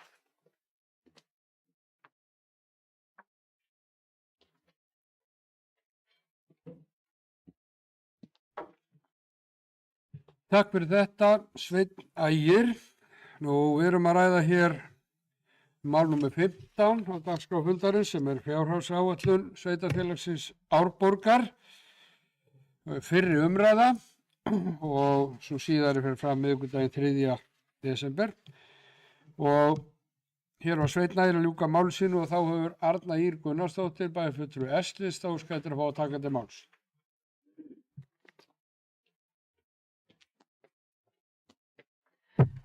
Forseti, já, þetta ágæt umræða og það var eitt sem ég hjó nú eftir líka í greinargerðinni áðan, mér finnst það svona frekar sérstakt þegar það þarf að fara að taka fram að við ætlum að halda áfram að vera með vinnuskóla og ég átta mig ekki á því að við þurfum að taka það sérstaklega fram, það er bara eitthvað sem alltaf hefur verið hér í sveitarfélaginu, en það er nú eitt. Og varðandi að taka börnin í leikskóla, það er rétt að við höfum svona verið kannski alltaf því að taka niður í 16 mánaða börn inn, en svo er það þannig að það hafa kannski verið tekin 16 mánaða börn sem eru fædd til og með 31. mars en síðan eru börnin sem eru fædd eftir það, þau eru ekki komast inn á leikskóla fyrir þau eru 2,4 mánaða og það er mikil óánægja með það að þau börn sem eru fædd eftir 1. apríl, þau komast ekki inn fyrir haustið á eftir og það þýðir að þau eru 2 ára og 4 mánaða og það er ekki, fólk er ekki sérstaklega sátt við það. Eina ferðin enn, þá fer bæjarfulltrúi Sveinn Ægir mjög frjálslega með staðreyndir þegar kemur að því með skuldasöfnun á síðasta kjörtímabili.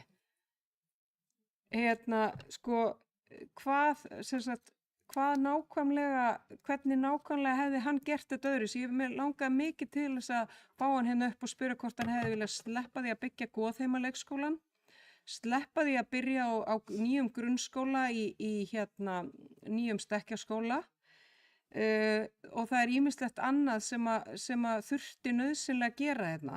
Það væri ágætt að hann myndi upplýsa okkur það, hverju af þessu hann hefði sleppt. Og hvort hann vilji segja íbúum í Árborg að hann hefði sleppt fjölnota íþróttahúsinu sem að nú er með fleiri hundruð eldri borgurum og íþróttaiðkendum í hverju einustu viku við íþróttaiðkun.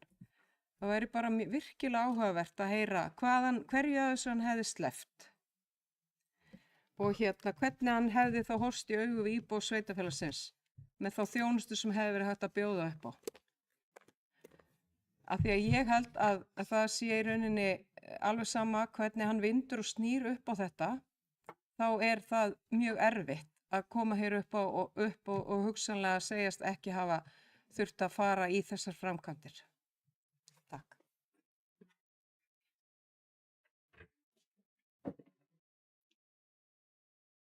Takk fyrir þetta, Arna Ýr. Þá hefur Sveinn Ægir Birgisson, bæjarfulltrúi D-lista, óskað eftir að veita andsvar. Svo er kallað á Alþingi á vísu. Ekki gantast með þetta. Já, takk fyrir forseti, Já, Arna, takk fyrir spurninguna. Fyrir númer 1, þá það náttúrulega okkar kjörna fulltrúi að bera ábyrgð á rekstri sveitarfélagsins og það okkar að velja og hafna hvað að gera og ef við ráðum ekki við það, þá ef ekki ráðast í það, en númer 1 þá var reksturinn sem fór úr öllum böndum, það var að taka lán daglega til að reka sveitafélagið. Auðvitað hef mér bara mína skoðunir og einstaka framkvæmdum og ég ætla nú ekki að gera lítið úr að fyrst að ráðast í Goðheima og stekkjarskóla, en stekkjarskóla var nú allir borgarar á þessu kjörtímabili. Þótt að vinna náttúrulega hófst og undirbúningur sem er náttúrulega tímafrek, tökum það inn, en já, færanlega kennslustof sem hafði ekki kannski þurft að ráðast í eftir það tóku langan tíma að hanna skólan, finnst mér, forseti. En númer 1, 2 og 3 þá var það reksturinn og númer 1, 2 og 3, ég hafði aldrei ráðast í kynningaherferð á sveitafélaginu. Við eigum, sveitafélagið átti bara að taka þeim íbúðum sem átti að geta tekið mót sér, að fara inn í sjónvarpsherferð, auglýsingaherferð á sveitafélaginu til að fá fleiri íbúa. Og það var settur inn í hagræðingar, eða inn í tillögur, það var settur áætlun íbúafjölgun og íbúafjölgun átti bara að leysa af íbúafjölda eða rekstrarstöðuna. Ég hafði ekki gert það. En ég ætla nú svo sem að geta að fara við sögubækurnar. Við erum að fjalla fjárhagsáætlun þess árs eða næsta árs og hún er bara björt og góð, en það er svona margt sem við höfum að gera öðruvísi á seinasta kjörtímabili, en við þurfum bara að taka kaffibolla og fara við það. Takk.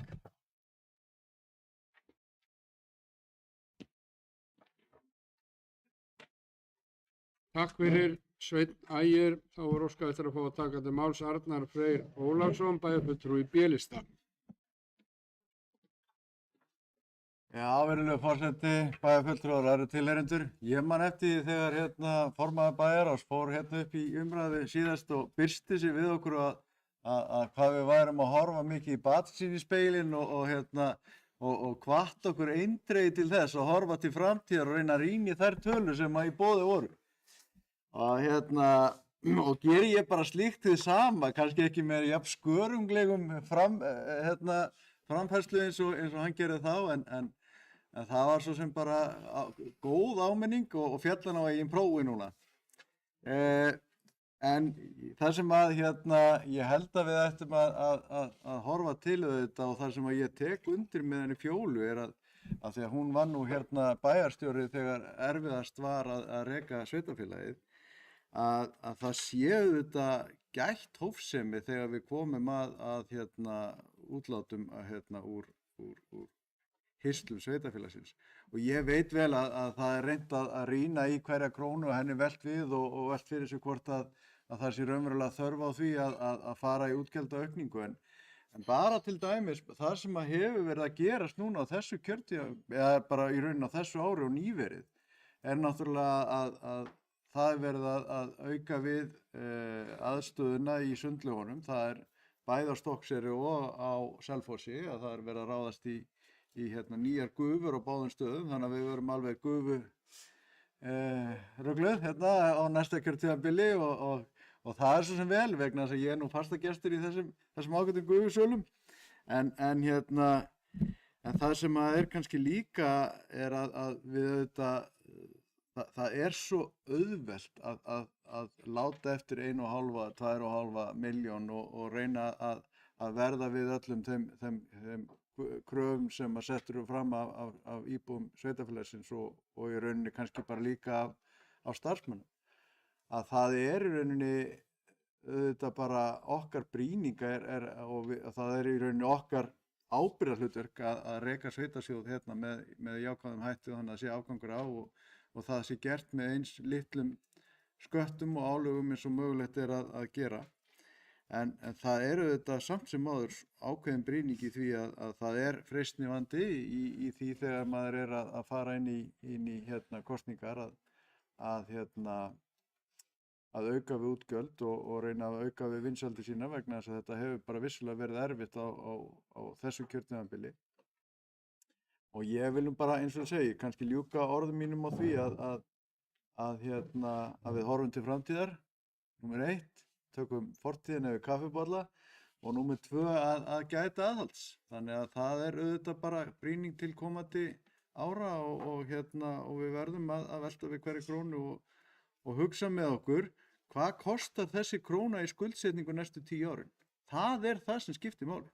Takk. Takk fyrir þetta, Arnar Freyr. Forseti fer nú að stytta mælendaskrá. En við höfum orðið Sigurjón Vídalín Guðmundsson, bæjarfulltrúi S-lista.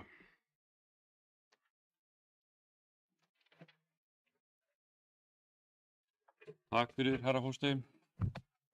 Já, þetta er búin að vera fínar umræður. Ég hélt reyndar að við myndum komast í gegnum þetta bara í nútíðinni, en alveg á lokamöndunum þá hvað við gamlan söng sem er náttúrulega svona ákveðin áróður og ennþá verið að reyna að halda hér að villandi upplýsingum að íbúum sveitarfélagsins að á síðasta kjörtímabili þá hafi meirihlutinn sem þar satt og ég átti meðal annars sæti í hafi sett sveitarfélagið hausinn bara að gamni sínu eins og fólk gerir og þannig er náttúrulega enn og aftur stórlega verið að vega að þeim að okkur persónulega sem íbúum sveitarfélagsins og kjörnum fulltrúum þar sem að við bjóðum okkur fram til starfa fyrir íbúa sveitarfélagsins til þess að sannarlega reyna að bæta hag þeirra sem hér búa og auka lífsgæði. En samkvæmt Sveinægir, bæjarfulltrúa Sveinægir og fleirum sem er á hans línu, að þá var þessi meirihluti ábyrgur fyrir því að setja sveitarfélagið á hausinn að gamni sínu. Arnar fór nú ágætlega yfir þetta áðan, ég ætla enn og aftur að reyna að útskýra þetta. 2018, þegar meirihluti sem tók þá við, 2018 til 2022, stóð frammi fyrir þeirri áskorun að það var ekki til krónu í kassanum en innviðaframkvæmdir voru óumflýjanlegar. Vegna mikils fólksfjölgunar sem hafði verið í sveitarfélaginu árinu undan, en vandanum í raun og veru bara frestað með bráðabirgðaaðgerðum. Það var ekki lengur í boði 2018. Þannig að það var farið í það að byggja leikskóla, grunnskóla, dælustu fyrir hitaveituna, færanlega kennslustofur voru keyptar vegna þess að grunnskólabyggingin tafðist vegna þess að það kom COVID sem reyndar er ekki gild ástæða í sveitarfélaginu Árborg en er nýlega orðin gild ástæða fyrir því að rekstur ríkissjóðs gekk illa á árunum 2000 á síðasta kjörtímabili. Þannig að sjálfstæðismenn í sveitarfélaginu Árborg gefa ekkert fyrir COVID og þær afleiðingar sem að það hafði för með sér, en þegar kemur að sjálfstæðismenn við landsmálunum þá er það ástæða fyrir því að ríkisfjármálin voru ekki á góðum stað. Látum að leggja milli hluta. Þá voru einnig færanlega kennslustofur settar upp á Eyrarbakka vegna þess að kom upp mygla, svo byggt fjölnota íþróttahús. Ég get reynd að vera sammála Sveini Ægir í einu. Ég sé mest eftir því að hafa tekið þátt í þessari, eða samþykkt að taka þátt í þessari auglýsingaherferð fyrir sveitarfélagið Árborg með Sigtúni þróunarfélagi. Bara svo að það sé alveg á hreinu, það var Sigtún þróunarfélag sem stóð fyrir þessari herferð. Það var Sigtún þróunarfélag sem lagði mjög hart að því að bæjarstjórnin tæki ekki þátt nema litlu leyti til þess að geta notað logo sveitarfélags, til að geta sagt að sveitarstjórnin eða bæjarfélagi væri á bak við þessa herferð líka. Við minnum að höfum borgað 10% í þessum kostnaði. Þetta voru algjör mistök. Ég get alveg sagt það hér og nú og ég stend við það hvenær sem er að þessu sé ég eftir. Ég sé ekki eftir neinu öðru. Og ég er reyndar svolítið snortinn yfir því að hér skulu sjálfstæðismenn í þessu sveitarfélagi halda það að við sem sátum hér í síðasta meirihluta hefðum í öllum hinnum vestræna heimi átt að sjá fyrir efnahagslægðina eða efnahagshrunið sem var í kjölfar COVID. Fyrir að fyrsta að við skildum ekki hafa séð fyrir COVID og í öðru lagi við skildum ekki hafa séð fyrir efnahagslægðina eða hrunið. Það finnst þeim með ólíkindum að við höfum ekki séð fyrir. Ég segi bara, ég er næstu tárast yfir því að þau skuli hafa svona mikla trú á mér og okkur sem sátum í þessu meirihluta. Og ég er bara mjög upp með mér, en því miður átti þetta bara ekki við nein rök að styðjast því að ég, eins og allir hinnir, sá þetta ekki fyrir. Það gat enginn séð þetta fyrir. Og koma svo hérna, trekk í trekk og tala það að hér hafi fólk bara verið á síðasta kjörtímabili að setja sveitarfélagið hausinn að ganni sínu. Þetta er náttúrulega þetta er barnalegt í besta falli. Takk fyrir.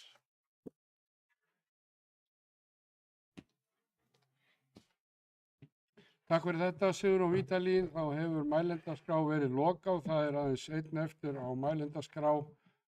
Það eru tveir eftir á mælendaskrá. Matthías Bjarnason, varabæjarfulltrúi B-lista.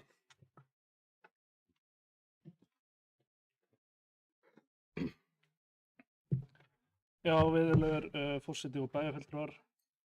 Ég ætla kannski aðeins að snúa hérna umræðin úr skotgröfunum.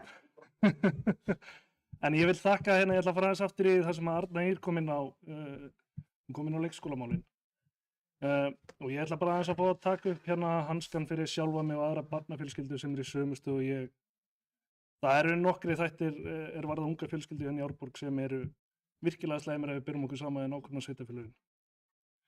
Börn fá pláss á leikskóla mun seinna hér en í nágrannasveitarfélögum. Leikskólagjöld eru hærri hér en í nágrannasveitarfélögum. Byggingaréttargjöld eru mun hærri hérna en í nágrannasveitarfélögum. Gatnagerðargjöld eru mun hærri hérna en í nágrannasveitarfélögum. Fasteignagjöldin eru hærri, fasteignir eru dýrari og það má telja lengur. Ég ásamt fjölda barnafjölskyldna á barn sem fær ekki pláss í leikskóla fyrir en við rétt rúmlega 2 ára aldur. Sum börn fá aðeins fyrr pláss inn á leikskóla og sum aðeins seinna. Þar er í kringum ár sem að fæðingarorlofið dekkar ekki og annað foreldri þarf að vera heima með barn. Sum sveitarfélög hafa farið þá leið að greiða foreldrum einhvers konar heimgreiðslur, bara ekki háar, hefur verið í kringum 100.000, kannski aðeins herra, aðeins lægra, til að dekka þetta bil sem er á milli fæðingarorlofs og leikskóla. Ég kem inn sem varamaður núna, ég hef ekki endilega haft tækifæri til þess að taka þátt í áætlanagerð og síðan sest ég bara aftur á varamannabekkin eftir þennan fund. Þannig ég veit ekki endilega hvað hefur verið rætt í þessum efnum með ákveða að synja eða annað.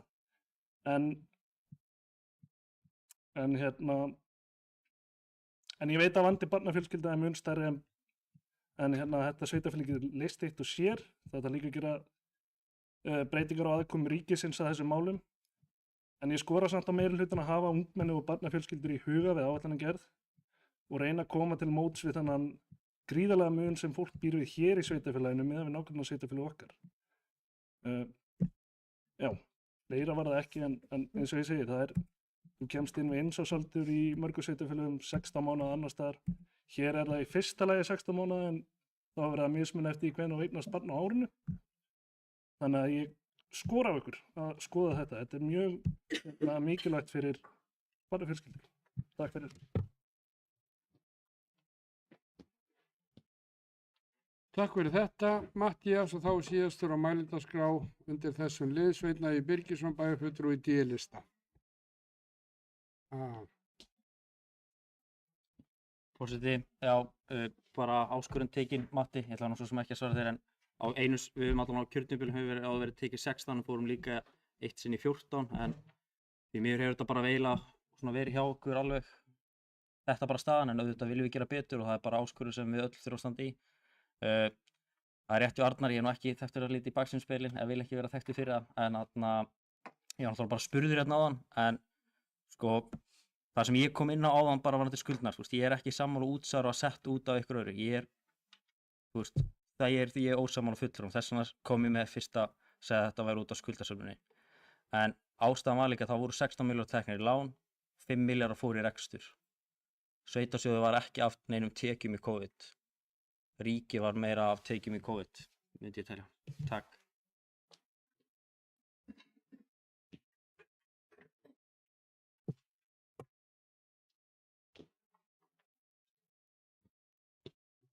Takk fyrir þetta, Sveinn Ægir, og þá höfum við klárað hér umræður í máli númer 15 á þessum fundi, í fyrri umræðu, og þá ber ég upp þá tillögu að vísa fjárhagsáætlunar umræðunni til annarrar umræðu sem að verður haldinn fyrsta miðvikudag í desember, 3. desember næstkomandi. Þeir sem eru því samþykkt vinsamlegast gefið merki. Það er samþykkt samhljóða. Þá er komið að 16. máli á dagskrá fundarins. Það er útsvarsprósenta fyrir íbúa í sveitarfélaginu Árborg 2026 og hér er lögð fram tillaga útsvarsprósentu sem ég ætla öðrum manni að kynna. Bragi Bjarnason, bæjarfulltrúi í D-lista, ætlar að koma hér upp og kynna hana.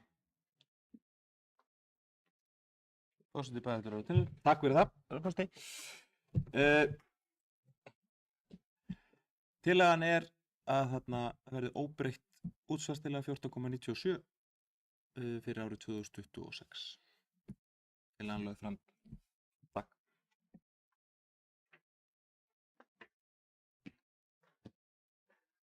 Takk fyrir þetta, Bragi. Eru einhverjir sem að vilja tjá sig þessa tillögu hér, 16. máli? Ef svo er ekki, þá ber ég hana upp til atkvæða. Þeir sem eru henni samþykk, vinsamlegast gefið merki.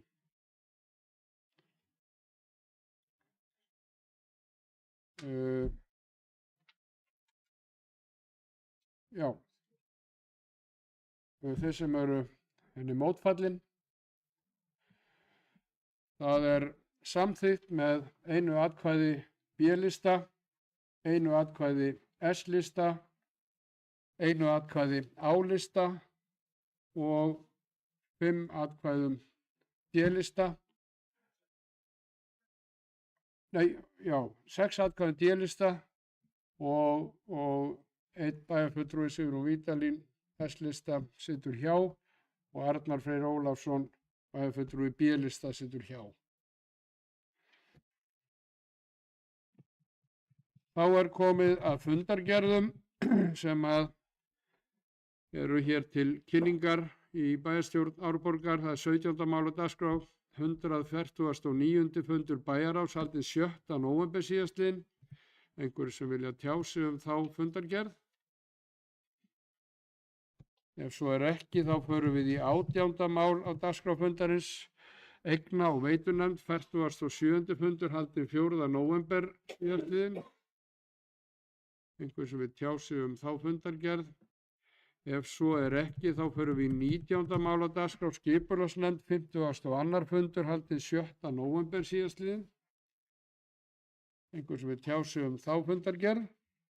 Ef svo er ekki, þá förum við í 20. mál á dagskrá fundarins og jafnframt það síðasta, það er bæjarráð, 150. fundur haldinn 13. nóvember síðastliðinn. Einhver sem vil tjá sig þá fundargerð? Ef svo er ekki, að þá er dagskráin á þessum maraþonfundi tæmd sem hófst með miklum glæsibrag þegar að fulltrúar úr ungmennaráði Árborgar komu hér og voru með okkur í 1,5 klukkustund og síðan fjárhagsáætlun og önnur reglubundin störf bæjarstjórnar Árborgar. En þá er dagskráin tæmd og ég óska öllum góðs kvölds og nætur. Lifið heil, fundið slitið.